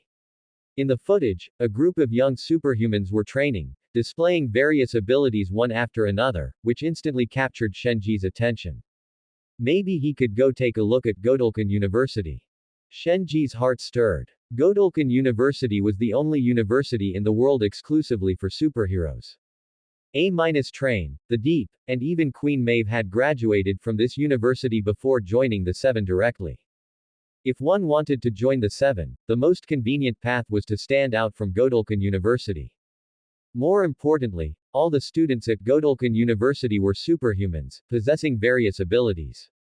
It was simply an excellent place for him to improve his strength and seize abilities. Back before he became a superhuman, he had heard of the university's reputation, but at that time, he didn't have the ability to enter. But now, he was a member of the Seven, perhaps he could enter openly, or even teach some superhumans how to fight as a senior. In this way, he could legitimately come into contact with more superhumans and take the opportunity to defeat them and improve himself. The more he thought about it, the more he felt it was a good idea. Shenji immediately turned around, went to Ashley's office again, pushed the door open, and went straight to the point. I want to go to Godhood University. Ashley was burying her head in processing documents. Hearing this, she instantly raised her head, looking at Shenji with a bewildered face. What are you going to Godhood University for? A bad premonition rose in her heart instantly. This guy, could he be wanting to go to Godhood University to beat up superhumans? No, absolutely not. Ashley shook her head immediately, her tone firm. No, you can't go. You aren't really translucent yet. You should try to appear in the public eye as little as possible, especially in a place like Godhood University where superhumans gather. If someone sees through your disguise and suspects your identity, it will be troublesome. Shenji was stunned for a moment, he had actually forgotten about this. He was still a stand-in, and hadn't officially announced that he was the new translucent yet, so it was indeed not appropriate to be too flashy. He frowned and asked, then when can I completely replace that dead translucent and become the new generation of translucent? Ashley stiffened in fright, hurriedly stood up, and walked quickly to the door. After confirming the door was tightly shut, she lowered her voice and hissed fiercely. Keep your voice down. Do you want to die? No one can know that translucent is already dead. She calmed her emotions, glared at Shenji, and asked through gritted teeth. Why on earth do you insist on going to Godhood University? Is it just for that weird habit of yours, liking to beat up superhumans? Shenji shrugged, nodding with a calm expression. That's right. Either you find a few superhumans and bring them here for me to beat up, or I'll go to Godhood University myself to find them. You choose. Ashley was instantly enraged. She put her hands on her hips and roared fiercely. You can't just do whatever you want. This is VOD International, not a place for you to throw a tantrum. Shenji didn't care at all. He walked slowly to the sofa, sat down, crossed his legs, and spoke with an arrogant tone. I know this is VOD, but I am translucent, one of the seven. I do whatever I want. I'll give you two choices. Either find some superhumans and bring them here, or I'll go to Godhood University right now, and you can deal with the consequences. Ashley glared at Shenji, trembling with anger, but she was helpless. After hesitating for a long time, she finally compromised. She turned back to her desk, rummaged around, took out a few lists with superhuman names on them, and made a selection. Finally, she picked up the phone, dialed a number, and ordered in a stiff tone. Send Blindspot to the training ground. When Shenji heard the nickname Blindspot, a trace of surprise flashed in his eyes. That name sounded a bit familiar. Was it that guy who got his ears clapped by Homelander for having a big mouth? Blindspot's abilities were actually quite good. Not only did he possess super hearing, but his combat skills were also very formidable. Most importantly, his abilities naturally countered invisibility. Blindspot himself was blind, so Shenji's invisibility ability was completely meaningless to him. However, his super hearing was extremely acute, he could even rely on echolocation to lock onto targets precisely. In other words, even if Shenji turned invisible, Blindspot could accurately determine his position through sound. Coupled with Blind Spot's impressive combat abilities, Shenji knew clearly that this guy would be really tough to deal with. Ashley must be doing this on purpose. She clearly had so many superhumans on hand, yet she specifically chose Blind Spot, who countered him. Was she trying to embarrass him? A trace of coldness flashed in Shenji's eyes, and a playful smile curled at the corners of his mouth. Fine, since she wanted to make things difficult for him, let's see who ends up embarrassed in the end. Ashley hung up the phone, stood up, tilted her chin at Shenji, and said with a hint of provocation. Follow me to the training ground. I've found a superhuman, a very powerful superhuman, Blind Spot, a graduate of Godhood University and one of the candidates for the Seven. Remember, until you defeat him, you are not allowed to ask me for information on the others, nor are you allowed to go to Godhood University. Shenji followed slowly behind Ashley, his smile undiminished, and asked softly. And what if I defeat him? Ashley snorted coldly. In her view, Shenji was just a guy who could only turn invisible and had slightly stronger defense. His attack power was unremarkable. She specifically picked Blind Spot because she counted on him countering invisibility. Even if Blind Spot couldn't break Shenji's defense, there was no way Shenji could win against Blind Spot. At most, it would be a stalemate. If you can defeat him, from now on, I will provide you with one superhuman every day to spar with you. Ashley gritted her teeth and couldn't help but mutter, "Fool battle junkie." Shenji raised an eyebrow, feeling delighted, and immediately agreed readily, "It's a deal." The two arrived at the training ground in Bot Tower. As soon as they pushed open the door, they saw a man wearing a silver bodysuit and a silver blindfold over his eyes, practicing in the arena. He held a javelin in his hand. With a flick of his arm, the javelin shot out like an arrow from a bow, hitting the mannequin in the distance with precision and piercing straight through it with astonishing force. Hearing the door open, the man's ears twitched slightly. He immediately stopped his movements and, following the direction of the sound, walked step by step toward Shenji and Ashley. Translucent. It's so great to see you. He said this perfunctorily to Shenji, his tone lacking even a shred of sincerity, then immediately turned his head toward Ashley and asked directly, Ms. Ashley, when will I be able to, you know? Shenji raised an eyebrow slightly, sneering inwardly. This guy didn't take him seriously at all. He was way too arrogant. No wonder he could say things like, with super hearing, you don't need supervision. He had thought it was just low emotional intelligence and a loose tongue, but it turned out he was truly arrogant, arrogant to the bone. Ashley subconsciously glanced at Shenji and coughed twice, trying to ease the atmosphere. Ahem, let's talk about that later. The Seven doesn't need anyone right now. I called you here this time because Translucent, he wants to personally verify your training results. Blind Spot sneered disdainfully, raised his hand to point at Shenji, and his sarcasm was undisguised. Him. Sorry, I remember Translucent's role in the Seven is supposed to be secret infiltration and gathering intelligence, right? Direct combat doesn't seem to be your strong suit, does it? Holy crap. Shenji cursed inwardly. Just a moment ago, he was just being dismissive, now he was openly mocking him. If he kept silent any longer, wouldn't he be looked down upon by this guy and be unable to hold his head up in Bot in the future? Young man, having personality is a good thing, but don't be too arrogant. Shenji stepped forward, his tone cold and carrying a sense of oppression. You think you're so great. Come on, try it. I'll make you cry and beg to crawl back into your mother's womb. Blind Spot shrugged, saying sorry with his mouth, but there was not a shred of apology on his face. Instead, he became even more arrogant. Sorry, I didn't mean to belittle you. It's just that I'm an all-around combat superhuman, and your little game of hide and seek with invisibility is useless in front of me. You know, with super hearing, you don't need supervision. He proudly pointed to his ears, his tone smug, and articulated that classic and arrogant line word by word. Shenji raised an eyebrow. Instead of getting angry, he revealed a meaningful smile. Wow, you should be thankful that it's me here today. Otherwise, you would already be a dead man. Am I right, Ashley? Ashley clearly hadn't realized how offensive that sentence sounded to some people's ears. Her face was full of confusion, and she subconsciously asked, what? Shenji waved his hand, stopped explaining, walked straight to the center of the training ground, turned around, and beckoned to Blind Spot.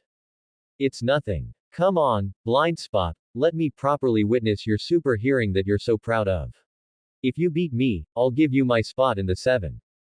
Upon hearing the words, spot in the 7, blind spot instantly turned his head toward Shenji, and without the slightest hesitation, strode over to stand opposite him. Seeing this, Ashley hurriedly stepped forward and shouted urgently. Wait. What he says doesn't count. He has no authority to decide on changes to the roster of the 7. Shenji completely ignored Ashley and continued beckoning to blind spot, not even bothering to take off his clothes, his tone dismissive. Come on, little bat. The words, little bat, completely infuriated blind spot. He furrowed his brows, his expression darkened, and he quickly reached to his waist, drew a sharp throwing dart, and flicked his wrist. The dart whistled through the air as it shot straight toward Shenji's chest. Shenji stood where he was, unmoving, not even bothering to dodge. A smug smile immediately appeared on blind spot's face. So much for translucent, he was just a clown who couldn't even dodge a dart. Did he really think being invisible made him invincible? In front of his super hearing, no one could hide. But the next second, when the dart slammed hard into Shenji's body, the smile on his face instantly froze, then completely vanished. With a crisp clang, the dart was forcefully deflected by Shenji's skin and fell to the ground, not even leaving a white mark. Shenji sneered, his tone dripping with undisguised mockery. If you watched more TV, you'd know that my superpower is carbon metamaterial skin, not just simple invisibility. Oh right, I forgot, you're blind and can't watch TV. Come on, I'll let you have a few moves, so you can't say I'm bullying you. These disdainful words completely ignited blind spot's rage. He roared, turned and grabbed an iron javelin from the side, gripped it with both hands, and used all his strength to thrust it hard at Shenji's chest. The force was so great it almost seemed to pierce the air. This time, Shenji didn't dodge. Instead, he puffed out his chest, leaned forward, and took the spearhead of the javelin head-on. Ding! A piercing metallic clashing sound echoed throughout the training ground. The javelin's tip pressed hard against Shenji's chest but couldn't advance a single millimeter. Shenji was like an indestructible alloy, pushing against the javelin as he walked step by step toward blind spot. Blind spot gritted his teeth, his face flushed red, using all his strength to try and push the javelin forward, even hoping to knock Shenji flying.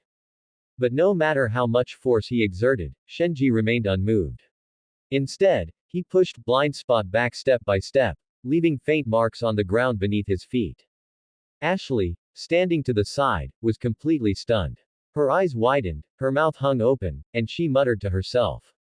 Holy shit! How is he this strong? She had originally thought that even if blind spot couldn't hurt Shenji, he could at least use his combat skills and strength to make Shenji look disheveled. After all, in her understanding, translucent only knew how to turn invisible. While his defense was high, his strength was average. Logically, blind spot's full force strike, even if it couldn't break through his defense, should have been able to knock Shenji back. But she never expected that Shenji would not only easily withstand it but also be able to push blind spot back while advancing steadily. Watching blind spot's ferocious expression as he tried his best but remained helpless, a storm surged in Ashley's heart. Shenji's strength was far greater than the previous translucent, even stronger than she could have imagined. Blind spot was also completely panicked. He finally realized that Shenji's strength was far more formidable than he had imagined. By relying on brute force, he had absolutely no chance of winning. Furthermore, Shenji's defense was so freakish that he couldn't even break through it, so how could he possibly beat him? Blind spot felt a desire to retreat and wanted to pull back the javelin in his hands, but before he could exert any force, Shenji grabbed the shaft of the javelin and yanked it violently. Blind spot only felt an irresistible, massive force coming from it, and his whole body was yanked forward. Losing his balance, he stumbled toward Shenji. Shenji's eyes turned cold. He raised his hands, gathered all his strength, and slammed them hard against blind spot's ears, his voice ice cold. Is your super hearing very impressive? Then how about this? Blind spot had no time to react, he only felt a massive ringing in his ears, his eardrums instantly ruptured, and intense pain swept through his body like a tide, spreading from his ears to his entire head. The excruciating pain caused him to instantly lose his balance, his legs went weak, and he collapsed onto the ground, twitching uncontrollably. Blood flowed continuously from his ears, quickly staining the training ground floor, a shocking sight. Ding! Defeated superhuman blind spot, obtained ability, echolocation. Shen Ji looked at the twitching, pained blind spot on the ground with an expression of disgust, subconsciously stepping aside a few paces, and muttered. No wonder Homelander likes doing this, it really feels great. Let's see if you dare to run your mouth again in the future. He glanced at blind spot, who was still screaming, turned and walked toward Ashley, his tone flat but carrying an unquestionable assertiveness. Remember what you said. Call a superhuman over tomorrow. I want someone qualified to substitute into the 7, don't bring me any more trash who only know how to blow rainbow farts. Ashley was still in a state of shock, looking at Shen Ji with terrified eyes, unable to say a word for a moment. It wasn't until Shen Ji's back was about to disappear at the training ground entrance that she suddenly snapped back to reality. She hurriedly took 2 steps to catch up, shouting at the staff at the door to quickly find someone to save blind spot, while hurrying to Shen Ji's side, her tone filled with a mix of breakdown and anger. You can't do this. You fooling almost killed him. I can't possibly provide you with any more superhumans. What you said before was just to beat him up. Shen Ji continued walking forward, saying nonchalantly. You should be grateful that his remark about having super hearing means not needing supervision didn't reach Homelander's ears. Otherwise, he would already be a dead man. I saved him, you know. Shen Ji subconsciously twitched his ears, and clear images instantly appeared in his mind. The layout of the entire floor, the people in every room, their movements and conversations, all of it was precisely perceived by him, like a real-time updating game map, even clearer than a game map. Is this the ability of echolocation? It really is useful. Ashley, you really should screen the candidates for the 7 properly. People who are this arrogant and loose-lipped, even if they join the 7, will sooner or later die because of their own big mouth, and they will drag Bot's reputation down with them. Others might not do anything to him, but what about you? You're just an ordinary person. If you choose this kind of person, the one who will end up unlucky is you. You should thank me for helping you remove a hidden danger, you know. Name: Shen Ji. Strength: Level 2.02. Energy: Level 1.31. Defense: Level 2.09. Regeneration: Level 3.001. Hearing: Level 2.5. Vision: Level 1.1. Speed: Level 3.005. Abilities: Carbon metamaterial skin, super speed, bone spurs, self-division, spark, levitation, shapeshifting, shrinking, rapid regeneration, rainbow fart, hair growth, light eyes, echolocation. Echolocation uses sound waves to scout terrain, accurately determine position, distance, outline, and volume, and form a 3D map in the mind. Strength increased by 0.01, defense increased by 0.01, and hearing jumped directly to level 2.5. You have to realize that to go from level 1.9 to level 2.5, it doesn't just take defeating 6 ordinary superhumans, it takes 51. Level 1. One ordinary superhuman increases it by 0.1. Level 2. One ordinary superhuman increases it by 0.01. Level 3. One ordinary superhuman increases it by 0.001, and so on. It seems I still need to fight strong superhumans, ordinary superhumans are just too trash, and the improvement is too slow. Shen Ji shook his head, subconsciously leaning against the wall to catch his breath, his brows furrowed tightly. The level 2.5 hearing was simply too powerful, the noisy sounds of the entire floor surged into his ears like a tide. The conversations of staff in the distance, the roar of the elevators running, and even the faint sound of cockroaches crawling in the corner were all piercingly clear, making his brain ache. It's a good thing echolocation is triggered on demand, otherwise, with a 3D map of the surroundings constantly hanging in my mind, I would go crazy sooner or later. Shen Ji rubbed his throbbing temples, silently counting himself lucky. Even so, he felt he was only one step away from going insane right now. The noise in his ears was truly too torturous. Hey, are you okay? A gentle voice suddenly rang out beside him. Shenji looked up and saw Queen Maeve standing not far away, looking at him with a hint of concern on her face. Shenji shook his head, took a deep breath, forcibly suppressed the noise in his ears, and tried his best to make his voice sound steady. It's nothing, just a bit tired. Thanks for your concern. Maeve stepped forward, gently patted his shoulder, and with a smirk, said half-jokingly. We're teammates, looking out for each other as expected. Besides, I'm very glad I didn't see you in the women's restroom again. Shenji raised an eyebrow, instantly realizing why Maeve's attitude was so good today.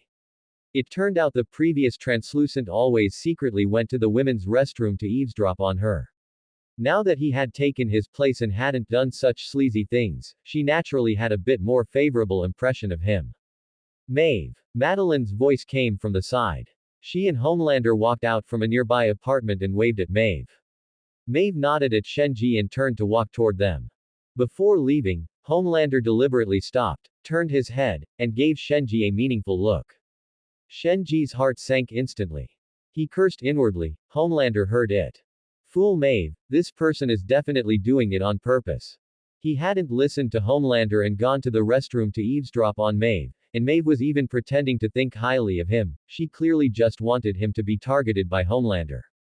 Shenji gritted his teeth in his heart, a flash of ruthlessness in his eyes. Just you wait. When I get stronger, I'm going to pin you down, beat you up, and let you know the consequences of offending me. 7 minutes ago, Transoceanic Flight 37 from Paris to Chicago was hijacked in midair. Madeline's voice reached Shenji's ears. Shenji froze for a moment, then immediately reacted. It was one of the classic scenes mentioned in the show. Homelander found it troublesome and abandoned everyone on the plane, causing it to crash and everyone to die. But what did that have to do with Shenji? He couldn't fly, nor did he have the ability to save everyone on the plane. Even if he had the ability, he wouldn't save them, it would affect the plot too much. Besides, those who died were people from other countries. What did it have to do with him, a citizen of the Dragon Kingdom? Shenji couldn't be bothered to pay attention to the three people talking in the distance and turned to walk toward his own apartment. The most important thing right now was to adapt to his suddenly skyrocketed hearing as quickly as possible and learn to control it freely. He needed to be able to clearly capture sounds when he wanted to hear them and completely block out those noisy sounds when he didn't. Otherwise, if he continued to be tortured by these noises, he would really go crazy. Meanwhile, over the Atlantic Ocean, a transoceanic flight was flying steadily, but the cabin was already shrouded in fear. 3 terrorists were yelling at the passengers with ferocious faces, their dark gun barrels pointing at the crowd from time to time, forcing everyone to curl up in their seats, not daring to even breathe loudly. Just then, a soft, click, sound suddenly came from the plane's cabin door, as if it had been forcibly pried open by something. The next second, the cabin door was violently ripped open, and bone-chilling cold wind, carrying a powerful airflow, instantly poured into the cabin, roaring and sweeping across the entire area. The closest terrorist didn't have time to react before his body was dragged out of the cabin by an irresistible force. He only let out a short scream before being swallowed by the vast sea of clouds, instantly disappearing without a trace. Having lost the balance of the cabin door, the plane began to bump and shake violently. Oxygen masks in the cabin fell down one after another, alarm sounds rang out piercingly, and the screams and cries of the passengers instantly tore through the cabin, which was in complete chaos. Another terrorist was shaken by the airflow and couldn't stand steadily. His foot slipped, and he fell toward the open cabin door, looking like he was about to fall into the high altitude along with his companion. At this critical moment, a powerful hand suddenly grabbed his collar and pulled him back forcibly. It was Queen Maeve. Her expression was cold, her eyes devoid of any ripples. She grabbed the terrorist's neck with one hand and, with a light tug, lifted him up. Before the terrorist could struggle or beg for mercy, Maeve slightly twisted her wrist. With a crisp crack, the terrorist's neck broke on the spot. His eyes widened, and he instantly lost his breath, sparing him the danger of falling from the high altitude. The last terrorist watched his companions die one after another. Instead of retreating, he was blinded by rage. He gripped the dagger in his hand, roared, and charged toward Maeve, his eyes filled with madness and despair. Maeve reached out, just about to take out this ignorant terrorist, when two scorching red beams arrived first, instantly piercing the terrorist's chest and leaving two charred holes. The terrorist's body stiffened violently, the dagger in his hand clattered to the ground, and then he fell straight down, losing his breath. Everyone followed the red light and looked over, only to see Homelander, with his star-spangled cape on his back, slowly walking in. It was Homelander, the leader of the Seven. The superhero Homelander. He had come to save them. The cabin was silent for a moment, then erupted into thunderous cheers and joy. The passengers excitedly waved their hands, shouting, "Homelander," and, "Thank you," over and over again, their faces full of the relief of having survived a disaster. The fear and despair from moments ago seemed to vanish the instant Homelander appeared. With a gentle smile on his face, Homelander raised his hand and softly closed the cabin door, shutting out the freezing wind and airflow from outside, and called out to everyone. "All right, everyone, it's all over. Everything is safe, nothing will happen." His voice, gentle yet powerful, instantly soothed the emotions of all the passengers. The passengers broke into smiles of survivors, thanking Homelander and Maeve repeatedly, praising them as the heroes who saved the world. Homelander greeted the passengers warmly, then walked over to a little girl who was trembling with fear, crouched down, and asked in a gentle tone. "Little one, were you scared? Don't be afraid, with me here, no one can hurt you." What a great superhero. Everyone thought to themselves, looking at Homelander with eyes full of admiration and gratitude. Maeve, however, did not immerse herself in this praise. She frowned and walked towards the cockpit. Madeline had clearly told her there were only 3 hijackers in the cabin, and they had already dealt with all 3, yet she still felt something was off. There should still be a straggler in the cockpit. Noticing Maeve's actions, Homelander followed closely behind. Arriving at the cockpit door, Homelander didn't say a word. He raised his hand and forcibly tore the heavy cockpit door open. A hijacker was holding a pistol, pressing it hard against the pilot's head, looking panicked and trembling uncontrollably. The co-pilot had already collapsed to the side, his chest covered in blood, eyes wide open, clearly having already breathed his last. Seeing the sudden appearance of Homelander and Maeve, the hijacker was terrified out of his wits. His hands shook even more violently, and the muzzle of his gun wobbled along with them. "Relax, don't be nervous, put the gun down, we won't hurt you." Maeve softened her tone, attempting to calm the hijacker, her eyes fixed intently on the gun in his hand, not daring to relax for a second. But the hijacker had already been overwhelmed by fear. His hand jerked suddenly, and with a bang, the bullet shot straight through the pilot's head, splashing blood all over the cockpit glass, a shocking sight. In the next second, a flash of scarlet appeared in Homelander's eyes, and 2 scorching lasers shot out, instantly splitting the hijacker in 2. The power of the lasers was astonishing. While penetrating the hijacker's body, they also struck the aircraft's control panel behind him, instantly scorching the console beyond recognition, destroying all the buttons, leaving only exposed wires emitting black smoke.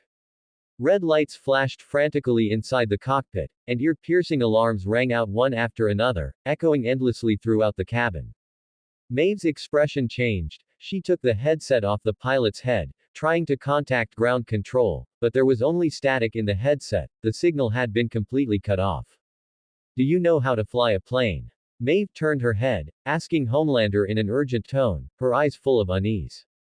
Homelander shook his head. He knew how to fly himself, but not how to fly a plane. Since he could fly himself, did he really need to learn such a useless thing as flying a plane? He pointed to the laser scorch marks on the control panel, where all the buttons had disappeared, leaving only internal wires. "Even if I knew how, it would be useless." Maeve's face sank completely, and the unease in her heart grew stronger. She asked again urgently. "What should we do now?" Homelander swept a glance across the cockpit, a trace of indifference flashing in his eyes. He already had an idea in mind. He turned around, walked out of the cockpit, and facing the passengers who had fallen into panic again, he put a gentle smile back on his face and reassured them. "Everyone, please rest assured. Stay in your seats, fasten your seatbelts, everything is under my control." After calming the passengers' emotions, Homelander turned around and heard Maeve's words. "You need to go outside and lift the plane up." Homelander turned his head with an expressionless face and asked in return. "Lift the plane up? How? It's 10,000 meters in the air outside, there's nowhere to stand. Where do you expect me to stand to lift it? Maeve had already guessed what Homelander was going to do, but she still wanted to try and fight for it. I don't know. You could fly above it and bump it straight. As long as you can stabilize the fuselage, there's still hope. A hint of helplessness appeared on Homelander's face, but he still patiently explained. The plane is moving so fast right now, I'd either flip the plane over or smash straight through the fuselage. Everyone would die then, which is no different from now. Just then, a strong gust of air suddenly struck, the plane plunged downwards, and the entire cabin instantly fell into a state of weightlessness. All the passengers wearing seatbelts were violently thrown up, hitting the ceiling of the cabin, and then slammed heavily back into their seats, letting out muffled groans of pain. The already panicked passengers were now plunged into despair, and the sounds of crying and screaming filled the cabin once again. As a superhero, Homelander turned around immediately, still wearing a gentle smile on his face, and reassured them again. Everyone, don't be afraid. That was just a strong gust of air. It's over now, it's fine, trust me. Maeve swallowed hard, took a deep breath, suppressed the despair in her heart, and made one last effort. Fine, then take the passengers to the ground one by one. Hearing this, Homelander was laughed with anger, his laughter full of mockery and disdain. And then what? Make 123 round trips. His expression instantly turned cold, and his tone became icy and bone-chilling. Maeve, think carefully, our mission is over. After speaking, Homelander stopped looking at Maeve and turned to walk towards the cabin door, showing absolutely no intention of saving the passengers. Maeve watched his back, her eyes slightly reddening, her voice filled with pleading.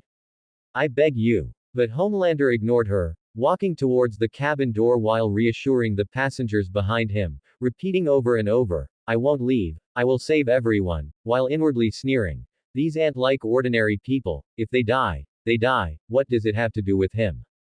Wasting time saving them was simply an insult to his own abilities. But the passengers weren't fools, they had more or less sensed Homelander's perfunctoriness and indifference. The initial hope slowly turned into despair. Some began to pray silently, others hugged their loved ones nearby, comforting each other, their faces full of despair and unwillingness to accept their fate.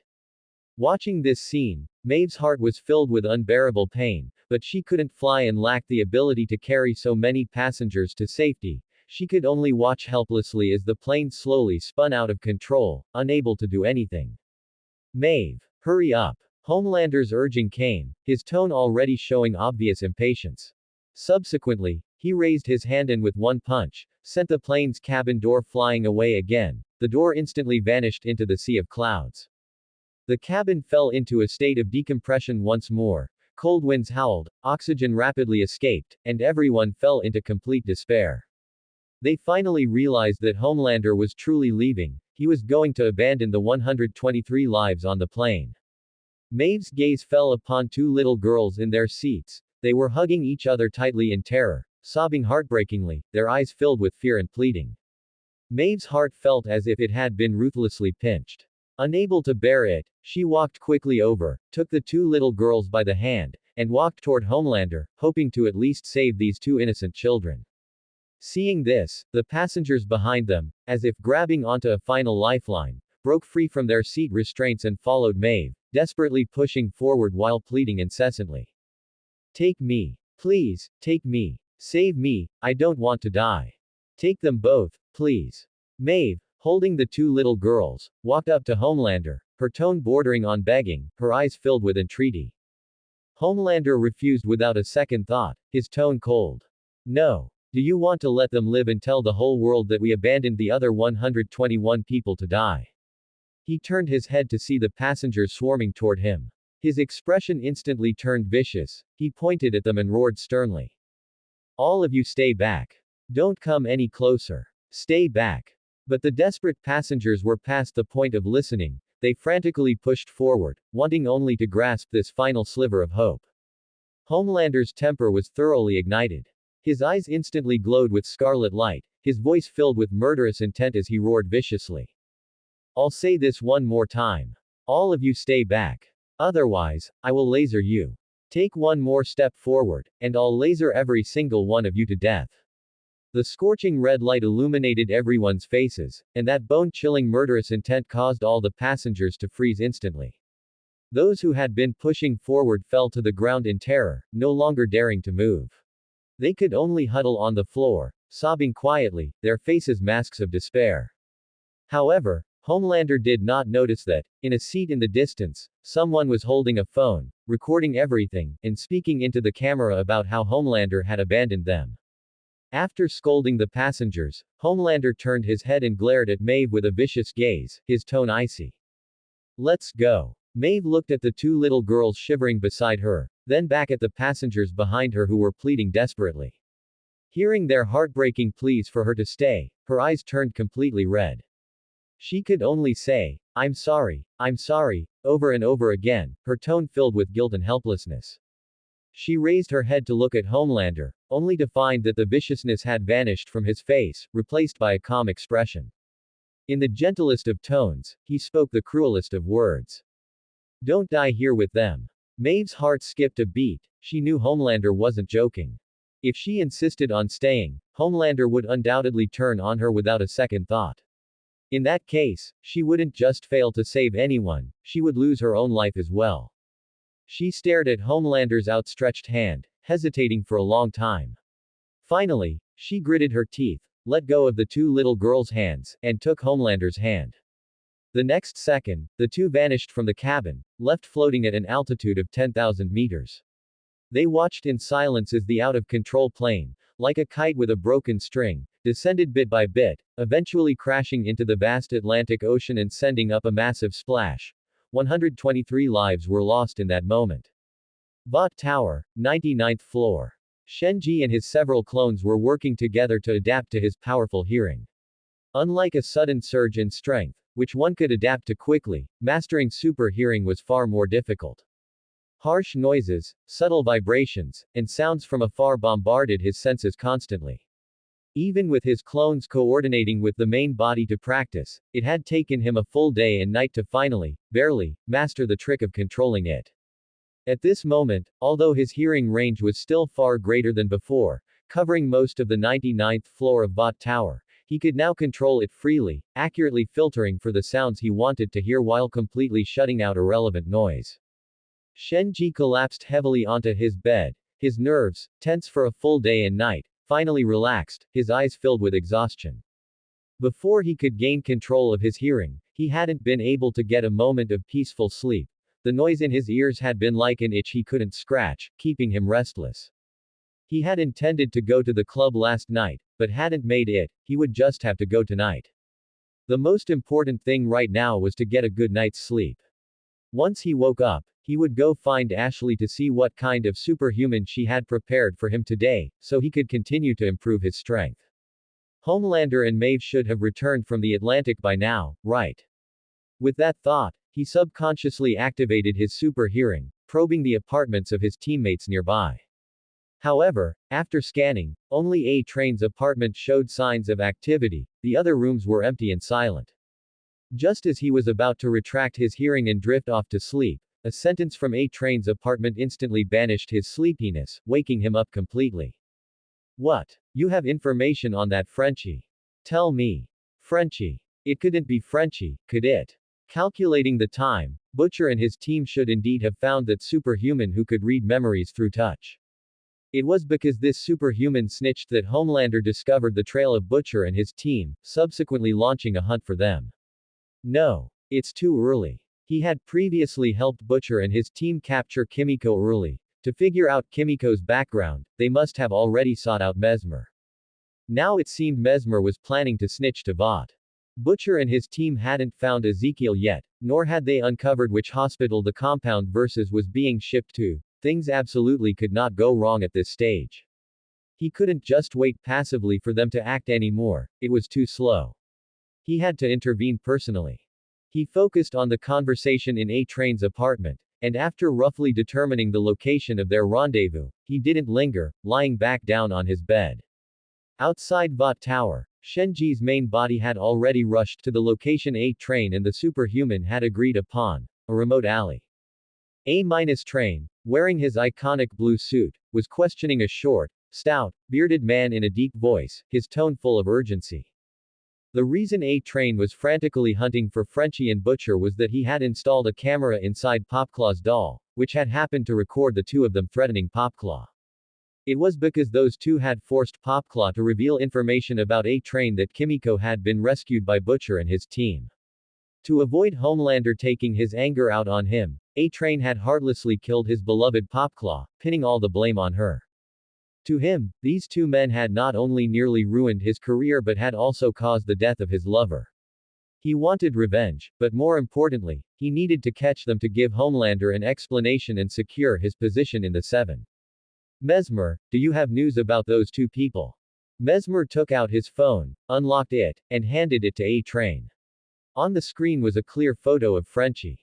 Is it him? A-Train only glanced at it once, his eyes instantly turning fierce, his tone certain.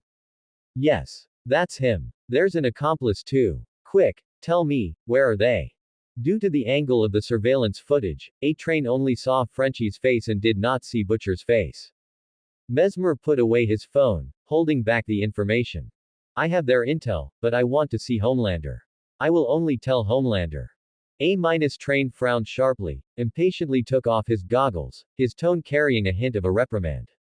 What? Are you crazy? Just tell me, isn't it the same if I relay it to Homelander? Mesmer sighed, his face showing a hint of helplessness and pleading, his tone humble. I want to return to Vought, only Homelander can help me. I have nothing now, even my daughter doesn't recognize me. I just want to change all of this and become a superhero again. Please, A-Train, this is my only chance.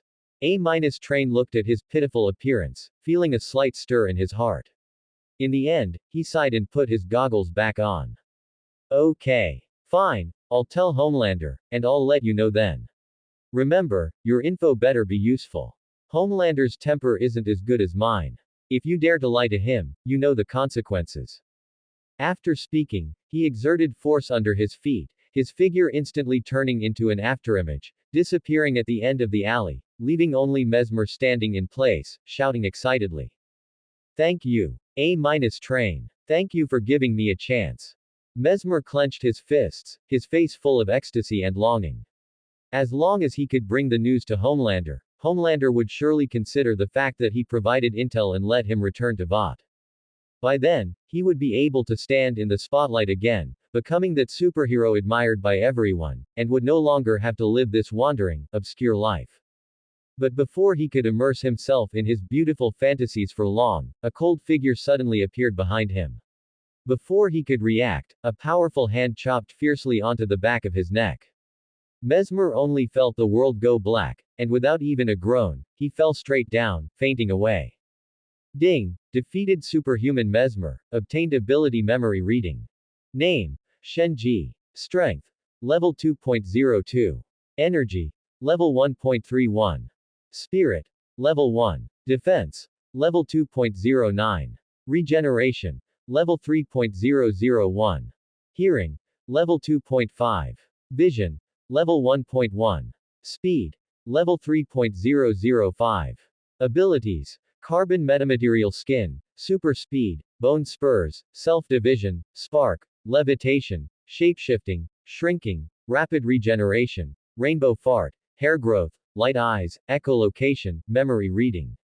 Memory reading can read the target's entire memories and thoughts through direct physical contact. This ability, it's not exactly strong, but it's not weak either. Being able to directly read the opponent's entire memories and real-time thoughts through physical contact makes it exceptionally useful for gathering intelligence. But other than that, Mesmer actually had no physical enhancements at all. His physical fitness was exactly the same as an ordinary person's. Strength didn't increase, defense didn't increase, and even hearing didn't improve in the slightest. The only gain was an additional spirit attribute. However, this spirit attribute was quite useful, directly linked to all spirit-type skills. It not only represents the strength of one's mental abilities but also determines the resistance strength against spirit-type attacks. Shenji knew clearly in his heart that there were quite a few superhumans in this world who were good at spirit-type attacks, reading memories, rewriting memories, controlling people's abilities, especially the current congresswoman, the superhuman head popper. Her ability was to manipulate blood and blow up other people's heads. As long as she glanced at someone, their head would explode. To resist this ability, one either needed physical defense strong enough to the extreme, so she couldn't destroy the skull by manipulating the blood. Or one needed a spirit strong enough to be immune to her mental control, preventing her from manipulating one's own blood. And Homelander, although he didn't have explicit spirit-type skills, his spirit attribute was definitely not low, perhaps even very high. Otherwise, Vought would have long ago found a superhuman capable of controlling minds to firmly control this difficult-to-manage trump card. Homelander's omnipotence was not as simple as it appeared on the surface, his actual strength was likely far more formidable than everyone imagined. He glanced at the unconscious Mesmer on the ground, flashed his figure, and disappeared into the alley. A few dozen seconds later, he returned wearing a clean set of clothes, unable to help but complain. It would be great if I had a space ability so I could carry clothes and a phone with me and not have to go through all this trouble. He took out his phone, unlocked it, found Butcher's number, and dialed it without hesitation. The call was answered almost immediately, and Butcher's iconic, slightly annoying voice came through the receiver. Oi tilde, Shen, how do you have time to call me? Could it be that you've had a change of heart and want to help us deal with Vought? Shenji rolled his eyes, secretly complaining in his heart. All day long it's just, oi, how annoying. His tone was cold as he went straight to the point. Butcher, did you find a superhuman named Mesmer? From the other end of the receiver came Butcher's hearty laughter. You're quite attentive to us, knowing even this. That's right, we asked him for a small favor a while ago. What's the matter? Shenji looked down at Mesmer at his feet, reached out to take the phone from his pocket, his tone carrying a hint of mockery. What do you think? I just saw this guy talking sneakily with A-Train here, and he even mentioned Frenchie. This guy was thanking A-Train with a face full of excitement. What do you think he would say to A-Train? The laughter on the other end of the phone vanished instantly, and Butcher's tone turned gloomy immediately. What did you say? He's with A-Train. Shenji opened Mesmer's phone, flipped to a video, and said with a playful tone. Whoa, look what I found on his phone. A little video. You're all in it, you, Frenchie, Huey, Mother's Milk, and that superhuman. Your faces are captured clearly. Tisk, tisk, tisk, I really dare not imagine what would happen to you if A-Train handed this video to Homelander. I've already sent you the location. Now, come over immediately. After speaking, not waiting for Butcher to ask any more questions, Shenji hung up the phone directly and stuffed Mesmer's phone into his pocket. He reached out, placed his hand on Mesmer, and then began to read Mesmer's memories. This ability was indeed powerful. All of Mesmer's memories were like a book in his hands, which he could flip through and view at will. Only, Shenji did not notice that from the moment memory reading began, Mesmer, who was facing away from him, had his brows tightly furrowed, and a painful expression appeared on his face. On the other side, Butcher looked at the address on his phone screen, a cold, fierce light flashing in his eyes. His fingers holding the phone tightened slightly, his knuckles turning white. Beside him, Frenchie, Mother's Milk, and Huey saw this expression of his, and their hearts couldn't help but sink, their expressions instantly becoming tense. That's the end of part 2. Part 3 is coming soon. Thanks for watching. Please subscribe and support our channel for more stories.